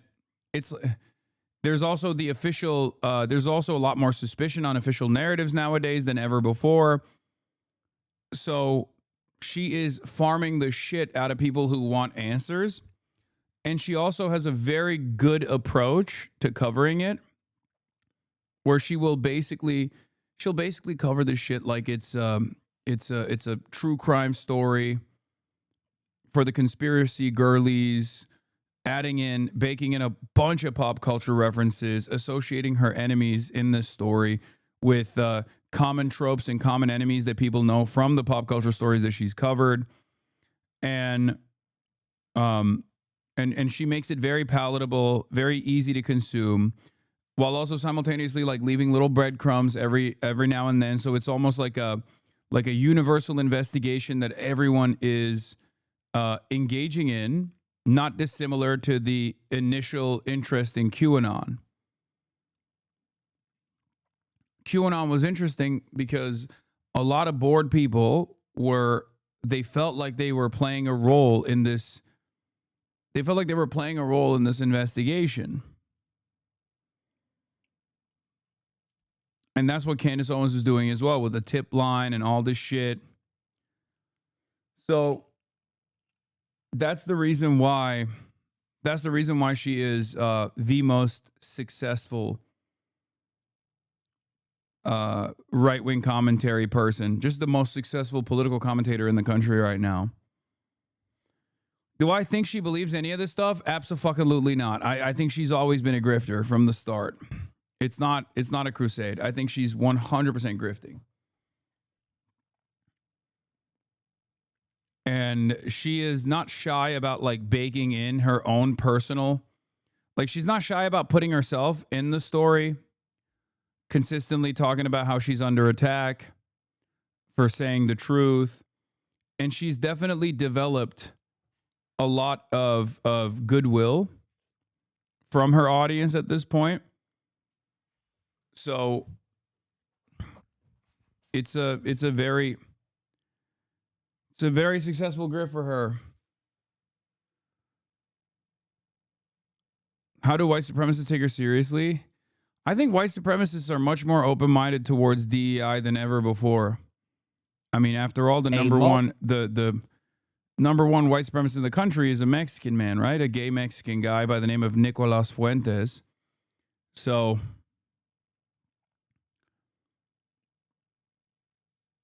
that's like they're already used to listening to a non-white person.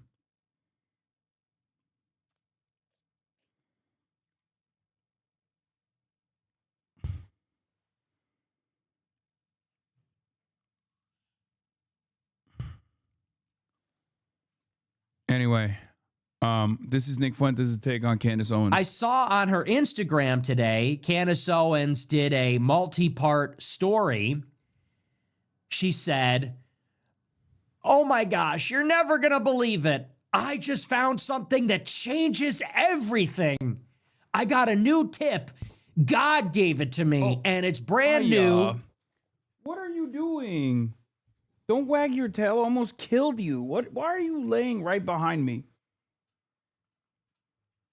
It's crazy.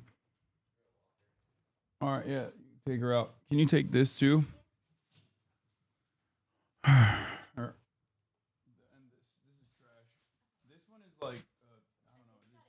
Yeah.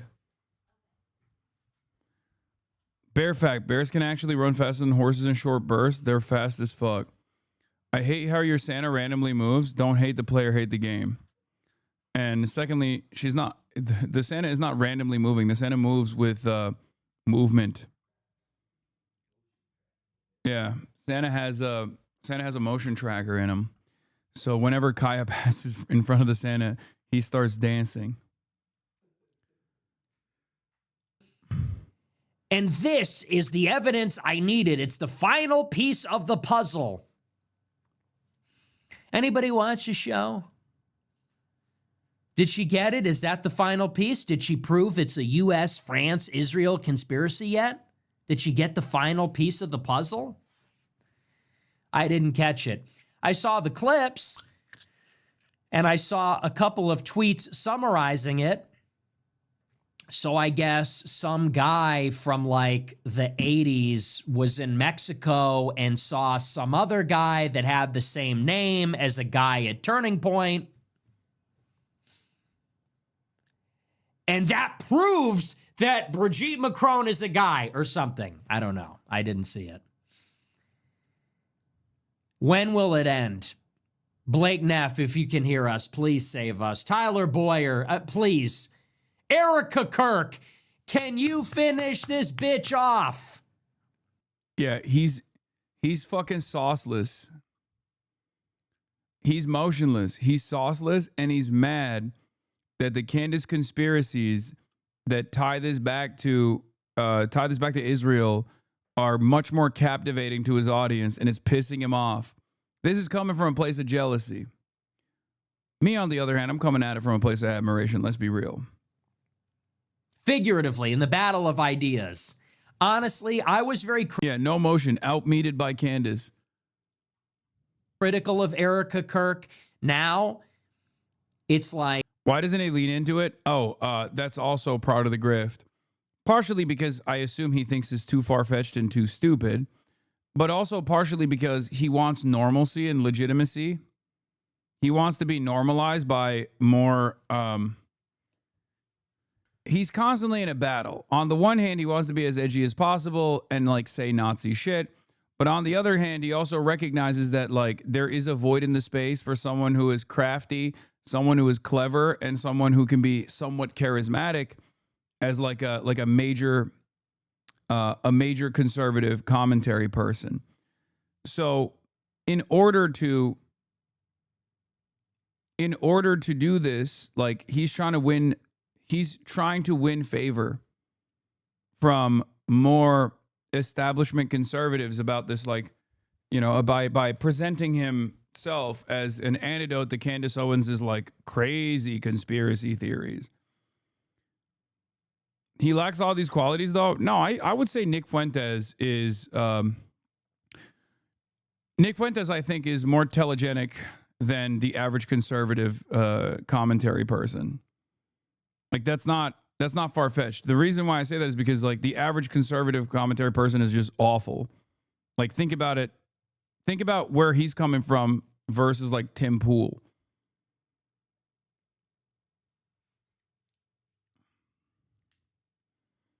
Also, if he had no motion whatsoever, he wouldn't have been able to claw himself back into relevance over the years after he got deplatformed from everything.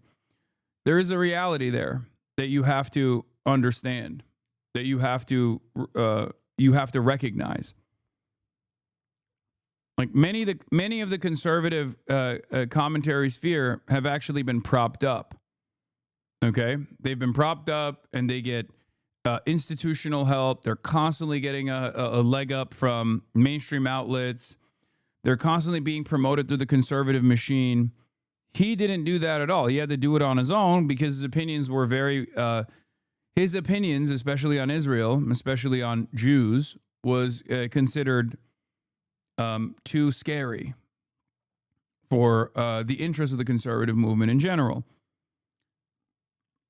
So once he was deplatformed from every fucking outlet, he had to basically claw himself back up.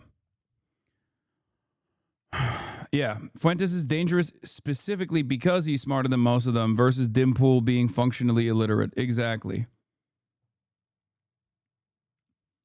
But the reality of the matter is his comparably higher intellect is actually a burden in this situation because people are not looking for someone to do intelligent assessment. They're looking for someone who's dumb as fuck, just like they are.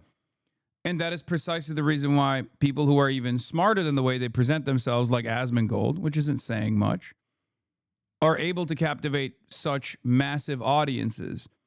And you kind of see the vibes of the audiences in general. Whenever I bring his name up, there's like at least 5 or 6 people that come in here and they try to talk shit. And you can kind of tell, like DGGers, for example, are at least a little bit more sophisticated in their smear operations, a little bit more sophisticated in the way that they present themselves as liberals from time to time. Asmongold audience members are very, you know, what you see is what you get. They come in here and they go, "Duh, you're a Muslim man, rat. Oh, I can't wait to do a holy crusade on you." Like they're very clearly mouth breeders. But the reality is there are more mouth breeders now, especially on the right, especially on the far right, than there are people who are even demanding intelligent commentary.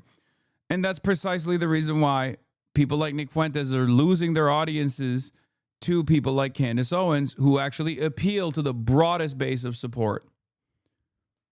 Yes, mouth breathers. English is my second language. You barely speak one. Okay, don't give me that fucking bullshit right now. Breathers. Yes. Ugh. There's still a guy. Look at this. What is a mouth breather? What is a mouth breather? 60 seconds after I already addressed it, there's still people fucking writing in the chat. God damn it. We do fancy ourselves to be much smarter than the average conservative audience, but honestly, we're a bunch of fucking hive-minded morons too in here as well.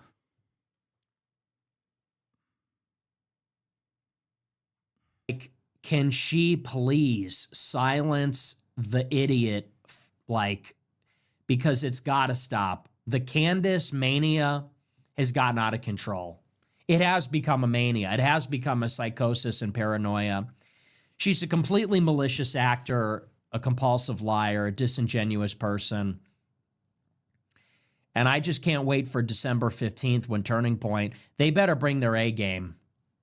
They got a lot riding on this. And I'll say this much. I'm looking forward to the Turning Point live stream where they respond to everything. I plan on live streaming that. And depending on how they do, if they don't do a good enough job, I think I'm going to have to step up. And I think I'm going to have to expose Candace Owens for what she really is. Oh, yeah. Okay. No, that's yeah, you can tell exactly what's going on here. He's like, oh, man, it's just Turning Point USA couldn't get the job done, but I'll be the real champion.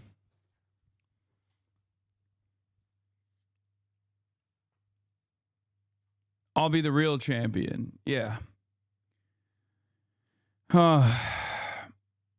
Also, there was the Brett Cooper part of this conversation that I was going to be talking about, which is like a testament to how much things have changed about, you know, certain things that conservatives broadly consider to be indefensible. Now they are defending it. I'm going to give them, they have the opportunity because they are involved in all this. But I am so frustrated with how people are handling it. They're losing. If Turning Point doesn't do a good enough job on December 15th, I'm going to have to step up. And just like I exposed Tucker Carlson and just like I exposed J.D. Vance, I'm going to have to step up and I'm going to have to blow the lid and expose everything about Candace Owens and reveal who she really is, who her husband is, who her donor. I think it's pretty crazy that the current meta in 2025 in the conservative movement is like, who's a better white supremacist? Is it the gay Mexican guy or is it the black woman married to a gay British dude? That's pretty crazy.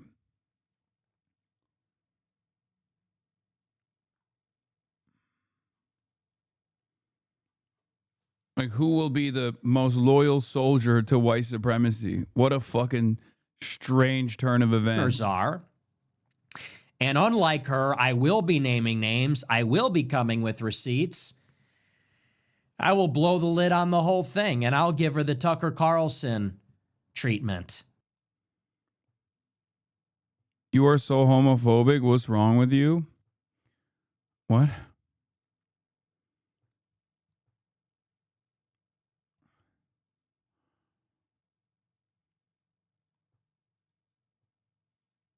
What do you want me to say? That Nick Fuentes is not a closeted gay man? Like, what? How is that homophobic? Yes, Candace Owens' husband, there is suspicion that Candace Owens' husband is also. Candace Owens is a beard.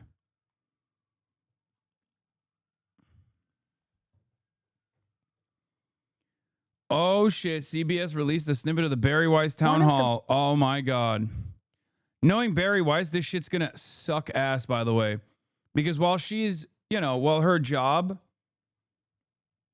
is basically to do propaganda for Israel and all this shit, she's so bad at her other job, which is to make things more impactful, make things more interesting. So, lucky for us, I guess, if this is the best they're going to get for people who are doing propaganda for Israel, it's not looking too good. Most alarming things about Charlie's murder was the way that some people in this country reacted to it. Yeah. And not just online. This was an idea that you encountered a lot. And the idea was this: they kind of justified it. They basically said that because Charlie said or believed things that they believed were controversial or even hateful, that he somehow had it coming. What do you say to people Nope, that's the old meta. Now they're saying Israel killed him and Erica Kirk is involved. That's the old meta, Barry. You can't go back to the old meta. Nobody gives a fuck about that no more.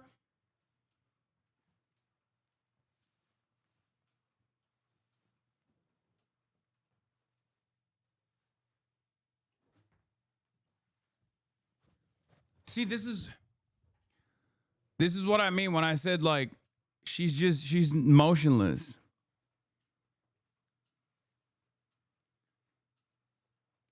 She's 3 months behind on the... God, what a fucking fossil she is. She is desperately trying to whip the mainstream discourse back to, like, remember how fucked up it was? Remember how messed up it was when everybody was collectively making fun of, or not making fun of, sorry, when everyone was collectively saying Charlie Kirk deserved it? Remember when the left was doing the violence?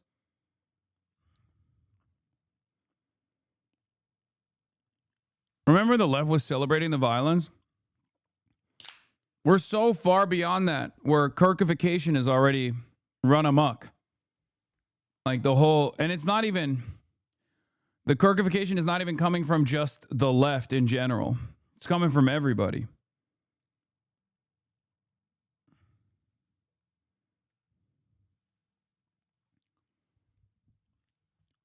You can't get back to conversations that were immediately, the conversations that went stale instantly 3 months ago.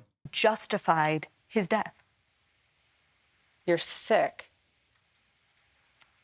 He's a human being. You think he deserved that? Tell that to my 3-year-old daughter. That'd be kind of fucked up to say that to any 3-year-old, honestly. It's just like a strange demand from Erica, honestly. No, I will not be doing that. Also, every time I see this lady on camera, it's just so bad. And then the slow camera pan, too, with the slow zoom, it's just like, oh, this is going to be an impactful moment. Get this, that he get somehow had it coming. What do you say to people who justified his death? Look at this. You're sick. He's a human being. You think he deserved that? I don't know. It's just hard. It's fucking hard to feel sympathetic to Erica Kirk. I don't know what it is. It's just every time I see her on camera, I'm like, okay, you want to know when I checked out of this stuff? When I saw that fucking immediate post that she had on her Instagram stories where she was like touching Charlie Kirk's hand or something. And that's when I was like, this is a little strange, no? And if you recall, I said on stream, I was like, maybe it's like a Christian thing. I don't fully understand it. But I thought it was a very weird thing to do. Because like everything is a performance. When you're doing it on camera, especially, it's a performance. So you're choosing to put that out there. And I don't know why. I thought that was like a very strange thing where she was like crying over his body. And I couldn't understand it. But I just chalked it up to, I don't know, like maybe this is a Christian type of grievance. And this is a Christian grieving method and I don't understand it potentially. But that was my like, there's something that's not adding up moment.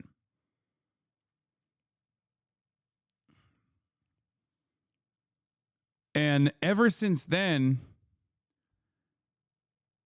like the memorial with the fucking WWF flayers or WWE flayers, like the aggressive posturing from the administration trying to punish people for even in certain instances, like saying this is what Charlie Kirk believed. And they're like, how dare you say that? You can only say that he was a father to children.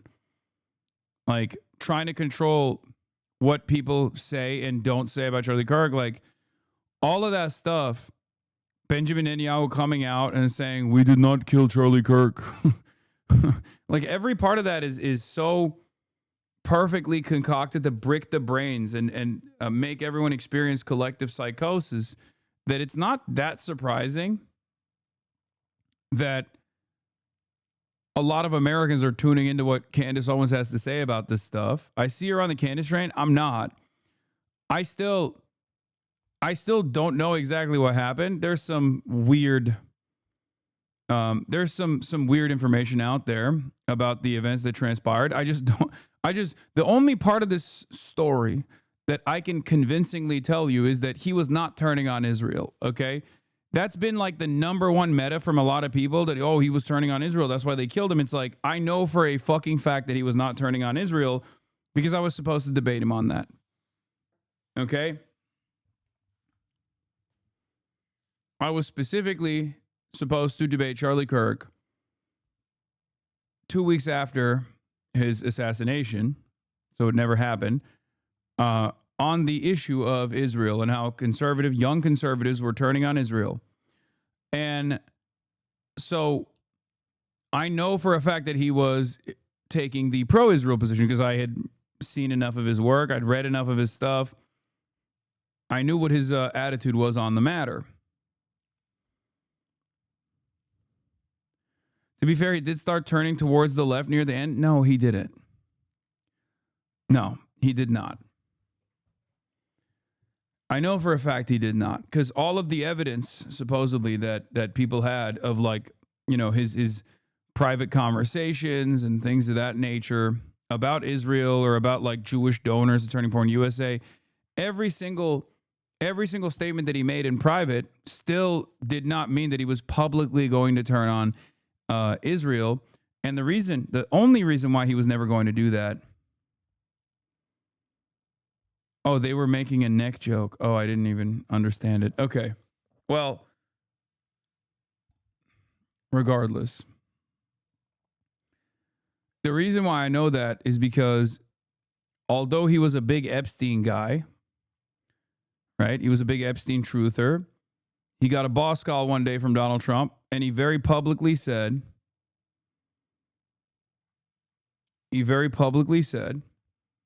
I'm done with Epstein. And that was a huge thing for him. He had talked about Jeffrey Epstein quite a bit. But the moment that Donald Trump said, no more Jeffrey Epstein talk, he said, I'm done with Jeffrey Epstein talk. I trust my friends in the administration. That, to me, is a perfect example of how Charlie Kirk operated. He didn't have like this integrity that people claim he had. He didn't have his own personal beliefs that he would express from time to time. He was whatever Trump is. He was an obedient servant of Donald Trump.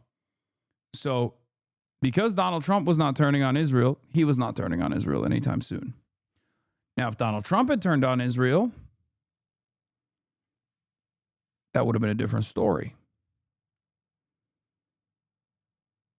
Okay? That's the only part of the Charlie Kirk was turning on Israel saga that I disagree with, the major part, I guess. And also, I have not seen enough evidence that Israel, I'm not even saying that Israel would not conduct a high-profile assassination on U.S. soil, for the record. I'm not saying that at all.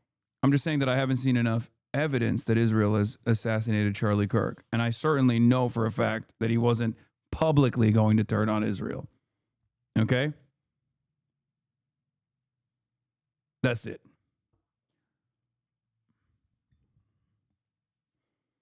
I have enough evidence and enough analysis on why he was not going to turn publicly on Israel. Privately, it doesn't matter. These are people who are not, these are These are people who are like empty vessels, okay? You have to treat them like they're empty vessels. They have their grand ambitions, and they have, like, what they say outwardly is very different than what they might think. Okay? There is no integrity there. They can express frustrations with Zionist donors, Turning Point USA, demanding more and more. That's perfectly understandable. It's no different than Bill Clinton saying, "Who the fuck do you think is the superpower here?" to Benjamin Netanyahu during the so-called peace process summits that took place, and then literally doing the bidding of Israel unconditionally. Being annoyed at Benjamin Netanyahu doesn't mean, or even hating Jews doesn't mean, that you are going to publicly say those things. Okay?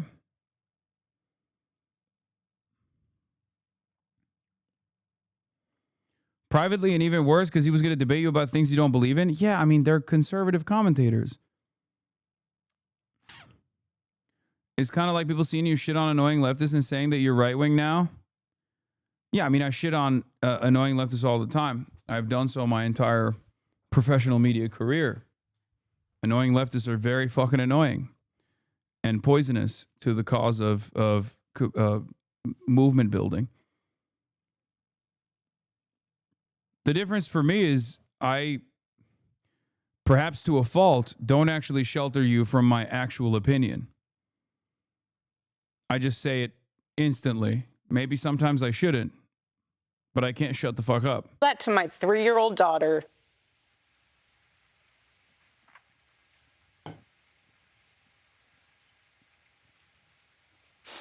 Excuse me. You want to watch in high res the video of my husband being murdered? No. And laugh? And say he deserves it? Also There's a little something crazy. very sick in your soul, and I pray that God...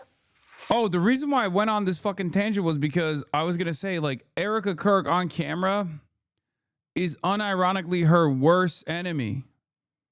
Like, whatever the goals of Erica Kirk may be, when she goes on camera, every single time, it just comes across as disingenuous. And I don't think I'm alone in saying this. I feel like there's a lot of people who just genuinely, not even like enemies of Charlie Kirk. I mean, like, even fucking people who like Charlie Kirk or liked Charlie Kirk don't really like the vibes that she's putting out. I don't know what it is. There's just something about it that just comes across as so performative. There's some about it that comes across as fake and phony.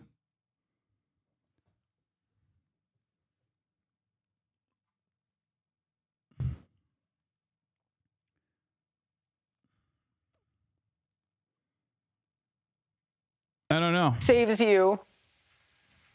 I pray. Because that is what is so wrong. The internet in this world has dehumanized us.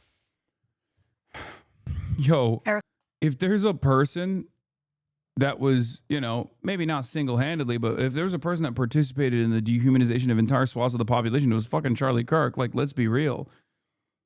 This song and dance is also very frustrating because it's like, as long as you lean into violence that's coming from the state, whether it be police or military, then you're not seen as though you are demanding more violence.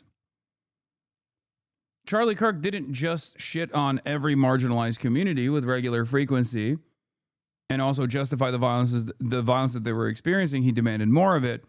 But he also quite literally was shitting on the concept of empathy as well. He was doing that classic, like, suicidal empathy narrative as well. He demanded televised executions of political leaders. Like, I don't know what we're fucking talking about.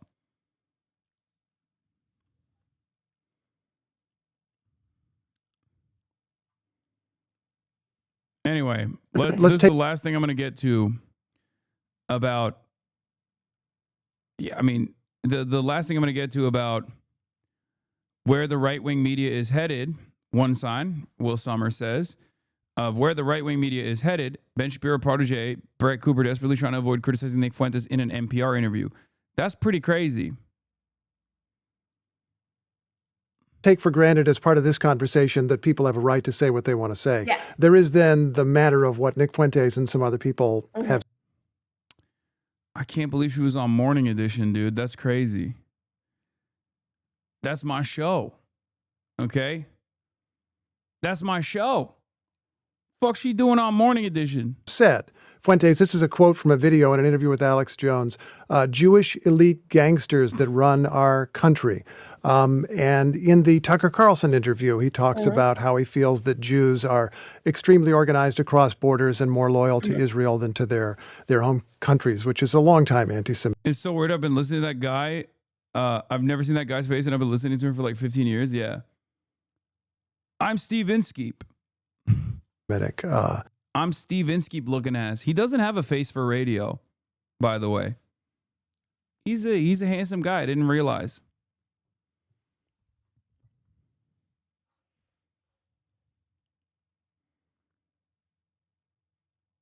He has a face for television. Kind of idea. When we get down to the substance of what Nick Fuentes says, do you agree with it? You know, I don't agree with Nick Fuentes on everything. I don't agree with anybody on everything. Okay, there's a difference between saying I don't agree with everybody on everything versus Nick Fuentes specifically on his opinion on, you know, the international Jewry and how their loyalties lie with Israel first and foremost and primarily. That's a crazy cop-out answer. But the very fact that Brett Cooper is making that fucking crazy cop-out answer in this situation implies that she is too afraid to actually to criticize Nick Fuentes openly on NPR. That's crazy.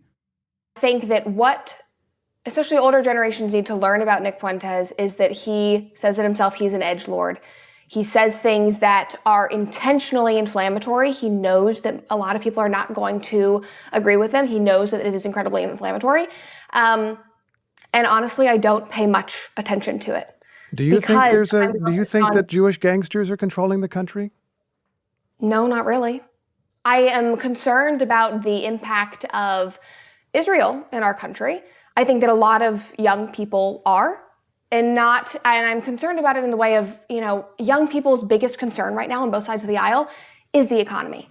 We are concerned about being able to buy homes. We are concerned about affordability. And so when we see the news, when we see how much money is being sent.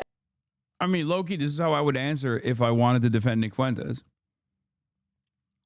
Like, if I wanted to sidestep the Nick Fuentes condemnation, this is exactly how I would answer this question. So, yeah, she's very deliberately trying to sidestep criticism of Nick Fuentes in this. Overseas, to Ukraine, to Israel, whatever it may be, my generation is concerned. We are upset. It's not because of anti-Semitism. It is not because we, dislike people because of their race or their beliefs or their creed. It is simply like, this is what we're focusing on. Like, at the end of the day, I think I and so much of my generation is just tired of it. Like, I want to focus on American.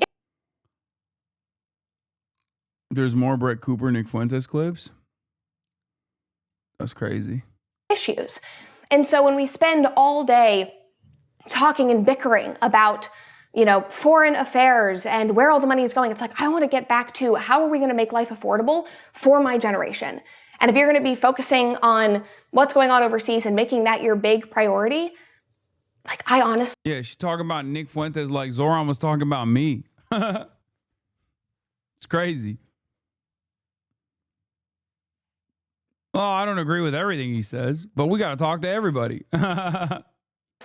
To be totally transparent, and I think most of my generation would agree, I don't care.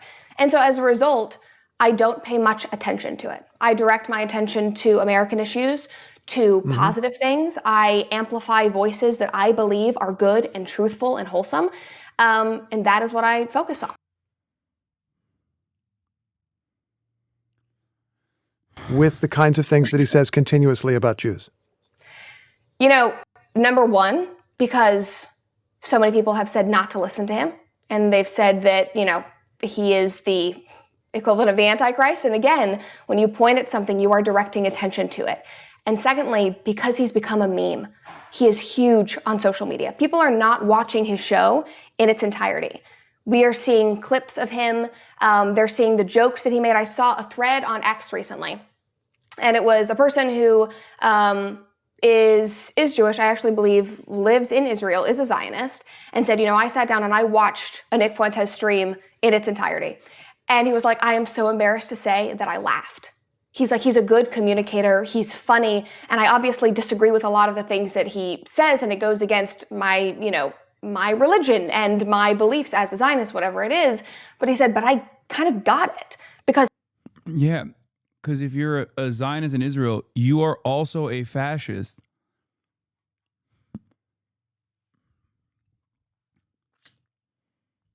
It makes sense. Yeah, wow, I can't believe it. Jewish Nazi likes anti-Jewish Nazi. This is shocking.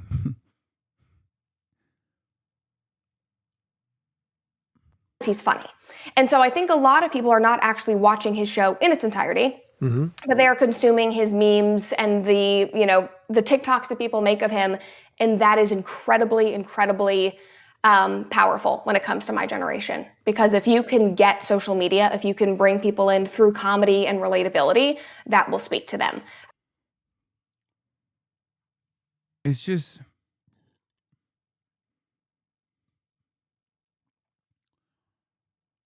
like, this is another problem with the expanding permission structure for unlimited white supremacist commentary, right? This is the power of the bully pulpit. The problem with Charlottesville wasn't that they came out and marched and said Jews will not replace us. They just did it too early. It turns out you had to let it cool a little bit. You had to give it a little bit of time. You know what I mean? Because in like 2016, 2017, it seems like Americans were not ready for it. But in 2025, I think Americans are ready for it. And what I mean by that is something that even Zaid Jilani talked about right here. The president outright banned people from 17 countries from coming to America and expresses Hitler-esque rhetoric towards entire ethnic groups. And we are supposed to be obsessed with some streamer. Fuentes is a sideshow at best. What I'm getting from all of this is that if he just picked on brown people, maybe he could even be president. And while I don't agree with Zaid all the time, this is one of those moments where he actually has a fucking banger, I'm afraid. Because it's true. It's so true that it's something that even Nick Fuentes brings up sometimes, where he says like, oh, if I when I talk about Jews the way Randy Fine talks about Muslims, all of a sudden I'm the villain. But you guys don't have any issue with Randy Fine talking that way about Muslims in general. Now, Nick Fuentes talks about Muslims like that too, for the record. Okay? But the difference is, it's who you're not allowed to talk about that way. And that's what the problem is here. So many of these guys in mainstream outlets and so many of these people are basically creating this weird environment. This weird ass environment, this weird like rule in the media that you can say whatever the fuck you want about any other group, right? As long as you're not saying those things about Jewish people, you're fine. You can get away with it. That's where we're at right now. And what a lot of people don't understand, about this dangerous landscape is that it is actually inappropriate to talk about all groups like that. But because they've completely dropped the ball on dealing with that shit, completely dropped the ball on Islamophobia, and as a matter of fact, promoted Islamophobia over and over again, of course that's going to feed into the cycle of anti-Semitism as well. Because people are going to say, well, we've been saying this about Muslims nonstop. Why can't I say this about Jews? That's it. And that's a big part. That is a big part of why a lot of people tune into Nick Fuentes, because they go, well, this is the logical endpoint of my worldview. You called this on October 7th, by the way. Someone has to have a clip. I'm sure it's out there. I mean, I've said it a lot. I've said it over and over again. I kept saying that, like, the normalization of Islamophobia, the normalization of these kinds of, like, racial and ethnic grievances as though they're legitimate things to say without any sort of fucking social stigma associated with them is going to inevitably explode into anti-Semitism as well. When the president is talking about how people are coming from shithole countries openly in an unapologetic manner, why the fuck would anybody care when there's a Nazi out there saying that the international Jewry is actually dominating American politics? No average person that thinks what Trump is saying is like kind of offensive, but ultimately seemingly fine, is going to look at what Nick Fuentes is saying and go, well, that's a bridge too far. They're not going to do that. Why the fuck would they do that? To them, especially if they're not Jewish or haven't been around Jewish people, but have been, but have believed that, like, Jews are in actual positions of power in America. Isn't that a little strange? If they have that kind of like nascent anti-Semitic tendency, then all of a sudden this is just the last puzzle piece that falls apart. Falls into place. Sorry, not falls apart.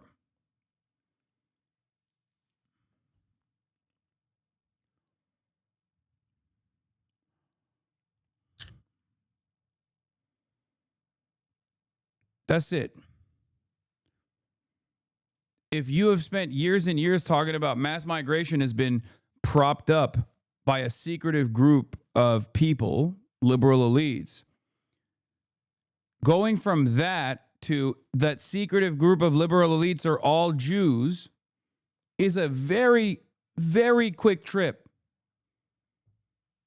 Okay?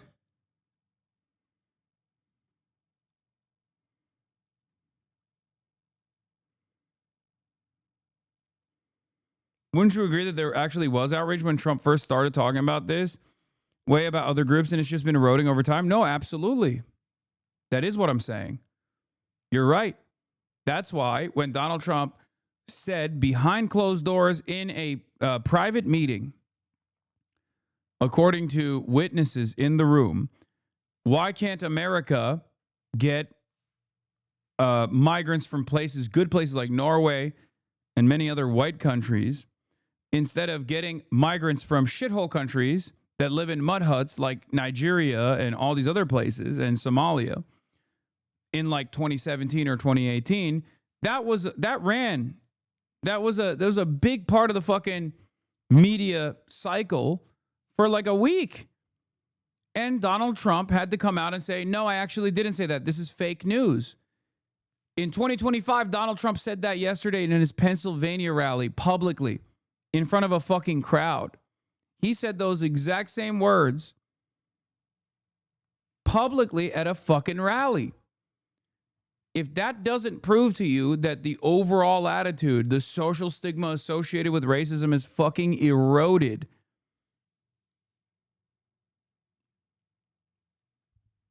I don't know what to tell you. Why'd you duck the Ben Shapiro debate and don't make up lies like last time? I didn't. I still said I would do it. I'm still down to do it. I don't know why you think that this is like, I don't know why. Is this the new meta coming from the haters? Ben Shapiro has ducked me multiple times at this point.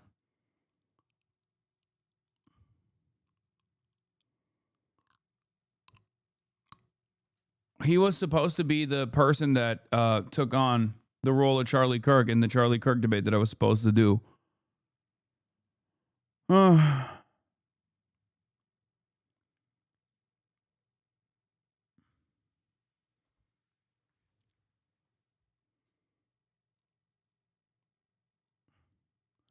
One more. Also wild how you discuss the permission structure currently disallowing anti-Semitism as we experience the shift of that exact structure to one of allowance.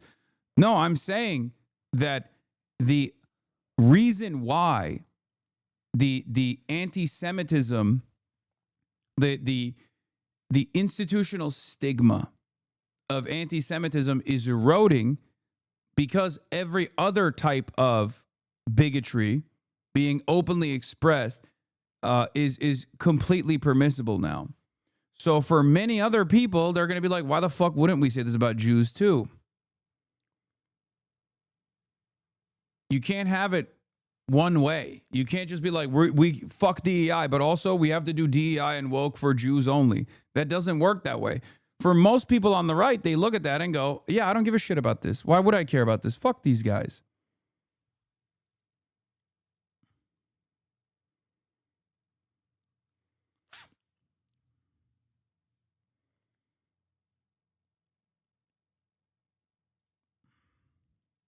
You said you didn't want to because he chose something you didn't want to talk about? No, I just said that the capitalism conversation is not as interesting, and I actually wanted to do it on Israel-Palestine, which they refused to do. Don't you find that interesting that CBS refused to make Ben Shapiro the champion of Israel? Shouldn't that be the main point of contention here? The actually interesting part of this conversation?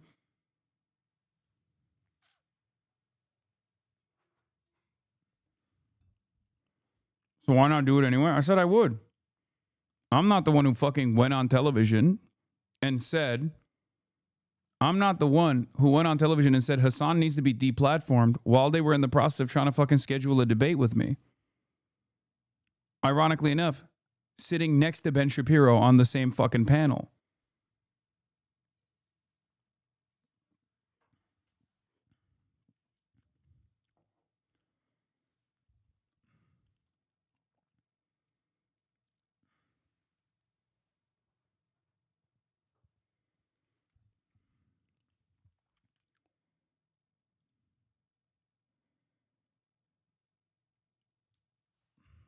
Anyway. And I think that's the part that a lot of conservatives have not been able to keep up with. And when Ted Cruz says, this senator who had this exchange with you says, now is a time for choosing. Crazy Ben still has shooters? No, that chatter is not a Ben Shapiro shooter. I know exactly what community that chatter is coming from. I assume that this kind of rhetoric only exists in one community and one community. I'll be honest, how much of Destiny's... Isn't that ducking though? Wait, what? I said I would do it. What the fuck are you guys talking about? The person who is the fucking chief editor of CBS News, while they were in talks with me, went and made a public stance about deplatforming me. And you guys are like, well, it seems like Hasan is ducking this conversation. What's next? You're going to ask me why I ducked Charlie Kirk debate too? Like, is that what we're going to do? Yeah, it's the debate pedophile community. That is the community that this is coming from.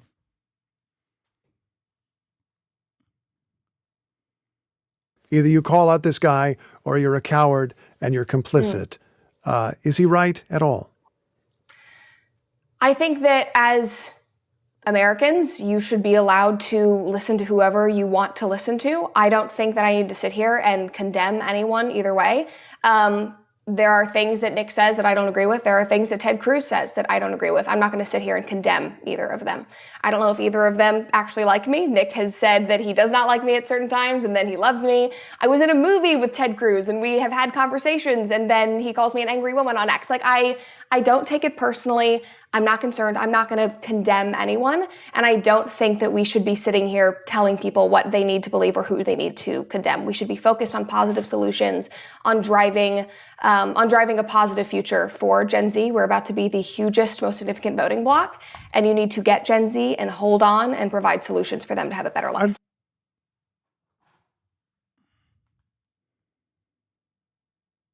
About this controversy among conservatives about Tucker Carlson, Nick Fuentes, anti-Semitism, the Heritage Foundation. We could go on and on. I guess broadly, more specifically, the question is what to do about Nick Fuentes, if anything. And more broadly, the question is what to do about anti-Semitism in the Republican Party. What have you thought about that? I think at the end of the day, my issue is with free speech. You should be allowed to say whatever you want. And we should encourage people to share their ideas. And if you don't like them, ignore them. I think that that is a major problem, honestly, on both sides of the aisle. I think that we have forgotten the Streisand effect and forgotten how important that is. And we've gotten into the habit of, if we don't like something, if we think that something is incredibly morally wrong and backwards, we don't just, it's a balance here. You should talk about it and share your opinions and share something that is positive and empowering. What is your solution? What is the alternative that you are providing that is good and wholesome that people should adopt? And then there's a side of people. I don't think that you can, I don't know, like deplatforming is successful as long as you remain committed to deplatforming. In this day and age, though, now that Nick Fuentes does have a platform, I don't think you can actually stop it by trying to deplatform him. That's it. Like, it's just once someone does have a sizable enough platform, it's over. It's fucking done. Any kind of attempt or any kind of conversation around deplatforming that person is only going to feed more into their fan base. He's already been deplatformed. That's why he's on Rumble. No, but that's my point. He was deplatformed on every major platform. He was not on YouTube. He was not on Twitter. He was not on TikTok. And then Twitter deliberately unbanned him. Elon Musk deliberately unbanned him. And even though he wasn't allowed to have a YouTube channel, there were other content creators who were actually offering him a platform even before he got unbanned on Twitter. Of course, I'm talking about Destiny. And then slowly but surely, he was able to claw himself back to relevancy.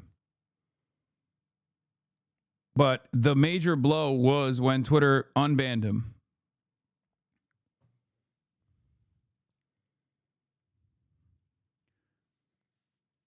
And then after that, it was off to the races.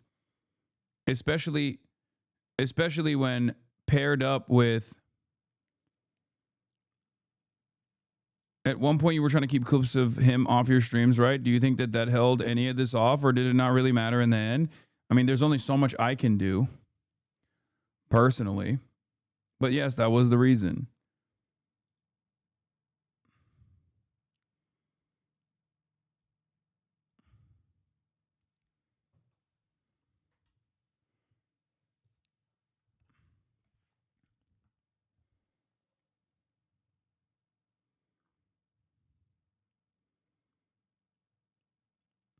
Hey, you weirdos that came in here to say Hasan was stuck in the Shapiro debate. How do you feel about Destiny banning so much of his community because he tried to wash Fuentes' image by claiming he wasn't a Nazi?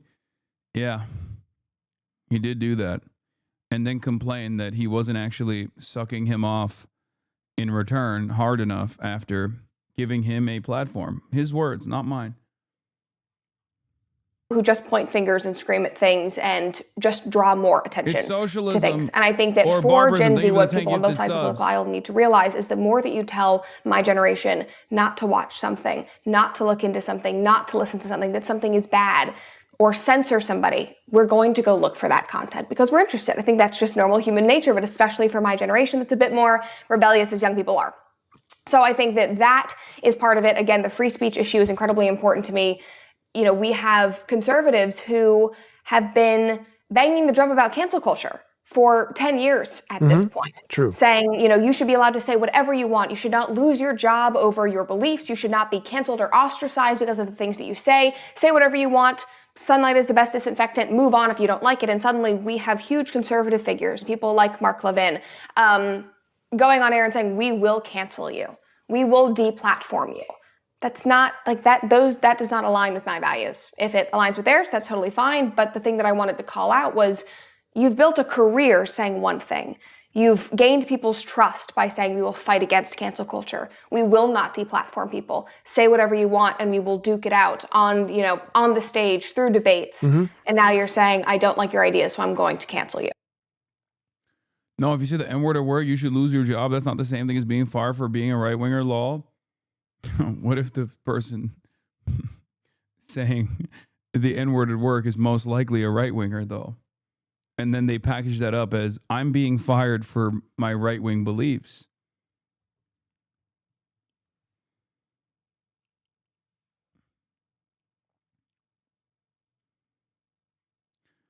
What was Brett Cooper's take on people doing mean Charlie Kirk memes? I wonder how she felt about free speech at the moment. Oh, yeah. I wonder. I wonder what it was.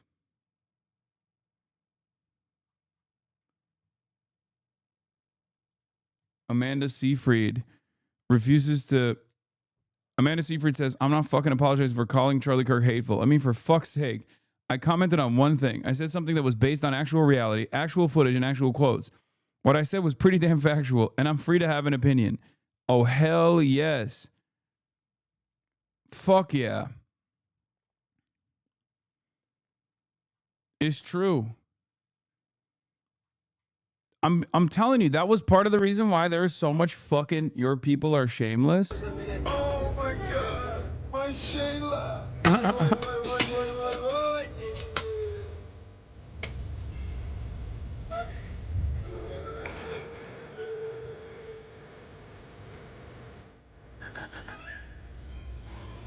Your people are shameless.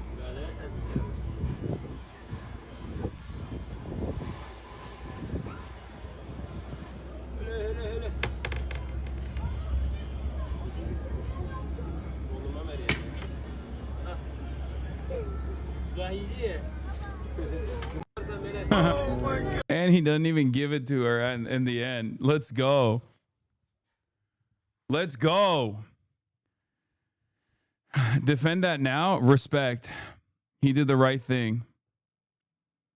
I feel like you've made a joke about this before. Oh, because they did the acquisition. So it's like Warner Brothers and Netflix. I guess Paramount too. And HBO. Oh. Okay. Oh. Also Pixar. Jared Kushner helped out with this one too.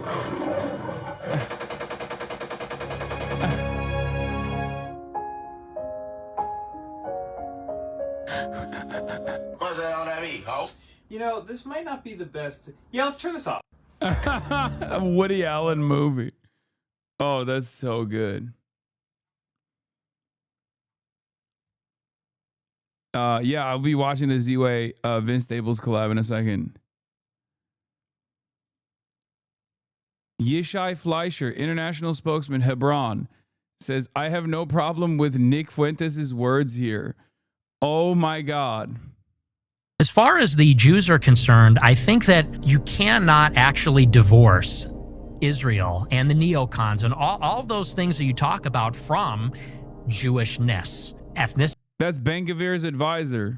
Religion, identity. And let me give you like a perfect example. You say on your show that we need to treat Israel like any other country. And I sort of understand that in principle because Israel is another foreign country. Yeah.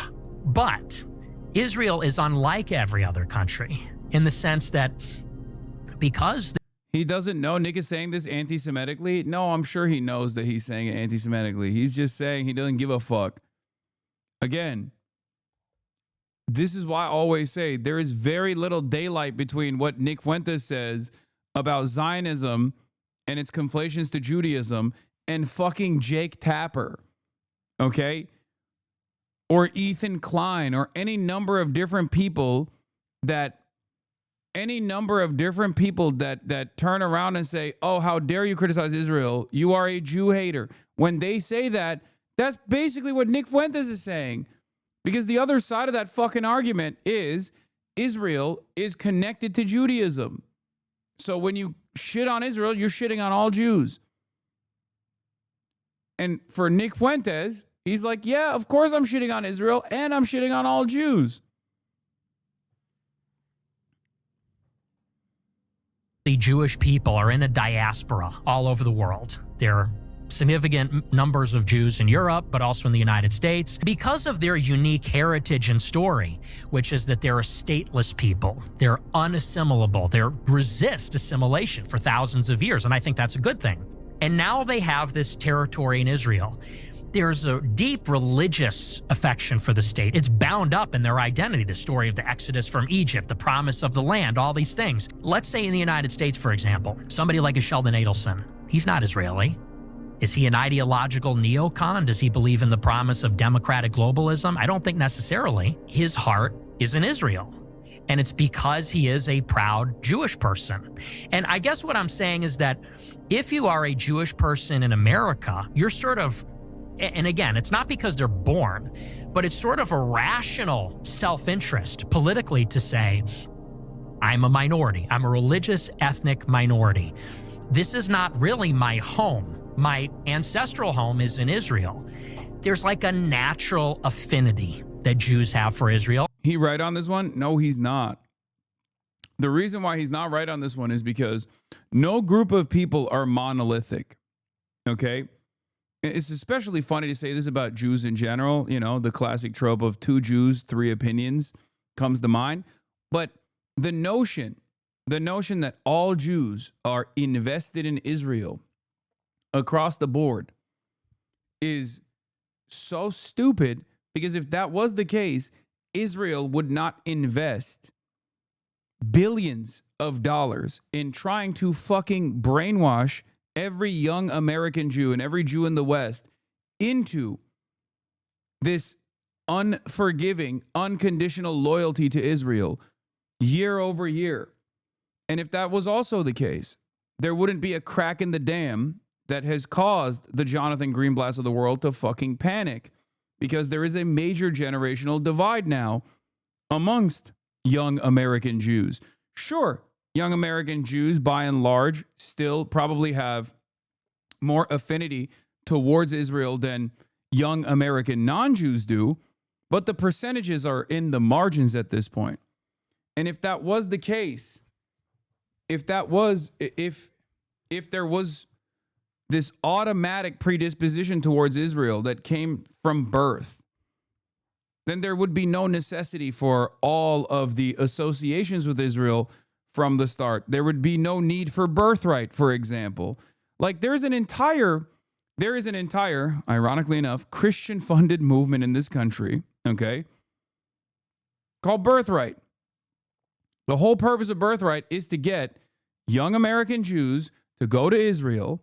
It's an entire propaganda tour, and then pair them up with Israeli women and Israeli men so they fucking stay in Israel.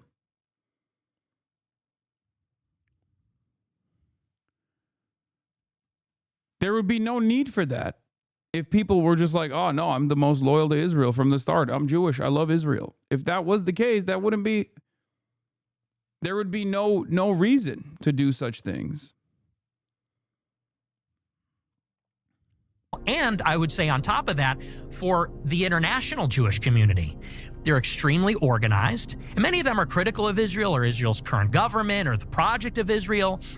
But I guess what they have in common, unlike, let's say, like Singapore, for example, is that they have this international community across borders, extremely organized, that is putting the interests of themselves before the interests of their home country. And there's no other country that has a similar arrangement like that. No other country has a strong identity like that, this religious blood and soil conviction, this history of being in the diaspora, stateless, wandering, persecuted, and in particular, the historic animosity between the Jewish people and the Europeans. They hate the Romans because the Romans destroyed the temple. That's why Eric Weinstein goes to the arch.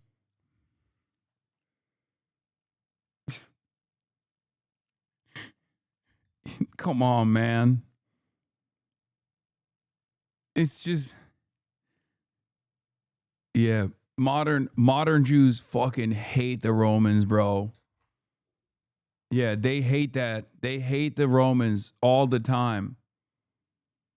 They're constantly chirping about the Romans. Of Titus and gives it the finger and takes a picture. We don't think like that as Americans and white people. We don't think about the Roman Empire in 2,000 years ago. They do. No, they don't. That's one example that you took so sincerely and got butthurt over. Who gives a fuck, dude?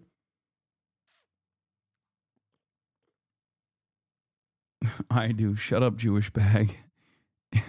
My evangelical dentist used to ask my mom about Israel whenever we went in Lamau.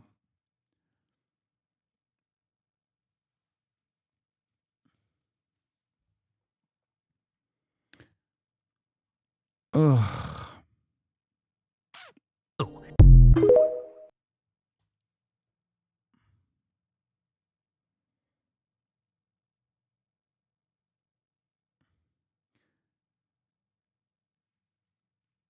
Ay, ay, ay.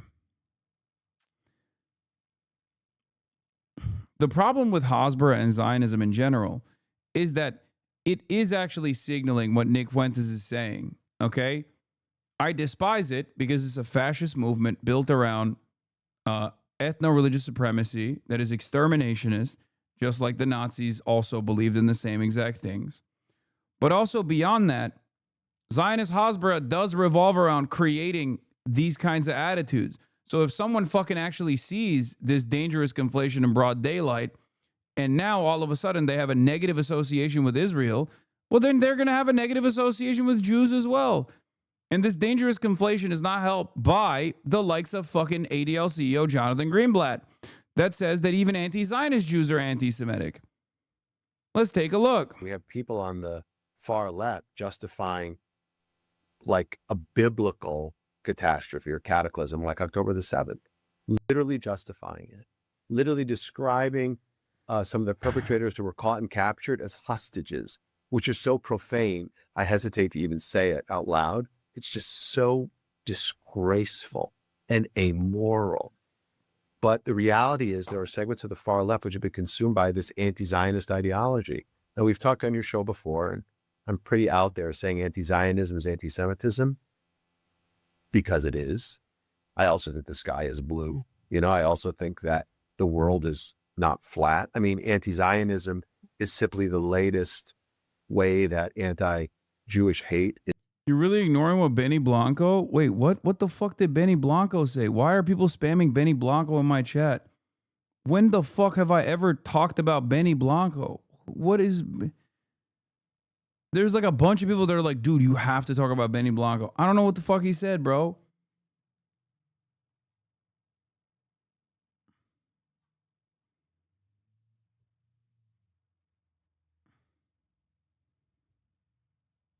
Is normalized and legitimized with a pseudo-scientific or pseudo-political veneer. But if you look at the tropes and if you listen to the words and you see them for who they are, like the rabid anti-Zionist is just an anti-Semite by any other name. By the way, even if they come from our Jewish community, we need to recognize that as well. I did Birthright many years ago, and it was one of the things that led me away from Zionism. The way you explain Birthright is exactly correct. At the end of the trip, the head of that Birthright chapter demanded everyone break up with their non-Jewish spouses back home and come back and marry Jewish. He's talking mad crazy about you.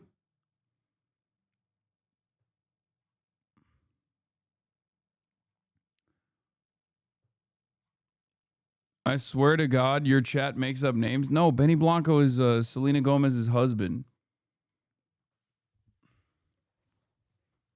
But yeah, the point is when you got, I keep explaining over and over again to people that seem to not listen to what I have to say here. I keep warning that these guys are still operating like it's fucking 2003, okay? As though there is complete control over what kind of message gets said in polite society about Israel. That's not the case anymore. People don't fuck with Israel. And the more you associate Jews with Israel, the more enmity you create around Jews. It doesn't actually create the same line of defense it once did to say, oh, if you criticize Israel, then you're basically trying to do the Holocaust again or whatever. Anyway,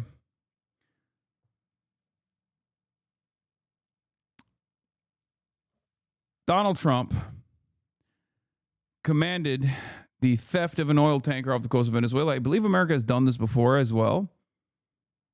Let's take a look. Well, thank you very much. It's been an interesting day from the standpoint of news. As you probably know, we've just seized a tanker on the coast of Venezuela, a large tanker, very large. Largest one ever seized, actually. And other things are happening, so you'll be seeing that later, and you'll be talking about that later with some other people. Well, thank you very much.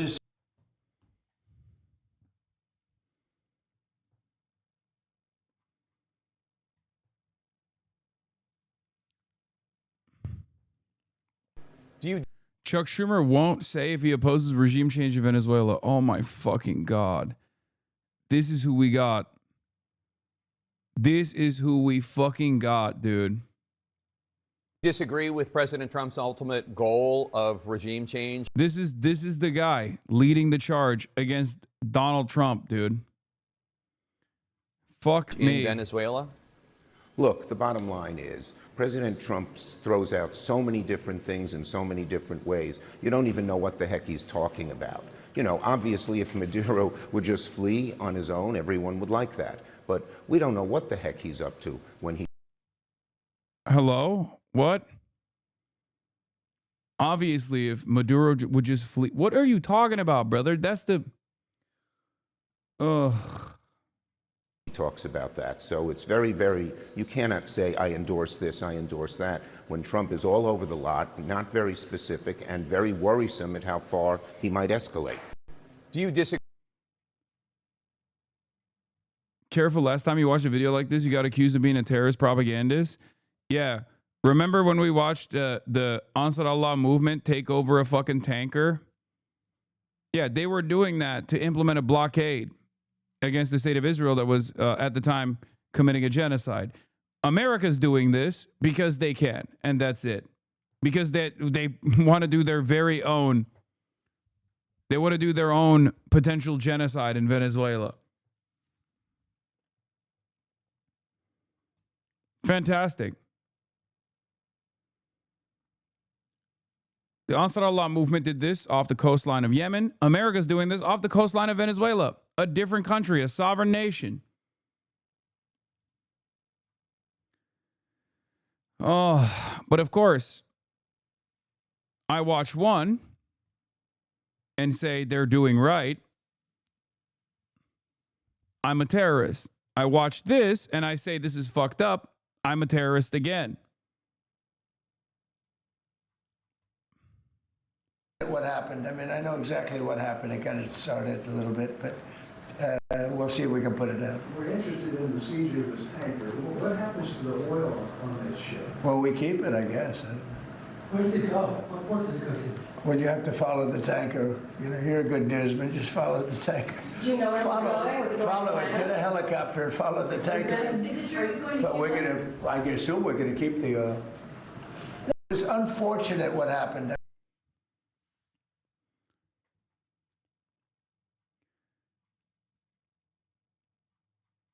I am universally pro seizing ships no matter who's doing it. We need to bring back old school pirates. Trump looks like shit, talks like shit, is talking shit. Today, the Federal Bureau of Investigation, Homeland Security Investigations, and the United States Coast Guard, with support from the Department of War, executed a seizure warrant for a crude oil tanker used to transport sanctioned oil from Venezuela and Iran. For multiple years, the oil tanker has been sanctioned by the United States due to his involvement in an illicit oil shipping network supporting foreign terrorist organizations. I love that. It's just, it's illegal for other countries that we don't want to do trade with one another to actually end up doing trade with one another. So we're just going to steal it. This seizure, completed off the coast of Venezuela, was conducted safely and securely, and our investigation alongside the Department of Homeland Security to prevent the transport of sanctioned oil continues. Yeah, try this with Russia, man. Come on, get bold.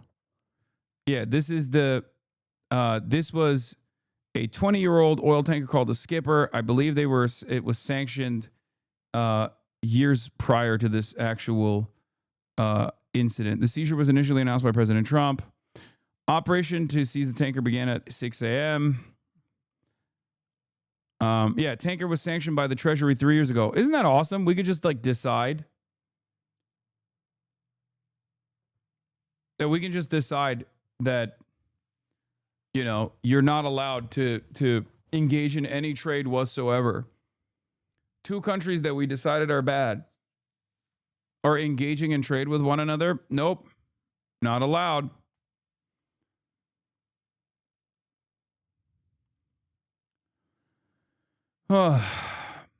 It's all might makes right. Law of the jungle. For the record, for the Treasury to sanction something like this requires pretty much nothing, okay? That's why the sanctions process controlled by the Treasury is unfortunately one of the most used and abused tools that we have in our arsenal.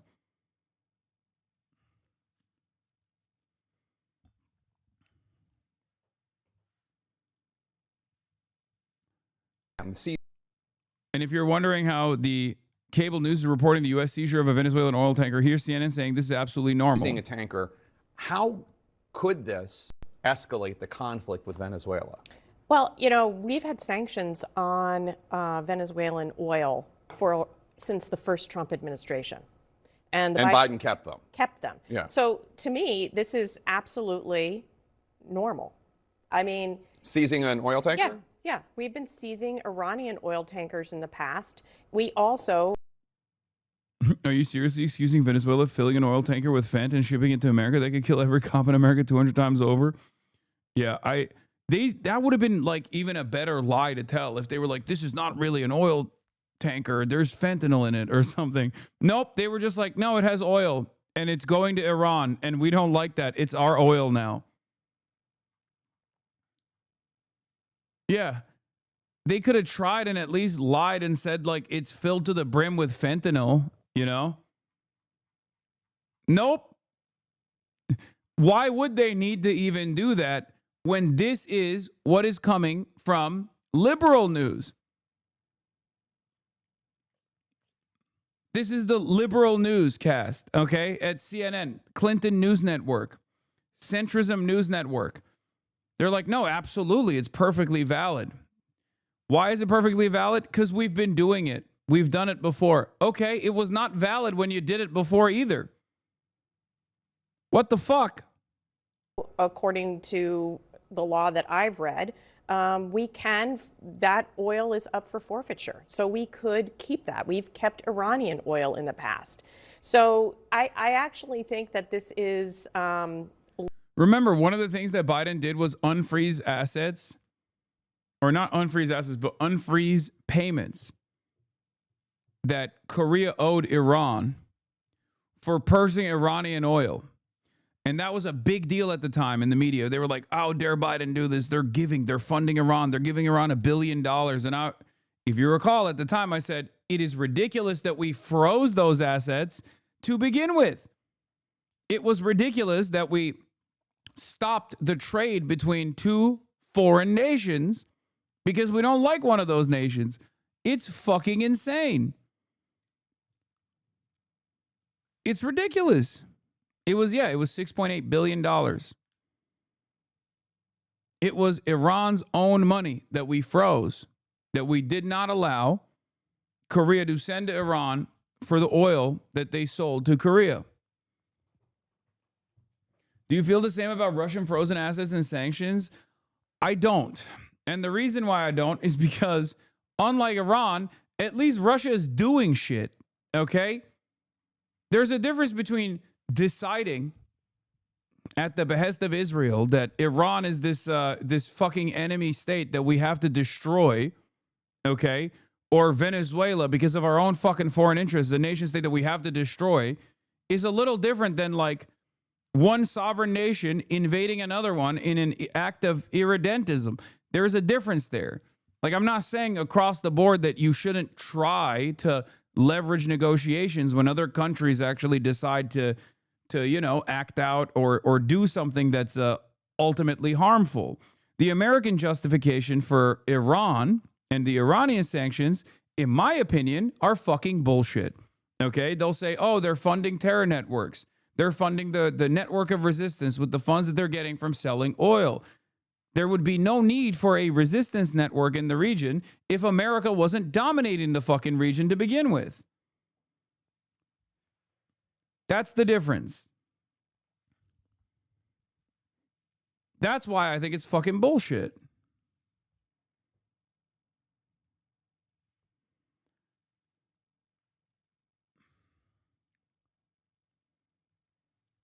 Piracy should be allowed, but only if you use your old equipment. If Trump took out that tanker with flintlock cannons on a sailing ship, it would be A-OK. Same for the Houthis. Hoist the sails, me hearties.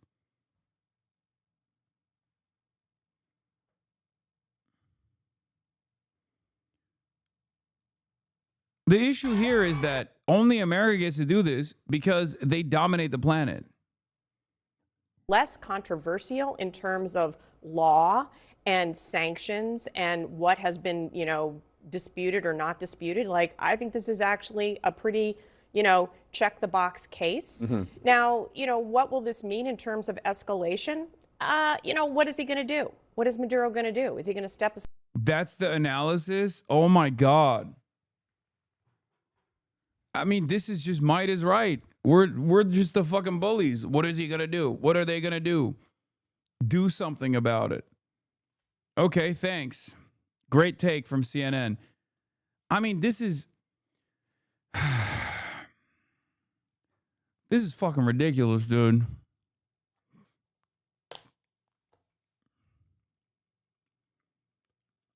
There will come a day. Hopefully I won't be alive to see it, but there will come a day. Eventually, American power on the global stage is already waning, and it's going to diminish to a degree where people will no longer consider America to be this like invulnerable nation. Okay? America has already done enough damage on the global stage post-World War II to invite a lot of enmity anyway.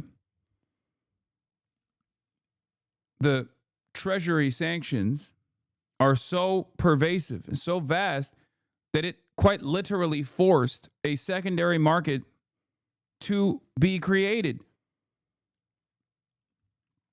They created it out of necessity. If you sanction everybody, technically, the only person you're sanctioning is yourselves, right? One day, a flip will switch. This kind of attitude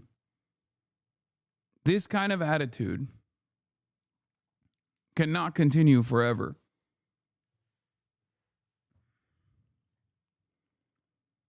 A switch will flip. Did I say a flip will switch? Oh, God.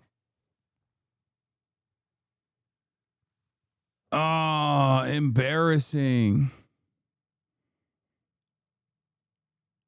I had 8 hours of sleep last night, too. Why don't you want to be around when it happens? Because I think it'll be very, very deadly. Because we're sanctioning this oil.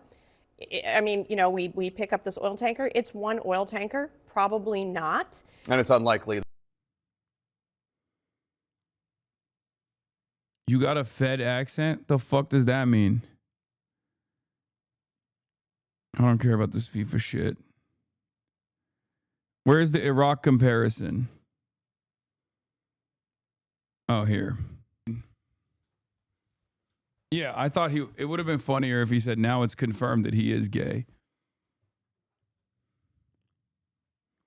Trying, dude. They're not even trying. They're barely cooking up the same exact reasons, and they're not even putting a whole lot of emphasis into it. They're just like, whatever, dude. Yeah, whatever. Yeah, we're just gonna fucking do it. Who cares? The U.S., Mexico, Venezuela, and Colombia. And U.S. President Donald Trump, after stealing Venezuela's oil tanker, now threatens Colombian President Gustavo Petro. The president of Mexico, you already talked to Nicolas Maduro. Have you considered talking to the president of Colombia, who you called a drug leader? No, I haven't really thought too much about him. He's been fairly hostile to the United States, and I haven't given him a lot of thought. He's going to have himself some big problems if he doesn't wise up. Colombia is producing a lot of drugs. They have cocaine factories that they make cocaine, as you know, and they sell it right into the United States. So he better wise up, or he'll be next. He'll be next, too. And I hope he's listening. He's going to be next. Yes, Mr. President. because we don't like people when they kill people. And they sell drugs, they kill them in the United States, and Colombia is a major manufacturer of drugs, meaning cocaine in particular, as you know. The more people get mad about grocery prices, the more racist he gets and the more he wants to threaten war. It's crazy. His approval ratings go down a little bit. He's like, all right, time to do more war. Another country. You're next. It's fucking insane. Anytime someone brings up the Epstein files, he's like, all right, I'm going to target a new minority group. Thank you, Mr. President. Thank you. It's fucking dope. Really what it meant to be America first, which means putting Israel first and also continuing and doing the exact same thing that we did in Iraq, but this time in Venezuela. Shit, dude.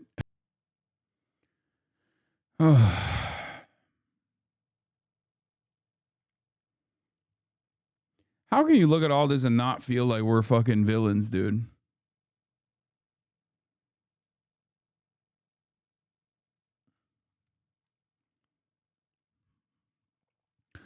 It's also like a lot of liberals who look to even like the liberal Zionists in America, that look to like what Netanyahu did, the continuation of the genocide in an effort to make sure that he's not unseated, or look to what Vladimir Putin did about like solidifying his legacy and invading Ukraine. How do they not see similarities here with Donald Trump? It's so crazy that they just look at when Donald Trump does it, it's the American government doing it. So therefore, automatically, we must be in agreement. It must be for good reason. And good afternoon, everyone. I'm Kira Phillips. Breaking news to bring to you. President. Like, this is why I'm more frustrated with like the Chuck Schumers of the world that are just letting this fucking hang, you know? Donald Trump confirming that the United States has seized an oil tanker off the coast of Venezuela. As you probably know, we've just seized a tanker on the coast of Venezuela. Large tanker, very large. Largest one ever seized, actually. And other things are happening, so you'll be seeing that later, and you'll be talking about that later with some other people. Senior White House correspondent. Are you fucking kidding me? Are you fucking kidding me? Did you hear about the oil tanker?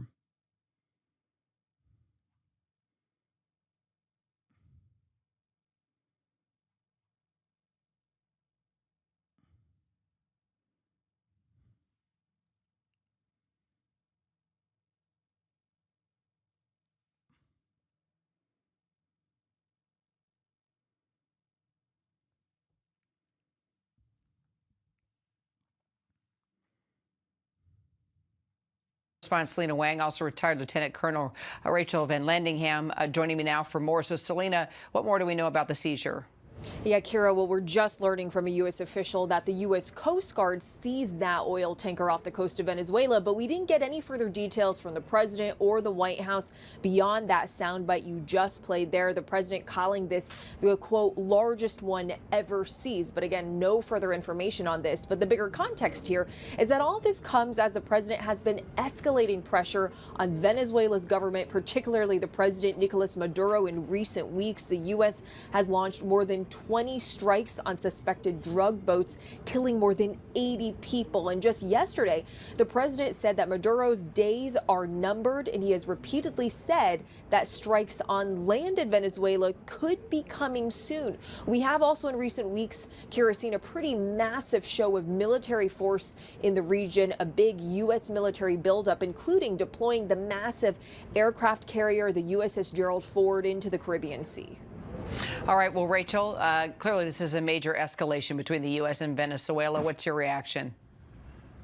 Well, this will definitely inflame tensions. And President Trump was on the phone with President Maduro last week, asking him to step down. Since the President Maduro isn't going anywhere, it definitely seems like we are inching closer to actually war with. Like, you guys realize that all of this unbiased news coverage, right? In air quotes, unbiased news coverage is basically just saying like Maduro's so selfish for not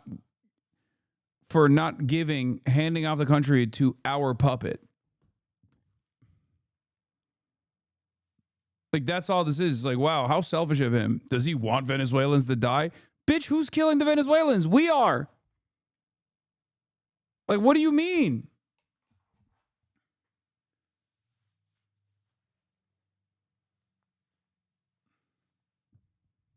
It's so insane. It's like, wow.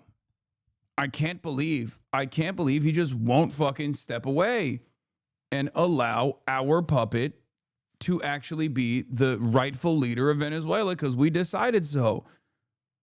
Obviously, we're an unstoppable force. We're an unstoppable force. There's nothing we can do about it.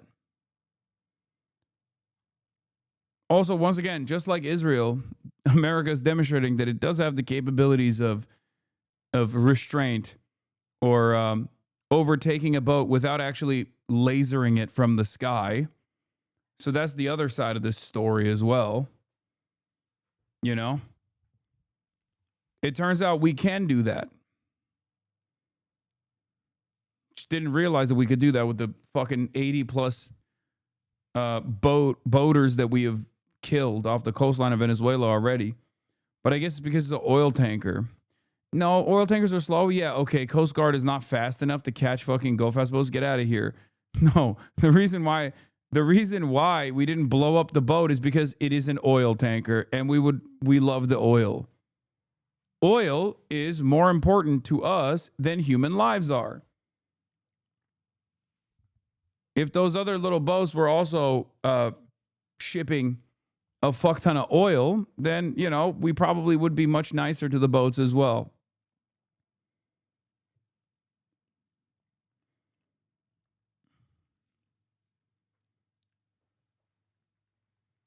It would have caught fire?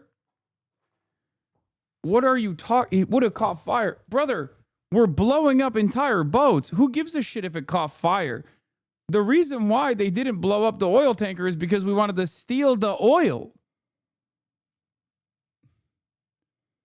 You think these guys care about death and destruction? What do you think missiles do when they make contact with a boat? Venezuela. Okay, so, I mean, how's that going to look? How do you think Venezuela is going to respond? Yeah, they didn't want to pollute the environment. That's what it is. What happened to the oil on the tanker? Well, Donald Trump said it's ours now. Do you think the U.S. Is going to start moving in, in country? Well, I would sure hope that the president would seek congressional approval before he invaded Venezuela. What do you mean? That's not the main point of contention. That's not. Oh my God. Oh my God. Hold on. But I mean, he did meet members of his administration, including the Secretary of Defense and State, met with top members of the House and Senate Armed Services Committee yesterday. So I don't think they're planning a true land invasion with U.S. forces. I do think we may see missile strikes against particular drug storage facilities. But if you I like that the counter from liberals is like, well, do it the right way, please. Like, hello, I know you're fucking seizing oil of two foreign sovereign nations doing trade with one another. But can you please do it the right way? Do it by the book, please. Like, we'll give you that allowance. You just got to do it the right way. And Trump's like, no, I'm not going to do it the right way. I'm going to do it the wrong way. Who gives a fuck? It's awesome. he really wants to pressure Maduro to go away, he's going to need to do more than just missile strikes against some random drug facilities. And Kira, I do want to highlight that if the United States Coast Guard is able to interdict successfully, which it apparently has, a huge oil tanker, why isn't it interdicting the small drug boats that it's instead been, the Navy's been told to just blow out of the water since September? So it really seems that this really isn't about the drugs. This is about regime change against Nicolas Maduro. So this is dangerous, and we have U.S. forces and potentially going in. Yeah. What could it be about, chat? I know this news coverage is about interdicting an oil tanker. But what could this be about? Potentially regime change, right? Not about the drugs. Okay, correct. But what else could it be about aside from the regime change? I wonder, even the regime change itself, I wonder if that could also, I don't know, lead to the extraction of some kind of natural resource that I just can't seem to put my finger on in the news coverage that I'm doing about fucking oil tankers being seized by the American government. I wonder. Harm's way. There are over 15,000 U.S. troops and the United States' largest aircraft carrier poised off of Venezuela. So then, Rachel, just from your experience as a JAG officer, active military, how do you see this playing out? Is this, when you say headed to war, what does Maduro have to go back at U.S. assets, out in the waterways? Do you see this by air, by sea? Well, I mean, I think the United States is, overwhelming superiority by the United States military against Venezuela. But as we saw with Iraq, we can't just expect to take folks out and for regime change to happen overnight. We do have the woman that just won the Nobel Peace Prize, right? Who was an opposition figure against Nicolas Maduro, but she's not even in country as far as I know right now, because she was accepting her Nobel Peace Prize. But it usually requires requires U.S. troops on the ground for something like regime change, which is something President Trump promised during his campaign that he wasn't going to do. We were done with overseas long involved engagements with the U.S. military. So it's really going to be interesting to see just what kind of military pressure the administration. Guyana sold oil rights to Cisco for pennies on the dollar in a region that Venezuela made a sovereignty claim over. Obviously, regime change is bad, but what do you think about Guyana's claim to the oil? I don't think Venezuela has claim to the oil in Guyana, for the record, and it's not up to them. It's not up to Maduro. It's not up to anybody else. I know that Maduro was trying to lay claim, which was also very frustrating for a lot of the other regional actors as well. I mean, it's definitely not up to the U.S. It is up to the U.S. Let's be real. Obviously, Guyana gets to have very little say on this, or at least the population gets to have very little say on this. But just because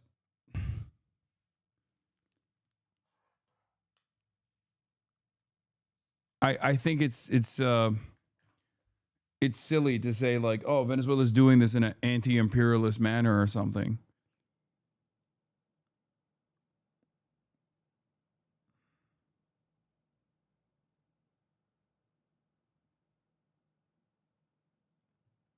What is the significance of Venezuela's naval incursion in the Guyana? No, I'm familiar with what was going on at the time.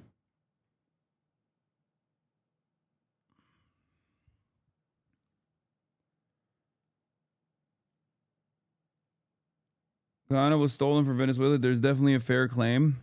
At this stage, it's up to the population. The issue, of course, is that a lot of smaller countries that were former European colonies end up not really having the best interests of their population in mind. So it ends up becoming the claim of ExxonMobil. Anyway, I'm not going to get into this. This is irrelevant to the point of contention here, unless liberals are using it to justify war with Venezuela. There's no reason to talk about it at the moment. Things they can bring to bear to actually force regime change without actually putting troops on the ground. All right, stay tuned. We'll keep tracking it. Selena, Rachel, thank you both. First, we have the special chicken.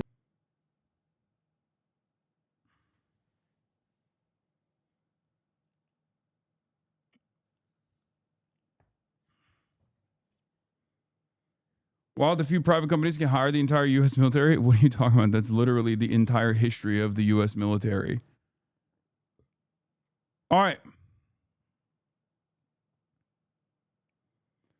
I think the end all be all is to keep the oil from China because China figured out a way to refine Venezuela's hard to refine oil, and it seems like Venezuela wants to keep playing ball with China. I don't think America has direct use for Venezuelan oil because it's considered sour and not sweet. I think this is Nixon madman theory on steroids to get at China all the way from Venezuela. Oh shit. The Australian social media ban. I don't disagree with you.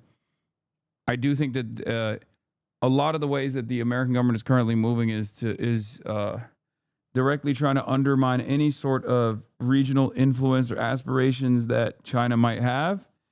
China has increased its alliances in Latin America. Many American refineries are configured to handle Venezuelan oil. For your information, mostly West Coast.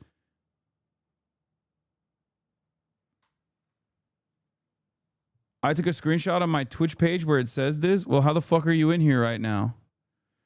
Australians. I assume from VPNs, but in compliance with Australia's social media minimum age law, Twitch will no longer allow Australian users under the age of 16 to have an account. Starting today, new users in Australia under the age of 16 will not be allowed to create a Twitch account. And existing Australian Twitch users under the age of 16 will have their accounts deactivated on January 9th, 2026. Oh my God.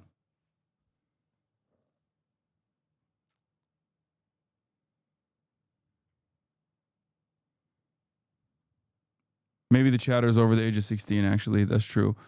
And yes, it's because Australia has launched the world's first social media ban for kids under 16. For 15-year-old Demi, social media is more than just a hobby or a place for mindless scrolling. I upload my daily routines on social media so that many viewers on Instagram, TikTok can see what I do. Demi owns a food stall at a market in Sydney, Australia, where he posts videos online showing off his cooking skills and signature chicken noodle dish. And the order is done. I do find customers coming in and they're like, oh, I've seen you on TikTok. Some people even get photos with me here and there, selfies. But I can feel the impact of social media with my business. But growing his fan base will have to wait. Starting today, Australia's ban on social media for anyone under the age of 16 is now in effect. The law, the first of its kind in the world, means potentially 1 million accounts across nearly every major social media platform, TikTok. I cannot believe he's a balding business owner at the age of 15. No disrespect to that kid, but that's crazy. Instagram, YouTube, Reddit, Facebook, X, and Snapchat are being deactivated. A shocking change for so many kids. The sweeping ban was first passed last. Like that kid's not getting carded when he's purchasing alcohol, and now he can't even go on the fucking social media apps. Year with bipartisan support. Resolved in the affirmative. It requires tech companies to take what they call reasonable steps to prevent kids from creating accounts or else face up to $32 million in fines. How the tech companies will do this has been the big... Don't worry, he can't see you now. Well, until January 9th, he could still tune in. Not bad? Eyvallah. Okay, here's the thing. My controversial opinion on this is I don't think this is to protect children. I think just like every other law that is tailored around protecting children, it's just not to protect children at all. It's absolutely to implement ID measures so that you have to put your fucking ID. You have to put your ID on a database anytime you go on any website whatsoever. Okay? I think that's what's going on. Bro, please look at my messages. I had this... Dude, please look at my messages. This ban is fucking bullshit, by the way. Kids need to be protected, but this is not the way. Kids will figure out shadier ways to get out of this. There's no effort to protect kids who are isolated without social media. There's no ban on Roblox, which is notorious for child predators, as I'm sure you're aware. It's so fucking infuriating because this doesn't actually protect kids. There's no laws against AI or deepfakes with the exception of musicians being protected recently. Yeah. I don't think this is actually to stop children from getting on the internet. I think it's more so... or social media. I think it's more so just to do ID verification so that anyone and everyone that wants to use any social media platform has their actual legitimate ID associated. It's a tool for mass surveillance. And most of these companies that do the age verification are going to be like Palantir and shit. And they're going to do everything in their power to use this for evil. And yeah, I think bye-bye to anonymity on the internet.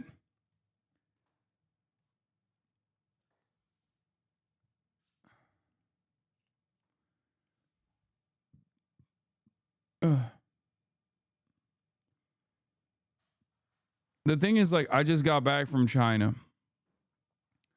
And this is how the Chinese net operates, right? Everything in China operates like this. Everything that you do online in China is directly associated with your actual ID, right? Everything is connected to your ID. The difference is it's not like a fun process to go through to begin with, but you just kind of play ball if you want to literally go to China, right? I will, however, say, I do not trust the American government. I would go so far as to say I trust the American government less than I trust the Chinese government. Okay? I don't know if that's like a controversial opinion for any of you guys, but I've seen what the American government has been doing. Okay?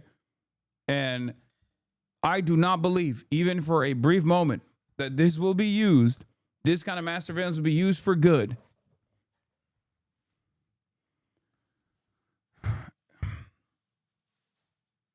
You are spreading misinformation. Nothing involved with this has anything to do with providing your IDs. You don't have to put your ID unless you're identified as a child on the platform.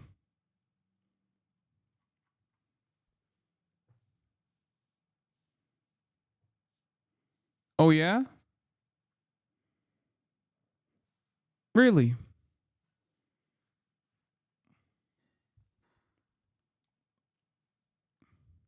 So it has something to do with IDs. What about when you start a new account?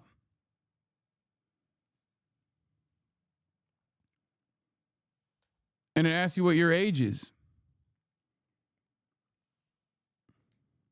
How will they know?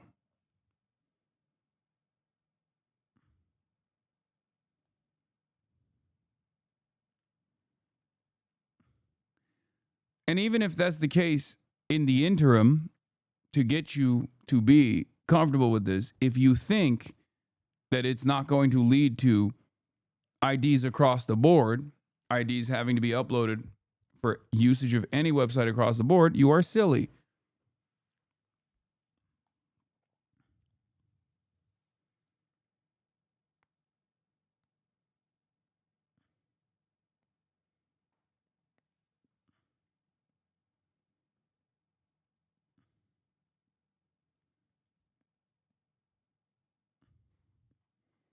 Elon Musk shaped COSA. Meta is lobbying for ID verification. Thiel's age verification tech. Co stands to make billions.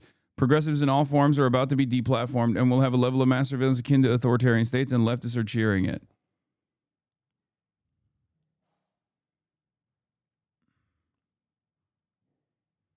But it doesn't matter if you're not doing anything wrong, right? What the fuck do you mean?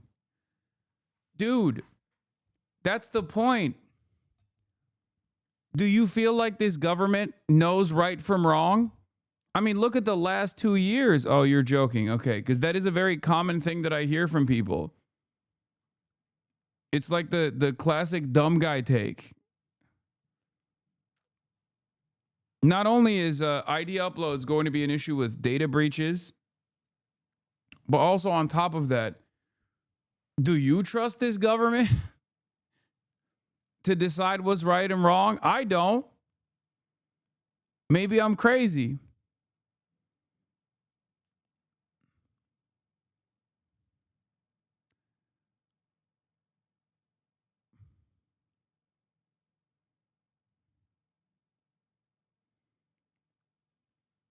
Yeah, Peter Thiel is like the Kash Patel of the tech world in terms of trustworthiness, dude. Anytime he's on camera, I'm like, that's not a human. That's a lizard. That's like a literal lizard. How has nobody realized that this is a lizard person wearing a human skin and not even doing a good job with it? Look at how much he's sweating. The human skin that he is wearing is not reacting positively to his lizard skin underneath the human skin.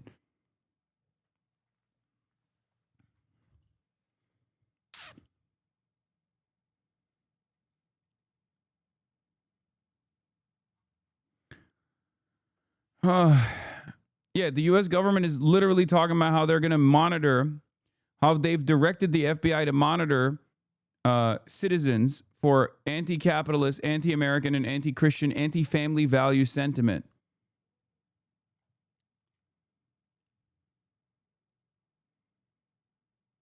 I'm 25. I've not been asked on any platform to verify it. I'm not even pro this policy. I'm just confident this perspective is overblown. I'm not.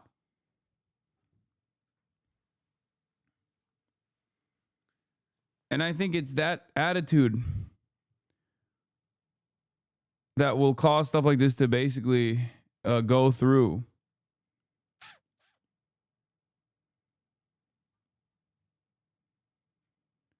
Do we even have anonymity now? To a certain degree, you do. I don't, right? I don't. I could if I wanted to, if I started new accounts elsewhere. So I should be the first person to advocate for this. Every single anonymous account, instead of pulling them to the public square, I literally pull them to the public square, you know? Think about that. So I should be on board. This will make it much harder for cyber stalking initiatives to take place. All of a sudden, if you are trying to do all the troll ops that many people do, all of a sudden they're associated with their actual identity. Makes it much easier for federal law enforcement to tackle people who are engaging in death threats and whatnot.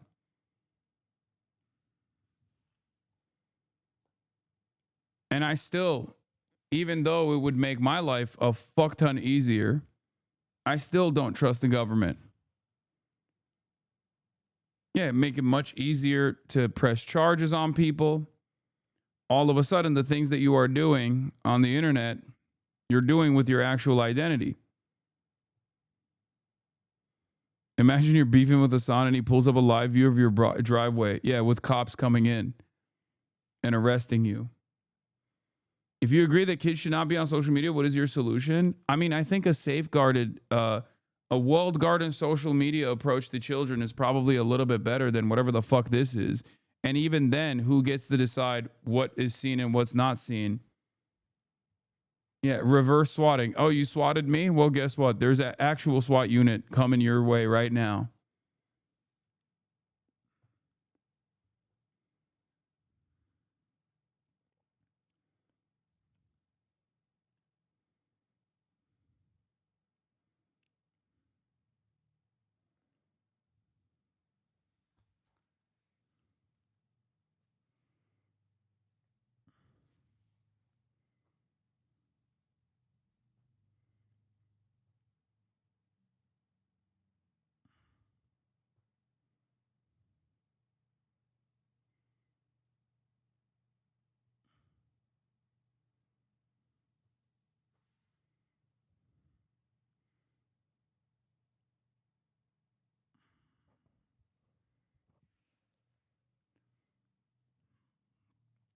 Anyway.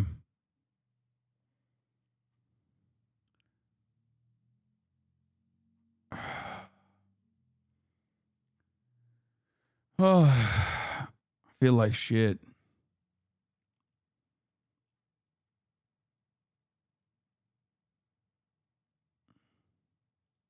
Known. The platforms may ask to verify a user's age with their bank account, a government photo ID, or by using what's called age inference technology, which estimates a user's age based on their other online activity. Tools that may also raise other privacy concerns. But supporters of the measure say the law will help protect young people from the negative developmental and mental effects of social media. Things like unrealistic body image, for example, or exposure to bullying or predators online. In Australia, Wayne Holsworth says his son died by suicide after a sextortion scam. Anyone that says that this is not a good idea has not lived through my life. As the ban went into effect, Australia's Prime Minister urging children to find other activities. Start a new sport, learn a new instrument, or read that book that's been sitting there on your shelf. But some teens are pushing back. I think they should be removing. That's crazy. Yeah, start by reading a book. Crikey. Fucking hell. Read a fucking book, damn it. Or no. Are you bored? The harmful content instead of just keeping it there and removing us. Two 15-year-olds are now challenging the law in the country's highest court. As a young Australian, we as a whole will have our constitutional right taken away from us, and we will also be invisible with this ban. Some critics also say the ban may push kids to join unregulated apps that take them to darker corners of the internet. Elon Musk, who owns X, previously slamming the law, saying it seems like a backdoor way to control access to the internet by all Australians. According to a national study commissioned by the Australian government, 96% of children ages 10 to 15 were using social media, and 7 out of 10 had been exposed to harmful content. That shit's crazy too, though. Because, like, I mean, I feel like this doesn't harm me at all. Let's be real. My audience is way past that point anyway. I'm just still thinking about it broadly as a bad thing.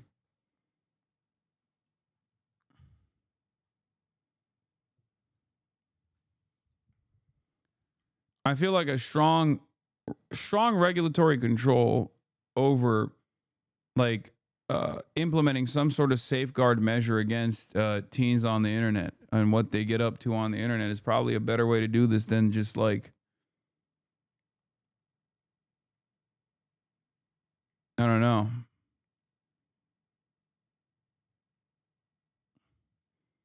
Forcing everybody to upload their ID to verify whether they're underage or not. How?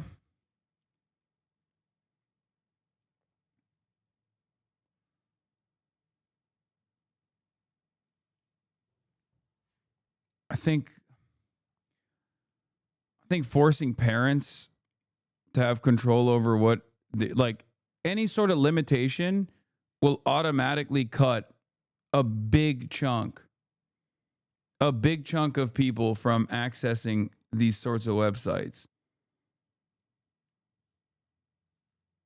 You know what I mean?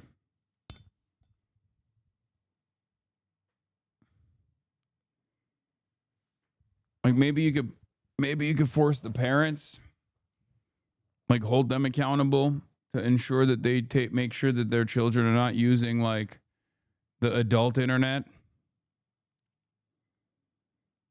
Of course, people will still find a way, but there's a reason for drinking ages, right? Do you understand? Like, because if there was no drinking age, then there would even be no necessity to find a way. So ultimately, it's not a bad thing.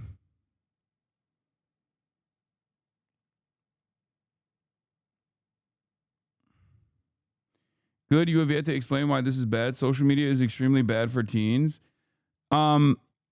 Yes and no. I think social media is bad for teenagers, yes, especially the heavy consumption of it. But it's also pretty good for teenagers because it causes them to socialize with one another. I think it's the algorithm and the things that they see on social media that is bad, not the fact that they utilize some kind of social media.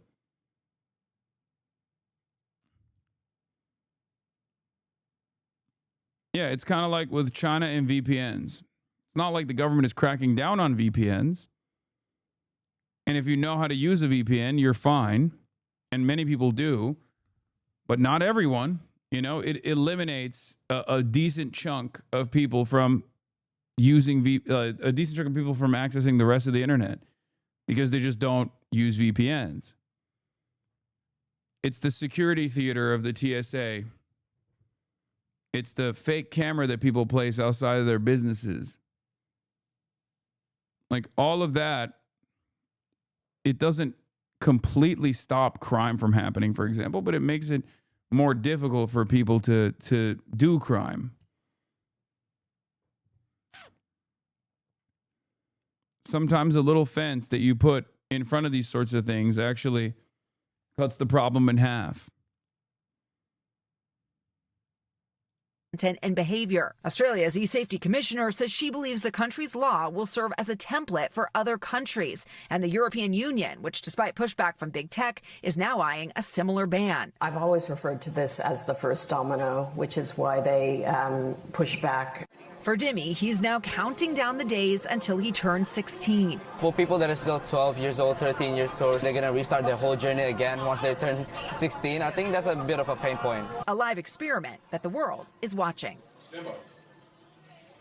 And Liz Kreutz joins us now in the studio. Okay, so clearly the entire country there thinks that this is harmful enough for this ban. But if there's one thing that kids are good at, and, you know, I'm guilty of this when I was a kid too, like ways around this. Yeah. I imagine there are a lot of creative ways already circulating that could circumvent this whole ban, right? Yeah, I mean, that's a huge part of the conversation. Just to point out, like 77% of Australians surveyed say that they support this. So there really is widespread support there. But you are seeing so many young people, ironically, go on Reddit before the ban even happened, chatting about, okay, how are we going to get around this? And they're coming up with all these different ways. One of the ones that I think is quite notable is some of them are talking about ordering face masks that resemble adults. They're like a mesh face mask for adults to be able to like use, you know, basically a selfie or whatever of that and use that to access the app. Some are saying maybe a VPN will work, so it would make your phone trick it into thinking that you're in a different country where there isn't the ban. Some are saying, can we just like request adults to help us out? Kind of like, hey, you set up an account for me. So they're all trying to get around it. Kind of like kids would go to a liquor store and then try to get adults to buy. This is wild. Ripple effects here. Do you see this as like a domino?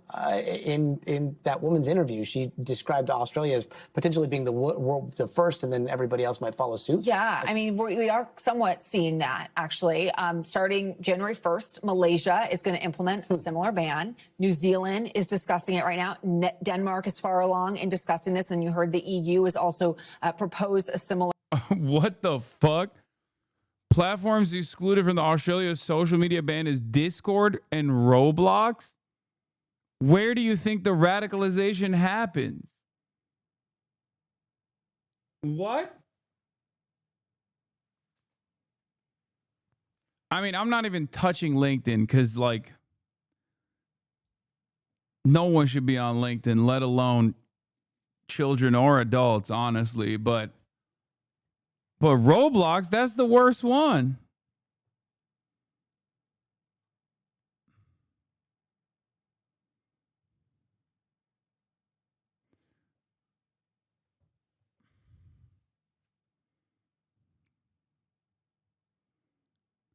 No, LinkedIn is great. What do you mean? Oh my God. Ew, gross. Idea. So we are. I don't even know what fucking lemonade is. I guess I understand WhatsApp, kind of. Seeing other countries follow suit. We have not seen that same discussion to that same extent here in the United States, but we are seeing some different changes with some of these social media apps putting in more restrictions for children and teens. Like Reddit recently did this to kind of prevent how many direct messages minors can have with adults on that app, in sort of anticipating, you know, a little bit more of that. We'll see what happens next. Liz Kreutz, fascinating. Thank you so very much. We thank you for watching, and remember, stay updated on breaking news and top stories on the NBC News app or watch live on our YouTube channel. Lemonade was a TikTok alternative when the ban was first announced. No one used it. What, did they not let you fucking speak on Israel on there? What just happened, Grace? I just got banned off Instagram. On Instagram, the second I log in, it just comes up with this page. I can't access anything whatsoever. I've opened TikTok and I'm still able to scroll without anything popping up about the ban, and same with Instagram. Now to go onto my other account that is 16 and over, or 16 years old, it's absolutely normal. Got a message this morning. If you're 16 or older, verify your age to unlock your account. I did try, and I tried to sign up, but it says, sorry, it looks like you're not eligible for Snapchat. I'm going into Snapchat. They emailed me, but I didn't open their emails, and I can just go straight on. This morning, I went to use TikTok, and I have 3 accounts. 2 of them have my real age, and they pretty much showed something like this, like they pretty much just got deleted. Okay, I'm opening YouTube. I can still see everything and I'm still logged in. Going to Instagram, it tells me all this stuff about why I can't be on Instagram anymore. Sad, because I love Instagram. Across Australia, those under 16 are starting their day. Fuck you, Albo! A little differently, without social media. I believe that as a young Australian, we as a whole will have our constitutional right taken away from us, and we will also be invisible with this ban.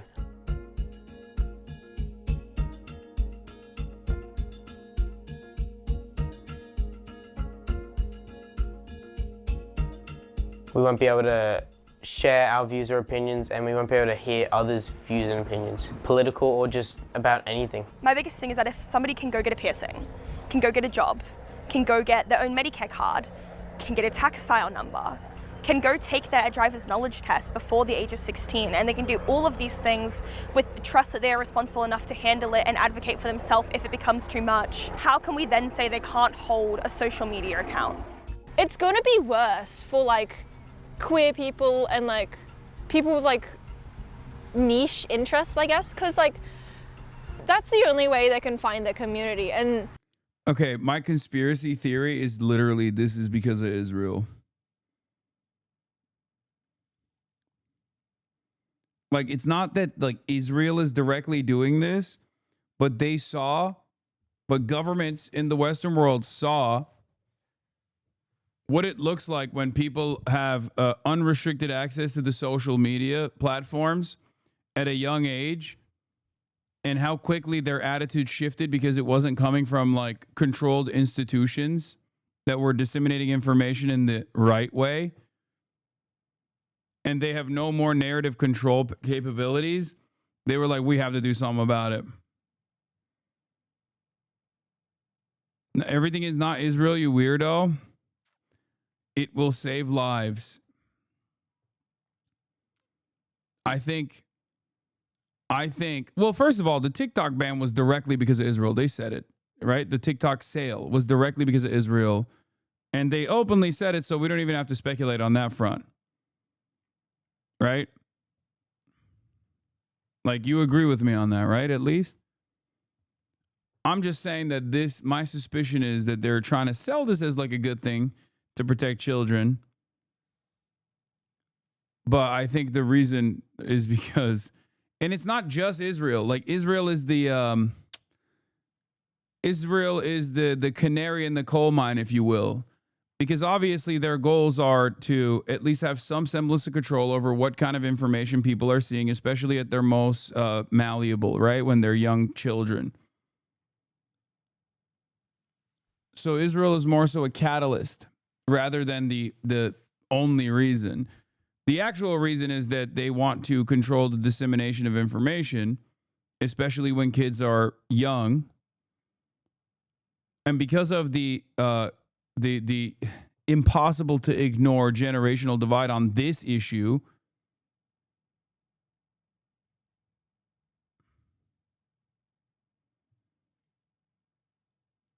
I think it made it much easier for people in power to basically take action when they were probably fearful beforehand, fearful of the backlash.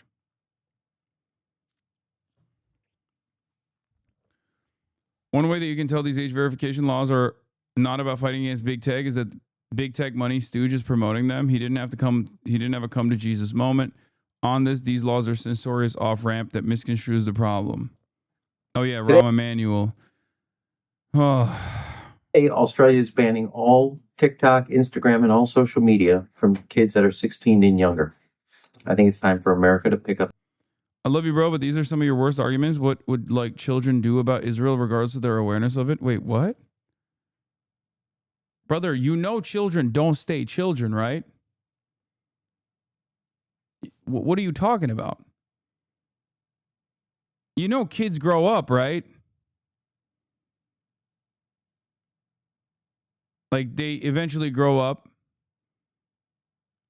and they become adults. Do you think they stay children?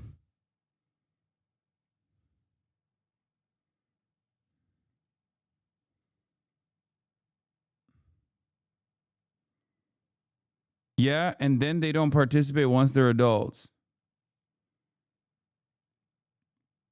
Okay.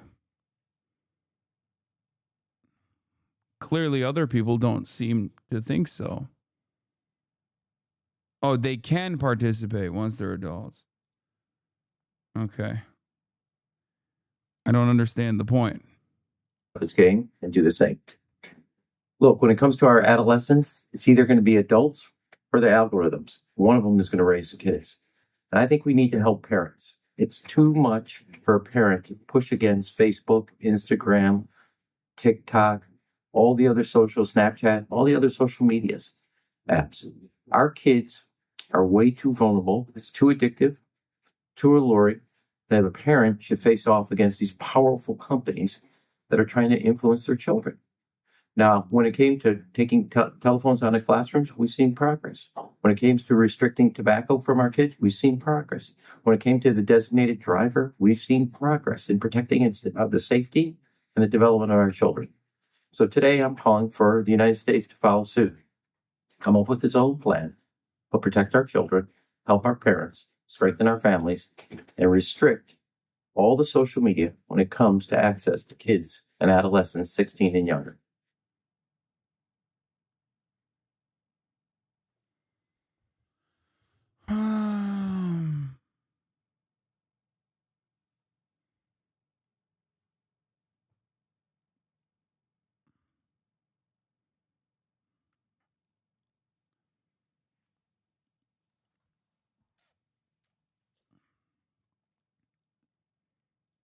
Yeah, I mean, Hillary Clinton blamed TikTok on the smart, well-educated young people from our own country, from around the world.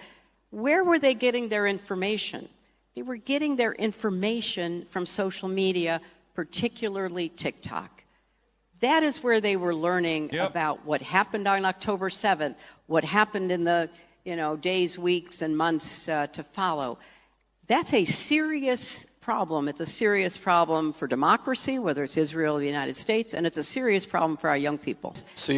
And it was frankly shocking to me how little the students we were encountering, not only in this class we teach, which is a very large class, international relations about crisis decision making, but students more generally. And that's why I mentioned the social media piece of it, because when you would try to talk to them to engage in some kind of reasonable discussion, it was very difficult because they did not know history, they had very little context, and what they were being told on social media was not just one-sided, it was pure propaganda. And so when you think about how to tell Israel's story, and it's important, it's not just looking internally, it's looking externally, and particularly looking at young people, because, it's not just the usual suspects. It is a lot of young Jewish Americans who don't know the history and don't understand. I was talking to Condi Rice, and, she said in an interview that I did after the 20-point plan came out, she and I were on CB. Australia isn't America. Australian domestic and foreign policy isn't Israel first. Australia doesn't put migrants into supermaxes for saying mean things about Israel. I think it's really funny that you say that, because Australia is the one other fucking British penal colony that closely resembles the United States of America in both its history and it's also current domestic and foreign policy. And yes, they don't put them into supermaxes. They have a fucking island for that. They have an entire island for that, as a matter of fact.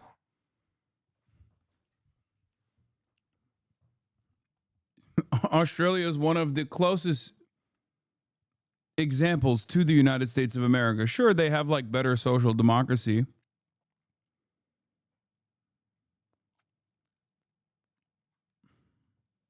But that's pretty crazy to say that about Australia.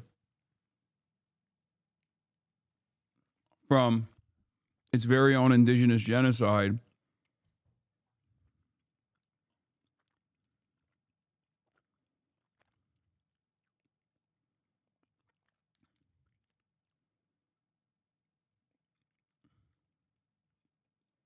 Yes, and she said, you know, when people were chanting from the river to the sea, she would ask the students, what river, what sea? They didn't know. I had the same experience. A lot of the challenge is with younger people. More than 50% of young people in America get their news from social media. So just pause on that for a second.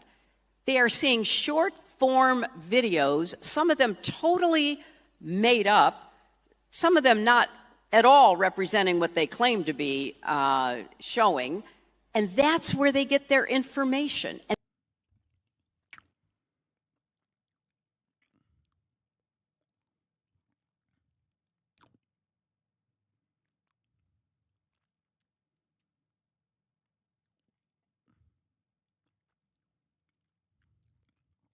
Who's this person talking? Is she relevant? Nah, you don't have to worry about her.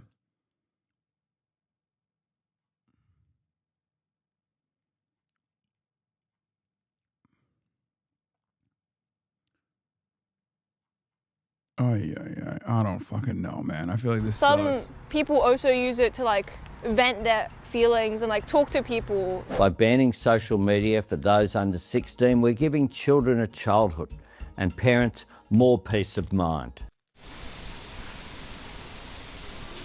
It's just kind of like pointless. Like, it's just like, we're just going to create like new ways to get on these platforms. So, like, what's the point, you know?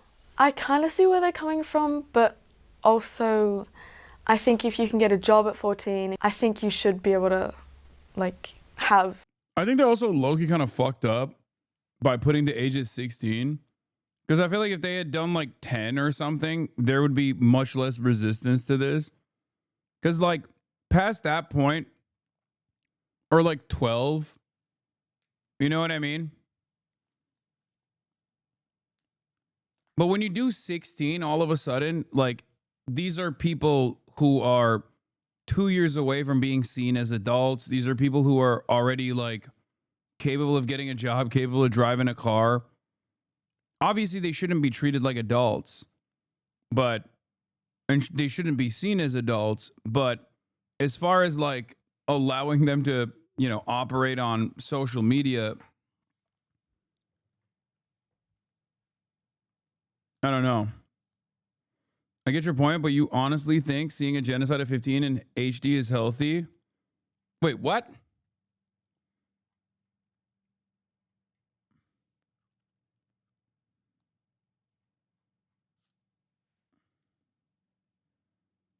I don't think seeing a genocide at any age is healthy.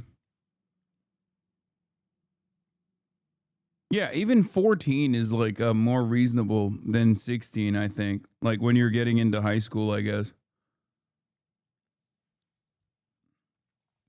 I just think the younger they made the age limit, the less resistance there would be.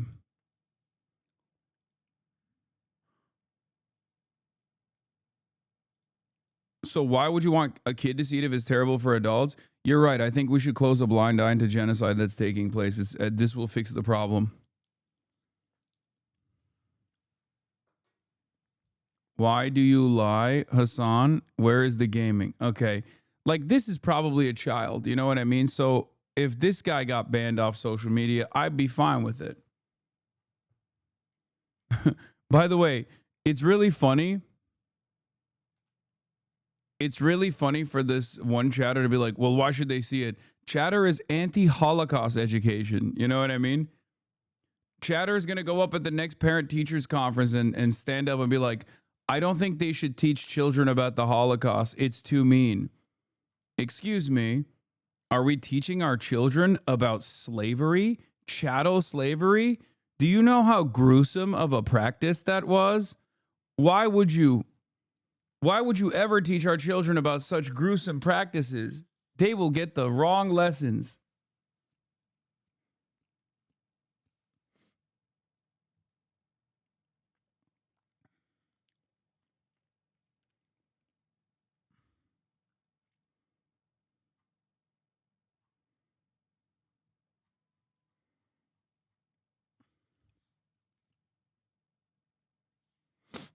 Yeah, it's crazy that you can get a job at 14, but you can't be on social media for 2 extra years. Be able to have social media, and I think they will just use their phones on different apps. Like, you can still watch Netflix, you can still go on Pinterest, like you can do a lot more different things on similar kind of apps, but yeah, maybe it will make people go outside more, but not really. Everyone's going to find a way around really easily. How? Just do other people's IDs, although that does have to match with your date of birth and name. Just VPNs, getting your parents to do it for you, anything.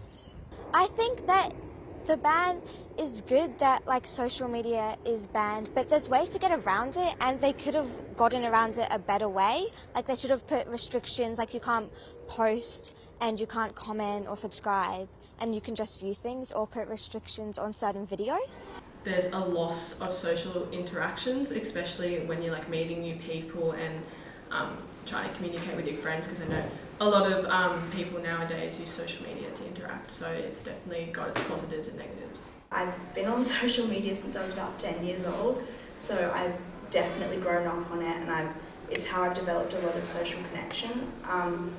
But I feel like for younger ages, it would be like a big improvement. I just feel like there's a lack of trust. Like, I mostly think that the social media should be up to the parents to decide whether their children should be allowed it or not. I don't think it should be a government thing. A lot of us expected that it was going to be delayed, so we didn't realize it would be this sudden. So we're all a bit... That one fat Australian kid who hates China won't be able to go on social media. I hope you're happy. I'm in favor of banning Drew Pavlov from the internet. I will say, if this law, if Albo only made it so that Drew Pavlov was not allowed to post on the internet, I'd be happy with that ban. Unfortunately, while he does resemble the intellectual capabilities of a 12-year-old, with intellectual disabilities, he's actually like probably in his 30s at this point.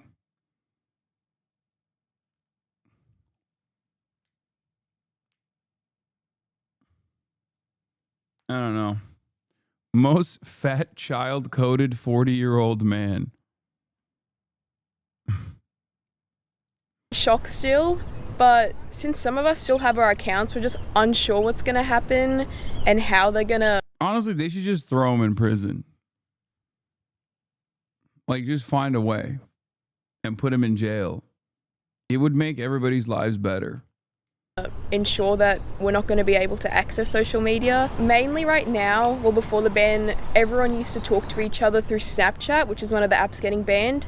And everyone seems to be freaking out and giving their phone numbers out since we don't have that mode of communication anymore. I think they will just use their phones on different apps. You can still watch Netflix, you can still go on Pinterest, like you can do a lot more different things on similar kind of apps, but yeah, maybe it will make people go outside more, but...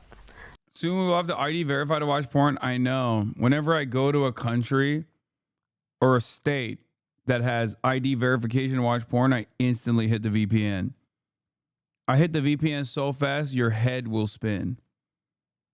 Okay? Ain't no fucking way. I'm on incognito, bitch. I'm not trying to put my fucking ID on there. Or you just find a shadier website, I guess, where you don't have to do that. Out of your dang mind, dude? Are you out of your dang mind? That's craziness. Where are you going in China? VPN. The fuck do you mean? VPN to Hong Kong. Or Chinese Taipei. Hello.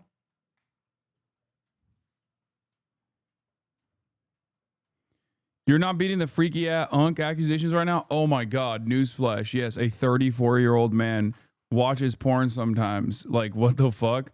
Has society gotten this puritanical that this revelation is mind-boggling? What the fuck? Yeah, I'm so freaky. The fuck, dude?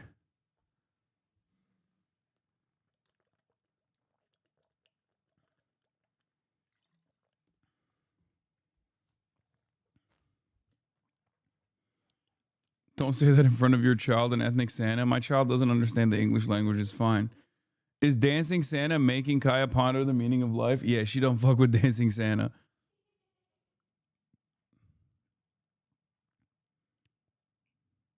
Us 34-year-old gooners walk so they can run.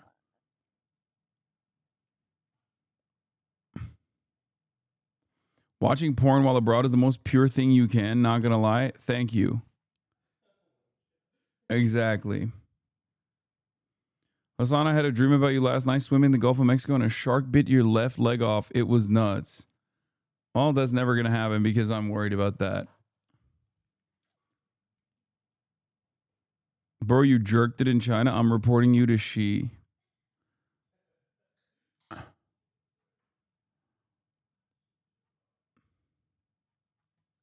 Not really. It's just kind of like pointless. Like, it's just like, we're just going to create like new ways to get on these platforms. So, like, what's the point? I feel like it's kind of unfair because they do give us like a really short notice to prepare and all that.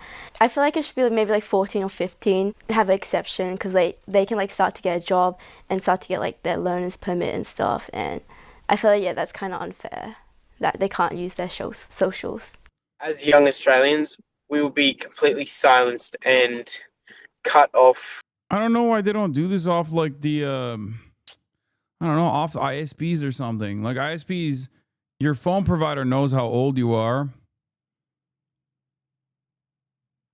Like, that's the other thing. Like, why do they have to do this from the point of, why do they have to do this at, with age, like shitty ass age verification? Computers don't really work that way. I mean, you could make it so that they do work that way.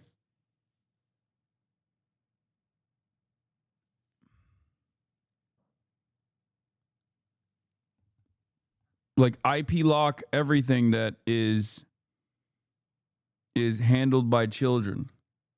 Make the parents reinforce it. And even then, I don't think that they should just like stop kids from going on social media in general. I just think that like IP locking certain devices and shit like that, and then allowing them to use like a walled garden social media platform would probably be a better idea.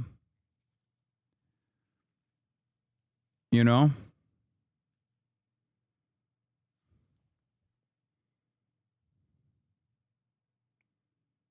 The worst part is they didn't even ban the Epstein game Roblox, so this won't do shit. Also, my nephews already have like 5 ways around this shit.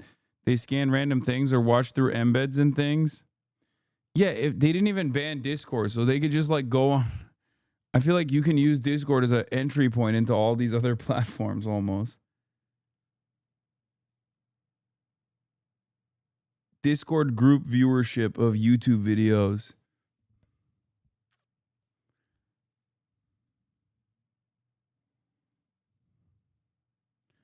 In Europe, you can just buy a SIM card at a tobacco stand. No ID required, so the ISP do not know your name or anything. Okay. Put a fucking age verification on that.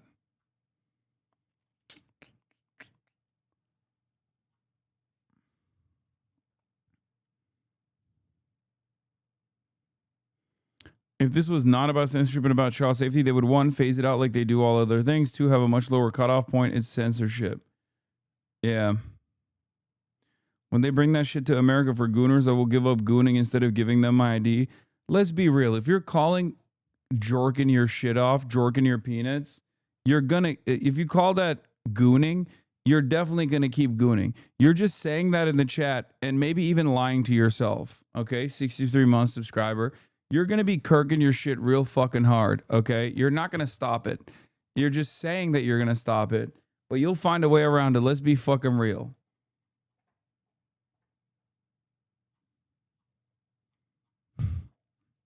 Don't act like you won't be.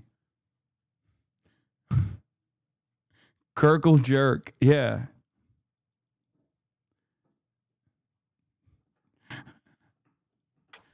from our country and the rest of the world with this ban.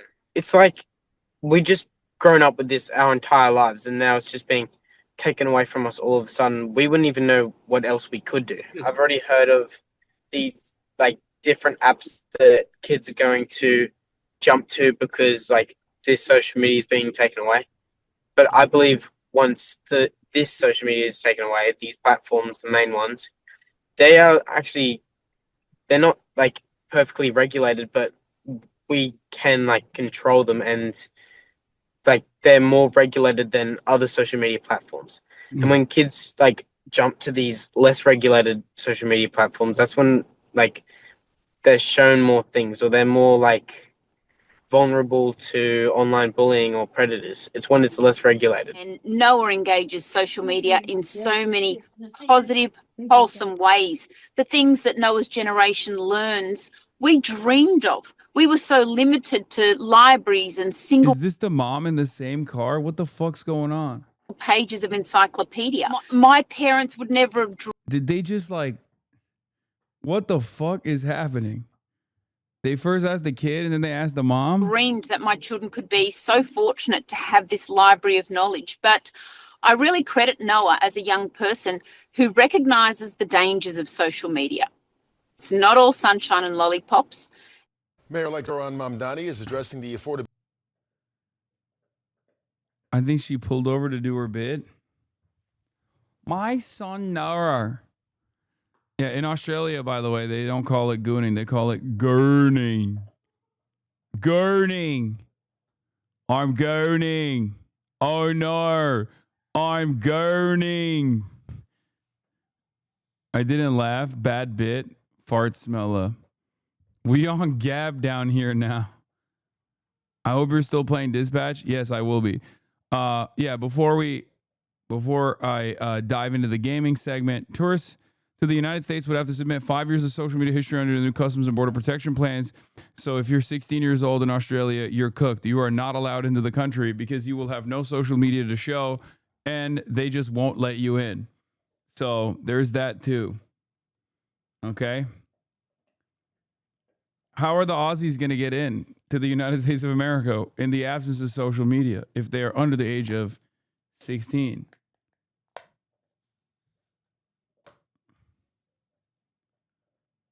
Notice how the ban didn't ban. Notice how it didn't ban Truth Social. The Patriots are in control. Yes. It's for ESTA, not B2 visas yet. Visitors on the ESTA program would also need to submit a selfie.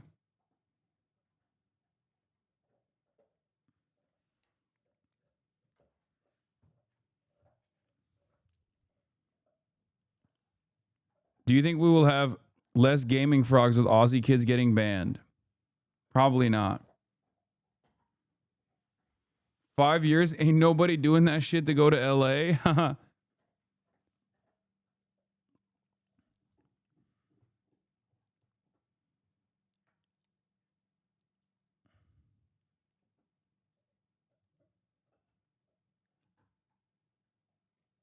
Anyway. Yeah, the famously large contingent of 14-year-olds on Truth Social. Yeah, they will be.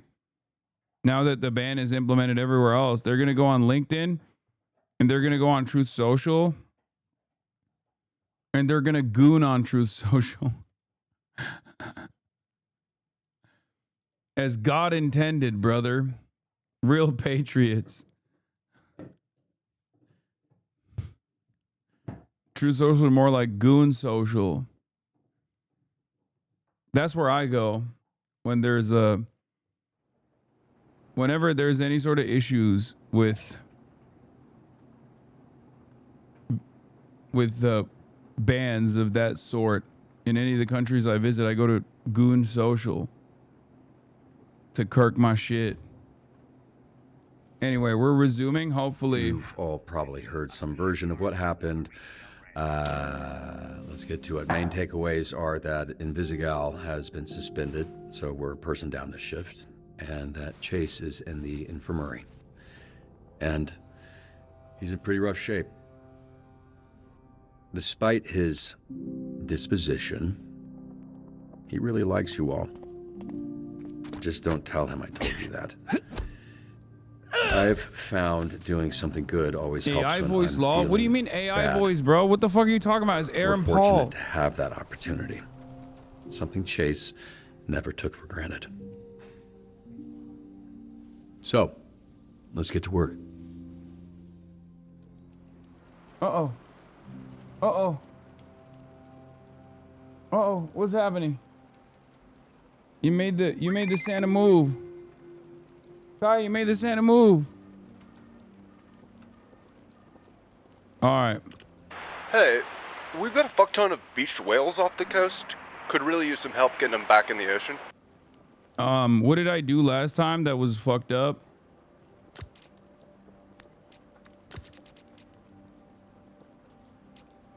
I used Golem and it didn't work. I'm not gonna res Golem, but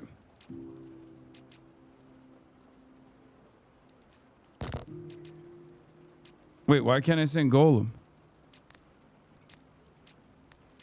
What the fuck?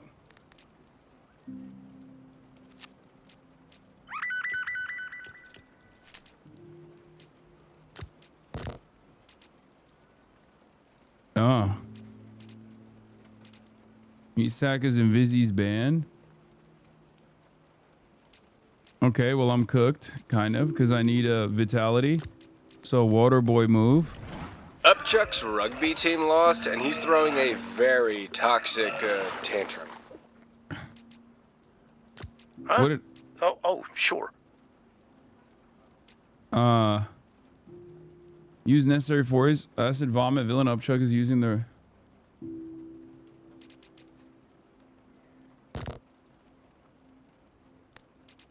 Okay, I'll Flom goat it.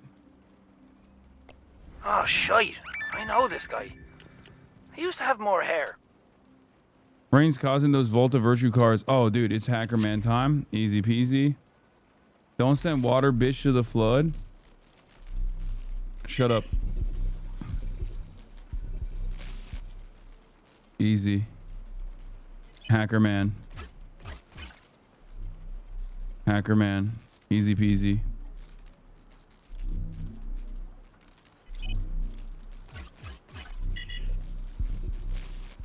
Easy. Easiest hack of my life. Left, right, right, left. Left, right, right, left. What'd you do to Invisigo? Sexo too hard. Left, right, right, left. Come on, baby. Get to it.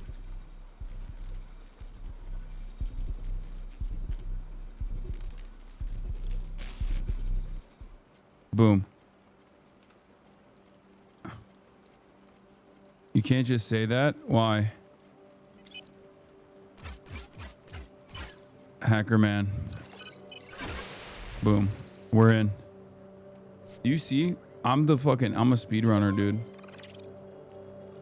Who is thirsty for Waterboy chatter because I need to be friends with them? Yeah, they're right. Waterboy chatter is dead to me right now, okay? After what Waterboy did and the other... Yeah, happy to. Wonder if he ever got around to adopting that dog.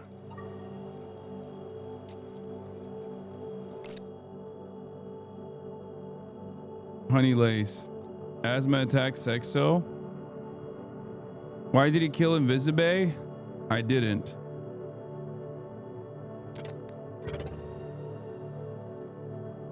Waterboy made me text my ex unironically. I'm sorry. Are you fucking serious? She's suspended. Because she did a job that she did a bad job. Oh my God, I thought, wait, what? Oh, that almost didn't make it. That's crazy. That's crazy at 71%.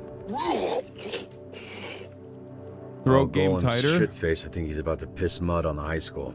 Yeah, you know, I saw him pulling over a beer truck earlier. I did think that was weird. Come on, buddy. Spit it out. A lot of vomiting this shift. Golem, I get it. I want to get shit-faced right now more than anything, but we've got a job to do, and I need all of you to just hang in there until the end of the shift. After that, you can do whatever the fuck you want. Cool? Cool. Can someone please go get Golem before he does more property damage? He's only 20, lol, chill on Goatland.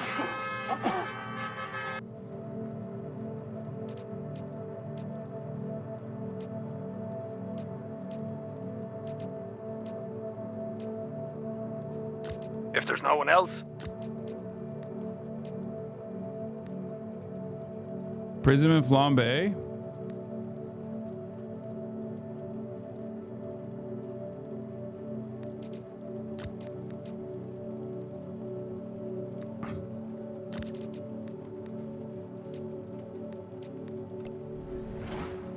Oh, I fucking should have sent Prism in the center.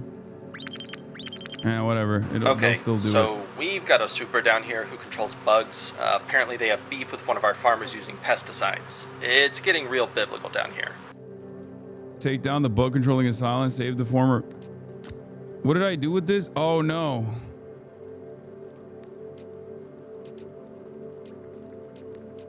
Fuck.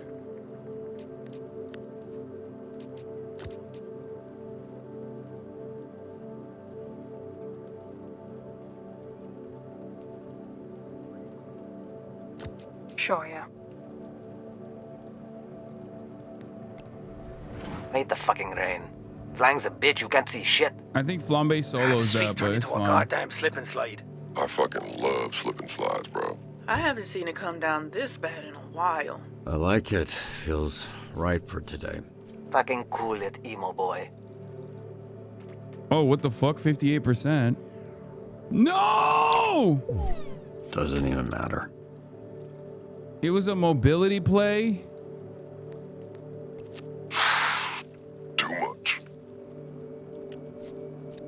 Why would that be a mobility play? Dude, it's crazy. I already fucking literally played this mission. At least Punch Up doesn't get injured. Not so tough with the bees in another dimension. I'm doing better than last time.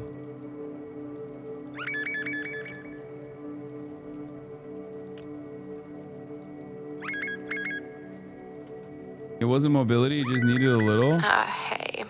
Bone Zone pissed off the wrong gang, and they're holding him hostage. Rescue Bone Zone and his employees from a Listen, deadly I know dozen he band of villains sucks, break through the but he barricades writes of the my radio checks. station. Can you please just rescue him? How are you almost as bad as last time? Okay, calm down. As long as I don't just like fuck this up. Okay.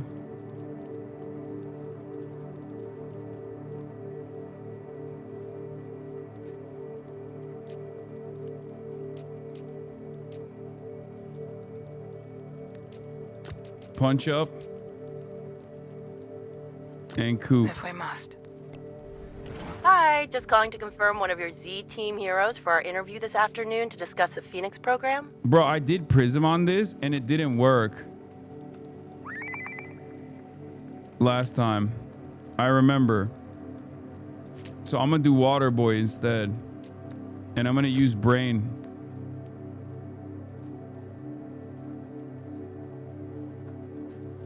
Hello? Let's see if it works. Is this thing working? I'm sorry. Oh, fuck. I used Coop on this, but I don't have Coop. Oh, I guess I could use Flambe.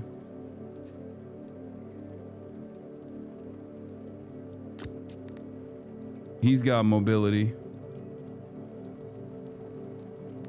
Flam Goat Red can Wings coordinating solo. strikes across Torrance. Looks like they're hitting the port next.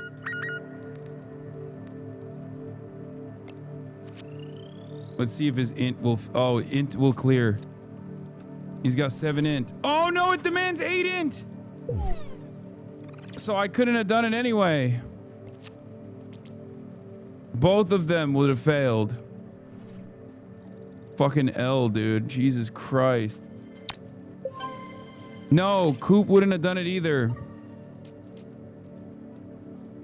Max synergy reach. Let's go. And that's why you specialize them and stop living at 8 for everything. Okay, let's see if let's see if my goat did this. Okay, 88%. Ain't no way we're failing this one. All right, I'll hit 8. I'll hit 8 for their top levels.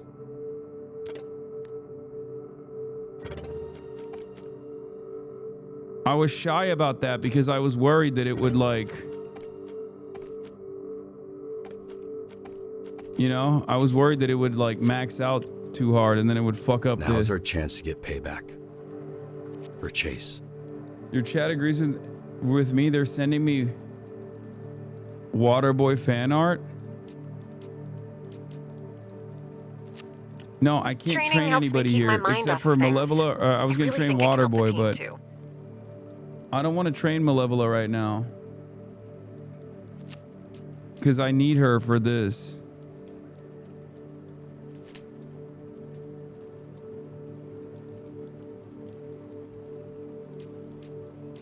Can these two actually...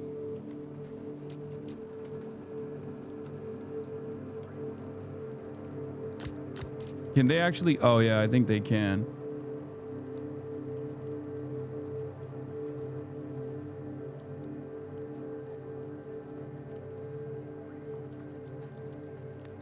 Fine, I'll fucking say it. What if Chase dies? If you don't shut your mouth. What are you on about? Oh, wait, I can't even train Waterboy. I have to train Malevola. That's, why? Even not talking about it won't make it go away. No, okay? Fuck. These fucking babies. If he dies, he'll be taken care of. That I can promise. How do you know? I just do. Trust me. Girl, what the fuck even are you? Oh, Flambe and Punch Up can be trained too. Who should I train? Punch Up or Flambeezy? I'm gonna do Punch Up. Fuck it. I don't know what Flambe does, but I should have done probably Flambe, but I did Punch Up instead. While Punch Up is injured, he receives 2 combat, 2 vigor, reduces rest time. On a call with less than 4 slots, Punch Up creates a slot exclusively for him to join. Wait, what? That's not even that good. This is, I guess, better, but neither is good.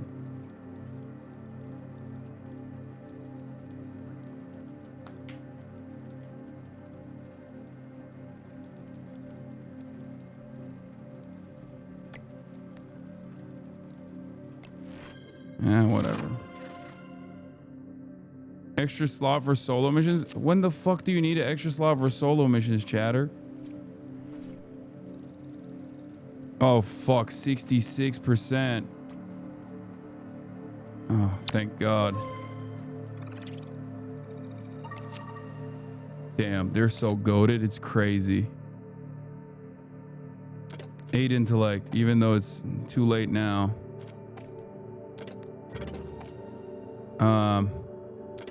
8 charisma.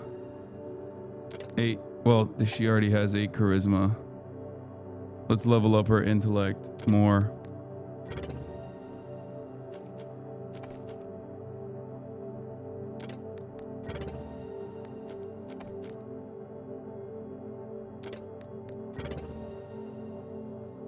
She has 7 charisma. You know what I mean. Shut up. This fucking rain is flooding our neighborhood. We need this water gone. Okay. Of course.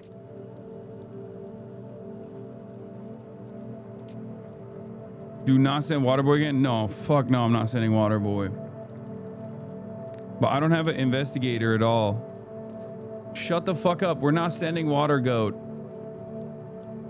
Water Goat is an auto fail. You guys suck so much ass. You're literally wrong. Maybe this will work.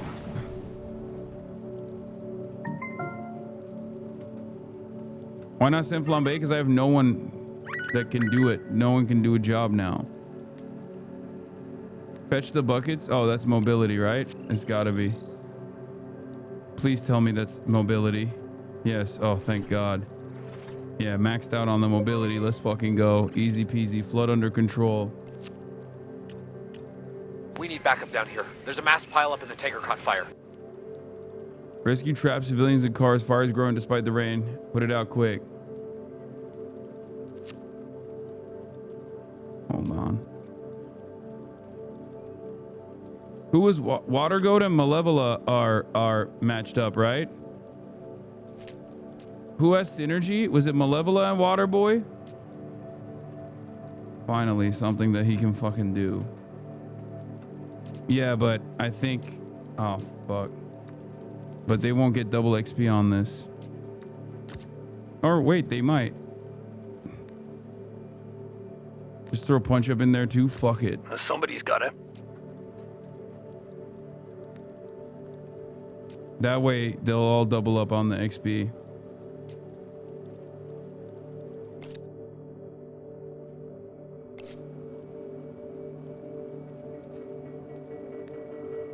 Haha, boys, I'm raring to go. And he gets The room's healed. booked, yeah? Yeah, confirmed it this morning. We're all good. Like we don't have enough fucking problems. Whatever. See you all Why that. do you hate Water Goat? Because he's a fucking failure. He failed my last mission. It pissed me off. Oh my god, there's a chatter that said revive Golem. Hold on. Hold on, where is it? Where's that fucking bitch? Where's the chatter that said revive Golem? Control F. Revive Golem. You motherfucker.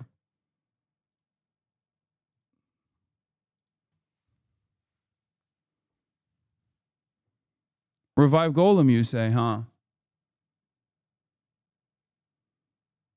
Revive Golem, you say.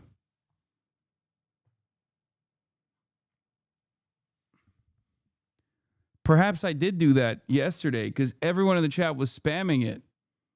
And then it bricked the entire game. Perhaps the game wasn't smart enough for the smarty pants chatters in here that were backseat gaming. Perhaps it literally broke the game in its entirety. Take 30 seconds off and think about that.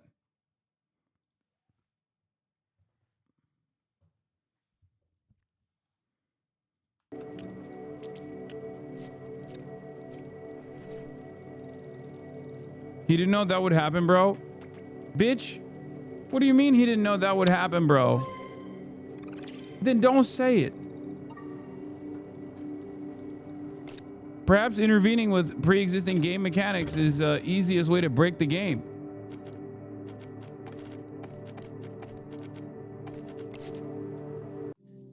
Chatter abuse, max synergy, let's go.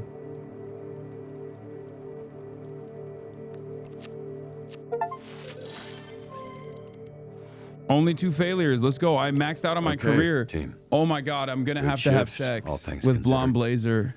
See you tomorrow. This is she's Hopefully gonna have to with some she's gonna have to goodness. sex me up as a gift for maxing out my career, I think.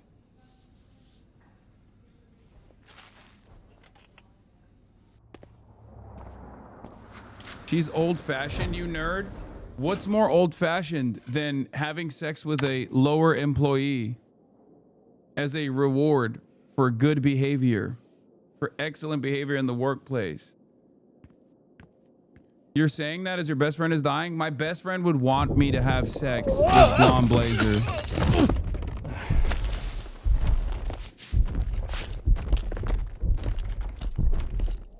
Damn, you went farther than I thought. What are y'all looking at? You've got a little. Oh. Cheers, lad. Good looking out. Hello, everyone. What's going on? What's it look like? This dumbass kicked that dumbass out the fucking door. Okay, cool. Now that we got all of the details clear, why? That's just a difference of opinion. I got heated, got in Golem's face. He had every right to punt me through the wall. Right, it's a door, and I doubt you were actually in his face. More like ankle, which made him easier to kick. What the fuck is going on? We want her out. We voted. It was nearly unanimous. She shouldn't have done what she did. I think she should go, sir. That's crazy. Boss. That's crazy. Robert. Bitch, shut your water bitch ass up. You don't get to have a vote. You don't even get to have half of a vote. You've only been here for like, what, 2 days? The fuck do you think this is? There's a constitutional republic, okay? This is not a direct democracy. This is not, we're not doing anarchism. We're not abolishing unjustifiable hierarchies. You go back and you sit in that water bucket, water bitch, before I fucking waterboard you. Who wants her to stay? Just me. I got you, Golem. But you solo. The team is more important than any one of us, so I won't stand in the way. You could have led with that. I feel the same as Golem. You all let me back in when you didn't have to. But I won't make you keep someone you want gone. We heard about the suspension bullshit. Hi. It ain't enough, Robert. Not for what she did. Hello. To put everything we've been building at risk, and for what? Hello. I like the bitch, but she gotta go. And by go, we mean cut. Just like you cut Sona. No one here wants to say it's also her, but that's what it is. Okay. Bye. Look, I probably don't say this enough, but I'm proud of all of you. One frame. Not even a question. How far you've come. And it's not even on some simp shit, even though that kind of does play a role, because so far the only sexo we've had is in the vivid imaginations of Invisigal. But the other reason is because I'm thinking about it like a capitalist, okay? I am not cutting an employee right now. We already are lacking in manpower and woman power, okay? It's not happening. It's going to lower your burden. It's going to lower your workload. And honestly, if I get a higher success rate, Blonde Baddie's going to have sex with me. So, sorry, not going to happen today. Also, we're cutting Waterboy. A few months ago, you wouldn't have been in a room like this discussing the needs of the Z team, and if you did, there'd be a lot more than one broken door.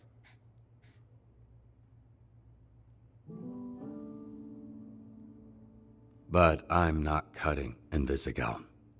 We don't kick people when they're down. We lift them up, and I believe of her what I believe of all of you, that her heart is in the right place. It's what took us from being a team to being this weird, fucked up family. Look, you're hurting. Okay, I get it. I'm hurting. We are all hurting. Uh-oh. Now isn't the time to cast blame. Gaia, please. It's the time to come together and heal.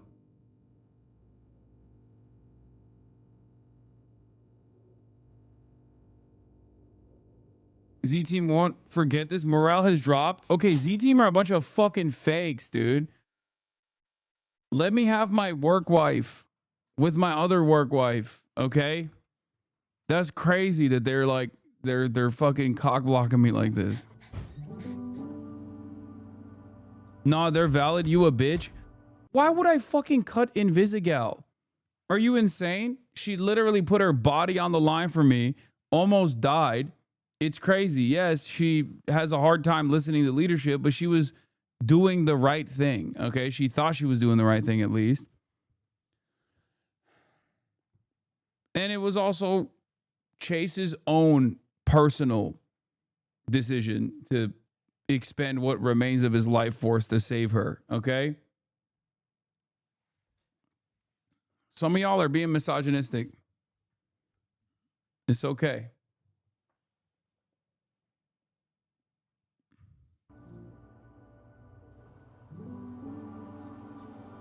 Also, I'm suspicious. She's always invisible, so maybe she was invisibly listening, and maybe, you know, she might throw some work my way. Who knows?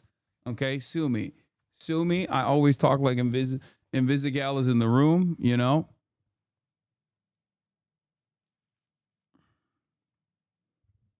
You missed it? Won't even defend chatters like that? Oh. Vizzy?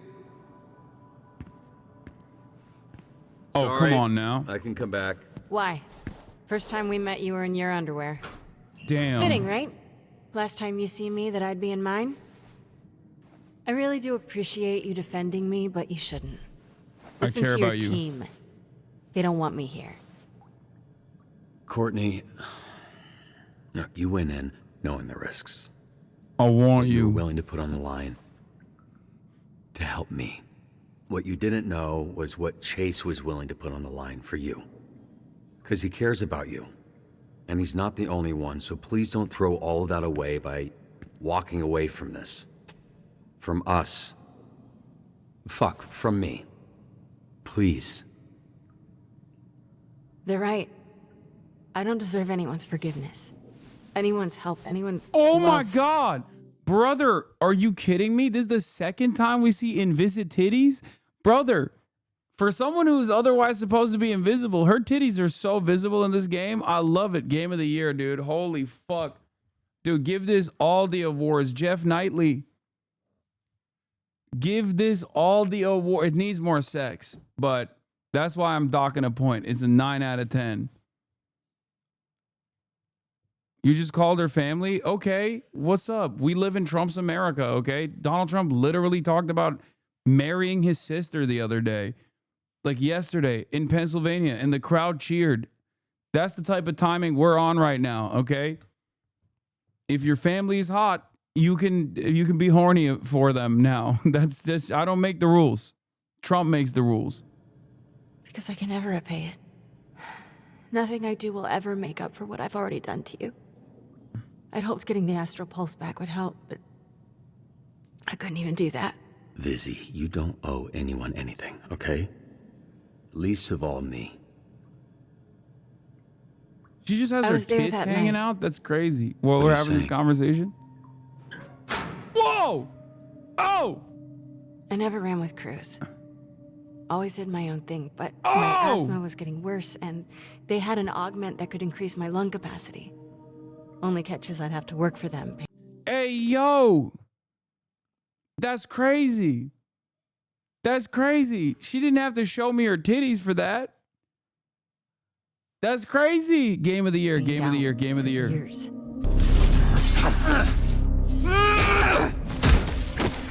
No, she was there. She was there, tits out and all, invisible in the background. I'm peeing glue. That's crazy, Chatter. Now!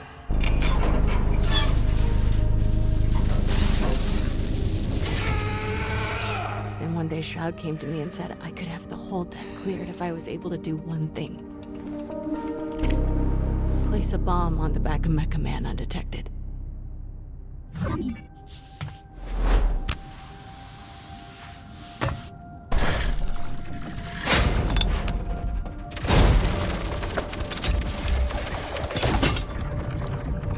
Good news, buddy. Shroud says he just wants the astral pulse, which we all know isn't really yours anyway.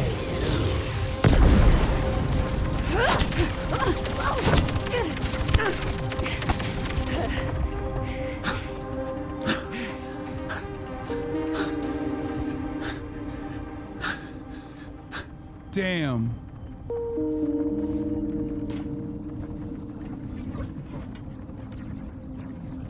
She wasn't showing you her titties, she was showing the augments from the Shroud? Okay, first of all, in my head canon, she was showing me her titties. I quit the moment I placed it. Secondly, I forgive her. Obviously, redemption. I walked out excuse before it me. even blew. And no, it's not because she showed me her titties. My augments saying that. conveniently stopped working. So I signed up for the Phoenix program the next day. Which gave me the chance to fuck No, your no, life it's up fine. You don't have to twice. put it. Well, I forgive you. I'm a simp. So there, will you fucking chill out now? You can't fucking forgive me? You haven't even, like, processed what's going on. You did villain shit while you were a villain. I'm woke. It's called restorative justice, okay? Rehabilitative justice. And by that, I mean you showed me your titties. And now I forgive you. It's that simple. If you showed me anything else, I would, sell the fucking family house. I'd sell the Mecca. Does it change things that you directed at me? No. Give you the money. It doesn't. That's in the past. You're not the same person that was there that night. Neither am I. That's sweet, but I feel numb. You are such a pig. Oh, I'm sorry. I'm sorry that I'm a feminist, okay? I will not apologize for being forgiving of women's rights and women's wrongs, okay? It's not just that many of you just care about women's rights. Not enough of you care about women's wrongs. Excuse me. Excuse me, everybody. Hey, stop making this feel like a goodbye. Okay, you're suspended. It's temporary. I'm not letting anyone cut you. All I wanted from this was for you to look at me the same way you look at Blazer. Oh! Even if it was just once, you know? That'd have been enough. I don't know what you mean by that. Yes. You do. Oh my God. Am I busting? Do we get the twofer? Is this a harem anime? Is that allowed? Chat, do not fuck me for this. Do not fuck this up for me. Is it a fumble? If you lose, do you lose both? Do you lose both? Be honest. Be honest. No, I'm not. I will not entertain this. Because this game is a little prudish for all of the titty showing that we've seen so far. There's no sexo. Is there a double sexo route or not? What do you think, bro? I think she just friend zoned you because you chose Blazer. Yo, we're not in a fucking relationship. Blazer never actually defined she never DTR'd. Okay? She never hit me with a DTR. There is no exclusivity agreement. I didn't sign the dotted line. It's not cheating. We went on a date, but we're not official. It's not cheating. A titty in the hand is worth two in the bush. Is that what the saying is? Bro, the titty is in my hand right now. What are you talking about? At this point, I feel like I've seen, well, I guess I did see areolas with blonde Blazer too, but that was an accident. So this is a really complicated decision, a real Sophie's choice, if you will. I don't know. I've never watched that movie or read the book or anything, so I just have no idea what that's about. I feel like this might be the most difficult choice I've ever had to make while gaming. Might be one of the more difficult games of all time. Choose Waterboy or you're fake. Okay, it's time to dish out bans. I'm done with you. She cares about you and you're going to use her, some feminist? What do you mean? If she wants to use my penis, then she can, because I am a feminist and a giver, okay? Excuse me for wanting to share. Sharing is caring. Some socialist you are.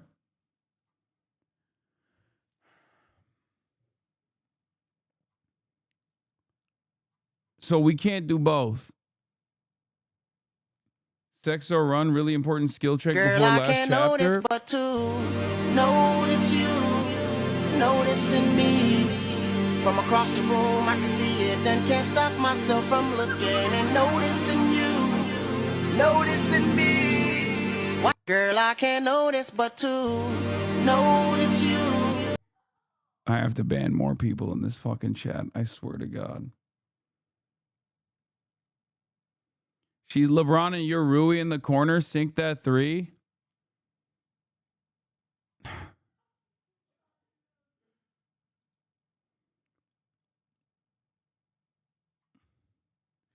Can we go for the double play or not, dude? Because I feel like I'm going to try to go for the double play, and then Blondie is going to get mad, and then Blazer is going to get mad, and then I'm going to lose both. You can't.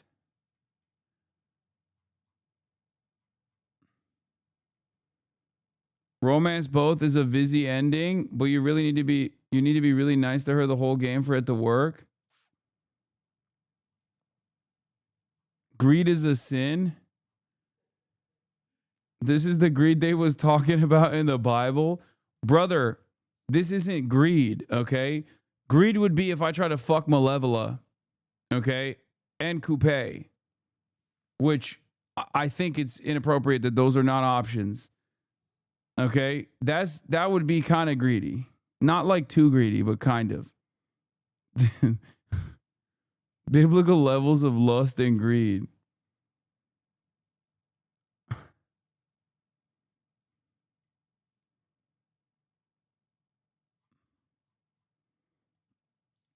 Fuck it.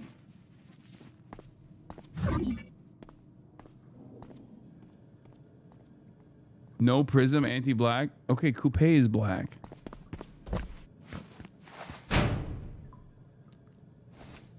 Wait, I didn't even do this. She did it. She did me. No, I gotta lean out. Courtney.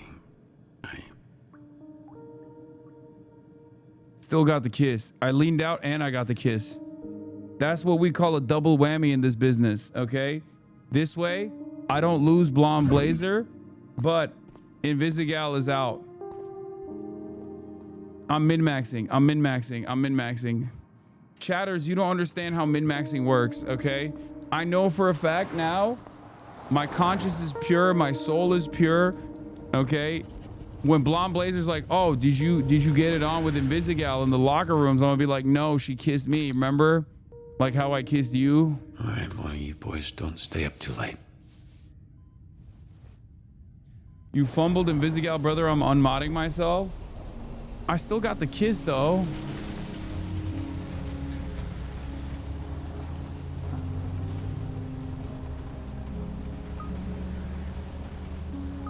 Press up a story that an SDN hero got hurt last night asking for a statement. Can I tell them it was Trackstar? I want people to know what Chase did, but I don't know how he'd feel. Or I could just say it was Invisigal. She was pretty messed up when we got to her. So it wouldn't be a lie.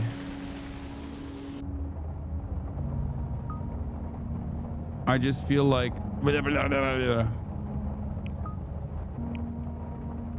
I don't know.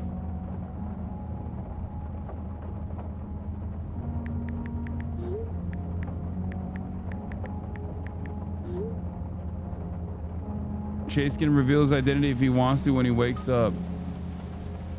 Wait, wrong choice. Wait, why is that fucking wrong choice? Double fumble, big L? I'm disgusted in your decision, Hasan. Okay, first of all, I can just save scum. But also, what the fuck are you guys saying? You lowered the team's morale for a kiss? You basically said she killed Chase?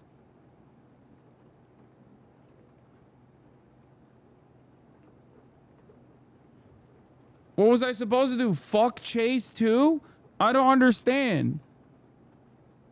Like, I thought we were protecting his anonymity.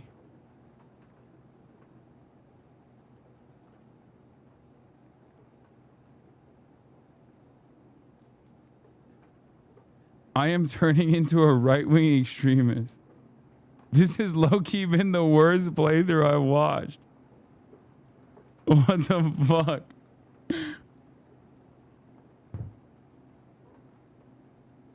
I really never should listen to chat. It's so dumb of me to even listen to chat.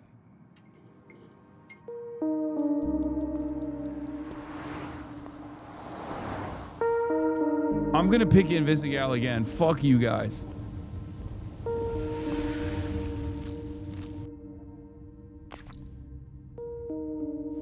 Alright, well, you boys don't stay up too late.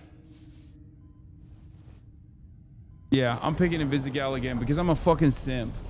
Okay? Because she's a hero in my heart. And some of you don't appreciate her as much as I do.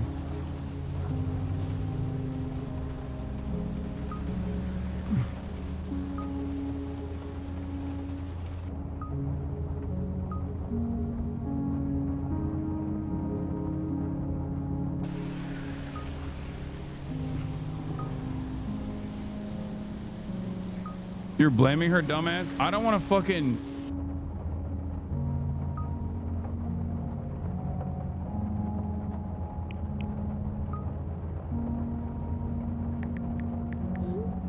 Okay, so I'm blaming Chase.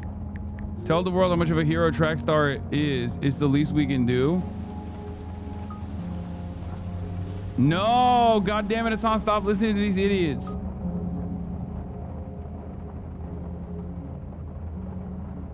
How is picking Invisigal blaming her, but picking Chase makes him out to be a fucking hero? This doesn't make any sense to me. You guys are so fucking stupid. Half the chat literally just spams no matter what decision I make. Fuck you guys, okay? Whatever, Chase in the hospital. He won't know any better anyway. Fuck you, chat. I mean, I hope they all die. I'm serious. Any dumbass walking into a trap that fucking stupid should have the plug pulled right now. Just pillows over faces. Oh man, have you seen what the poison does to their faces? They get all red and puffy and... God damn. All right. Somebody's a little fucking impatient. I'm sorry. It's my fault. I've been distracting you. I'd appreciate it if you changed the fucking subject. Would you?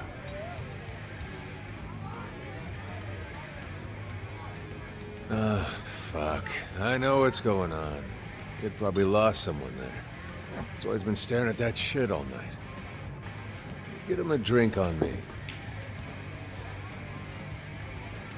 I bet that guy with the glasses is Shroud. Nah, this one's on me.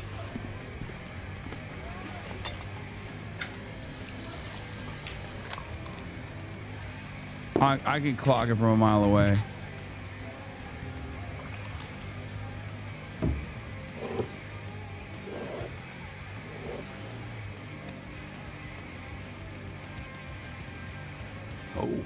Oh my.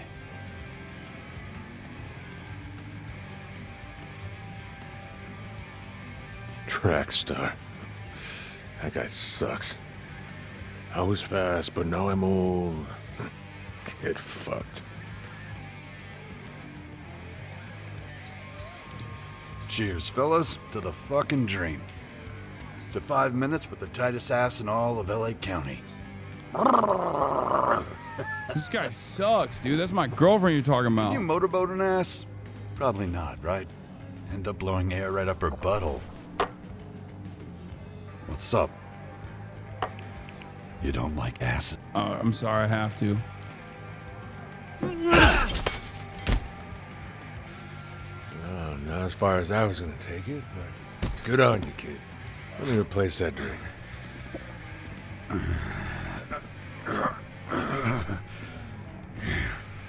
He has a lazy eye that's ableist, man. Yeah, he should have seen it coming from 2 different angles. Oh my God!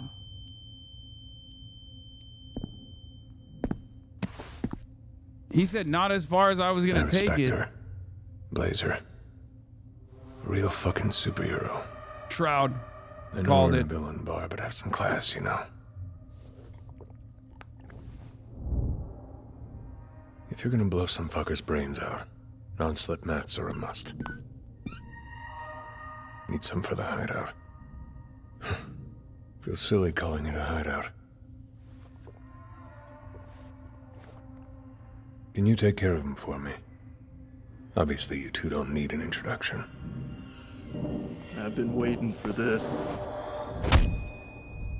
No! No! Of course. Moist Critical will do me like this. Chase. Classic. Little team of turncoats.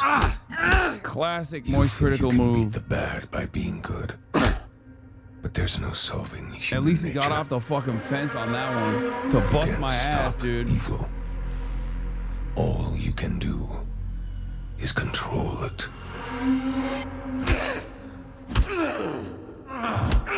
He's been plotting. This isn't working. Yeah, he took Collar Gate way too far, dude. It's fucked up. This was your father's gun. Kept it in his locker, fully loaded. 6 shots. He couldn't have predicted I'd use it to kill him. The first bullet grazed his shoulder. I hadn't adjusted to the adrenaline spike. The second hit his upper chest. The third burst his heart. was lying on the floor, eyes full of fear, when I put the fourth through his face. Bit of a waste to put the fifth through that idiot's skull, but I wanted to make sure it worked after all these years. Your father was the last person to touch this bullet. And now, there's a 16.5% chance it touches you next. Your invisible girlfriend stole my astral pulse to give it to you. Where the fuck is it? Mega Man. Heroes are the past. Oh, God damn it. Fucking generational aura loss. You couldn't get it off?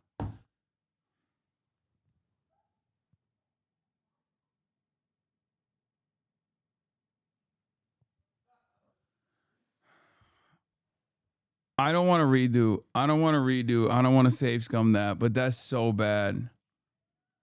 That's so fucking... Oh my God. I just spat on my own face. God. This is why I hate luck. Runs out. If I had it wide, I'd let you string me up like a fucking piñata. She didn't get the pulse. You actually believe that? Show him.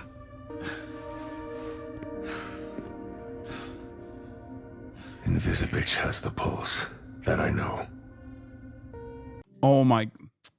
Water goat wouldn't miss. Take a second off. It's fucked up, dude. What I don't know is why she didn't give it to you. She played you too. Sexo, maybe? Here I am thinking she's working with you, but she's fucking us both. Maybe it's because I didn't sexo her? Take it for you. She took it for herself.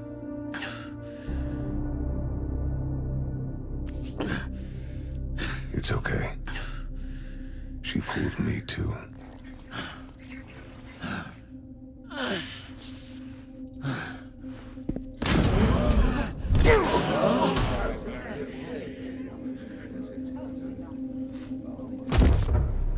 Oh, hell yeah. Mommy's here. Oh my God. Look at her thighs, dude. So fucking strong. The blonde blazer. I fired the bar. Oh, I'm sorry. Did you just say holy moly, Anaphase? Don't fix it with Invisigal. You don't deserve her. Don't call her Invisibitch. You don't get to say holy moly when earlier I caught you in the chat saying you were going to unmod yourself because I didn't lean into the kiss with Invisigal. Now you're over here. Now you're over here enjoying the consequences of my decisions, it seems.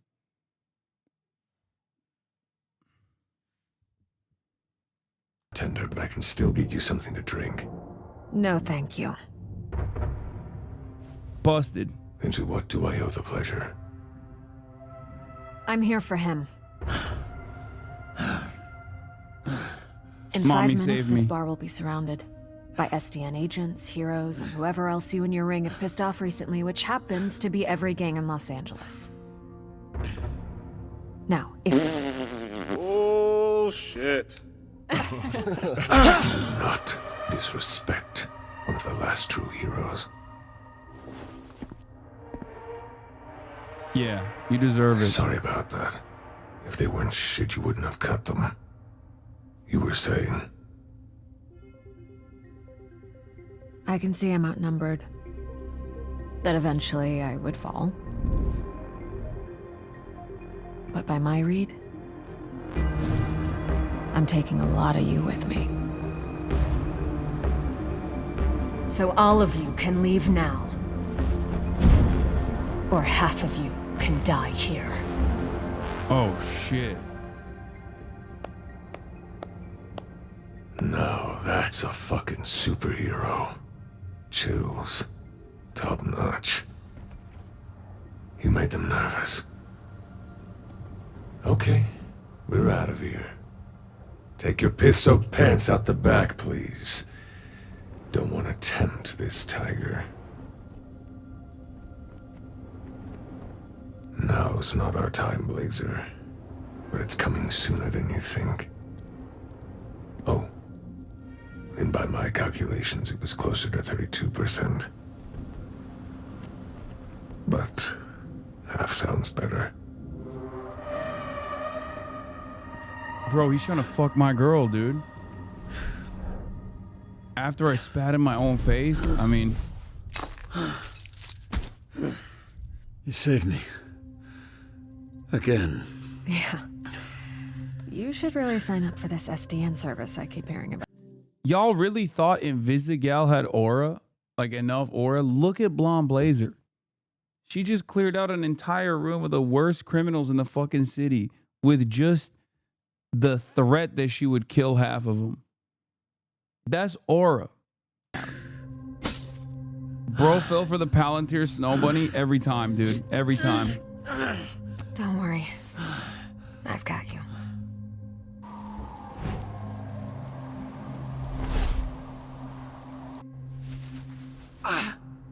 He really tenderized you. Are you sure he's right about Invisigal? Yeah. I saw the footage. What is her play? Why wouldn't she tell you if she has it? I don't understand what she would want it for unless she's trying to keep you out of the suit. What matters is I trust her. I think you're more optimistic than I am. I'm not being a simp. I'm just a good mentor. Shut up. You're probably right. Just need to sit here for like a few weeks, then I'll be right as rain. Take your time. Chat will remember that. Chat can't remember shit. Pain's constant. It's easier to get used to. That goes for physical and emotional. Ow. Really is nice up here. Thank you. Don't remember if I've thanked you before, but... About 50 times. You were muttering it the whole flight. Then I take it back. You should know I was going to take you to the actual Hollywood sign. Not as sturdy as you...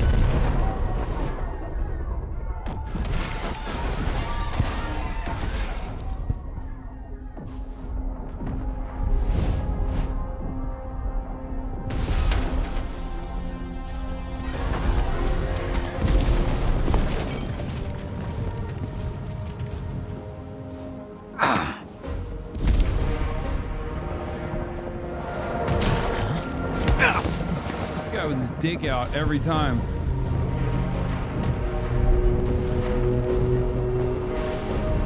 Blonde Blazer, don't fight him. His penis is out. Hey. I don't like that.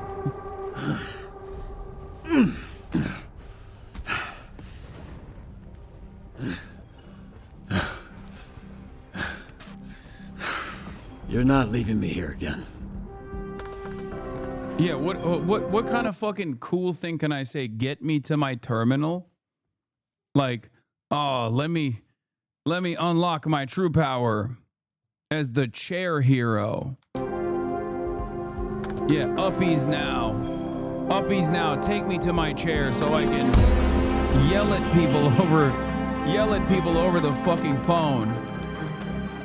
I need to be in my cubicle. God damn, I'm so fucking lame. Like, shit, dude. Give me the... Invisigal cooked me. Invisigal cooked my ass by not giving me the transponder or whatever the fuck it's called. UN 69 players refused to cut Invisigal from the team. 69, nice. 73% forgave Invisigal. Okay, I'm not the only simp. Only 22% of players leaned out of Invisigal's kiss. 29% chose beer, 54% glassed the bartender. Ewan 3% couldn't save Golem from himself. Wait, what? 80. What does that even mean? Oh my God, only 3% of players failed that game. That's an achievement in and of itself. Ewan 80% chose to go all out against the Red Ring. Your most, oh God, my most sent was water, boy. You performed better than 30% of players in today's shift. Okay, that'll be all for today. That's another, I know I said I would do 2, but I'll do the next one tomorrow. Save it for tomorrow. Okay? We'll save the best for last. Or the last is the best. I don't fucking know. Anyway, I'm tired. But that was another day of HasanAbi Gaming. No lies told. No lies told. I told you I was gonna... was broken the whole time.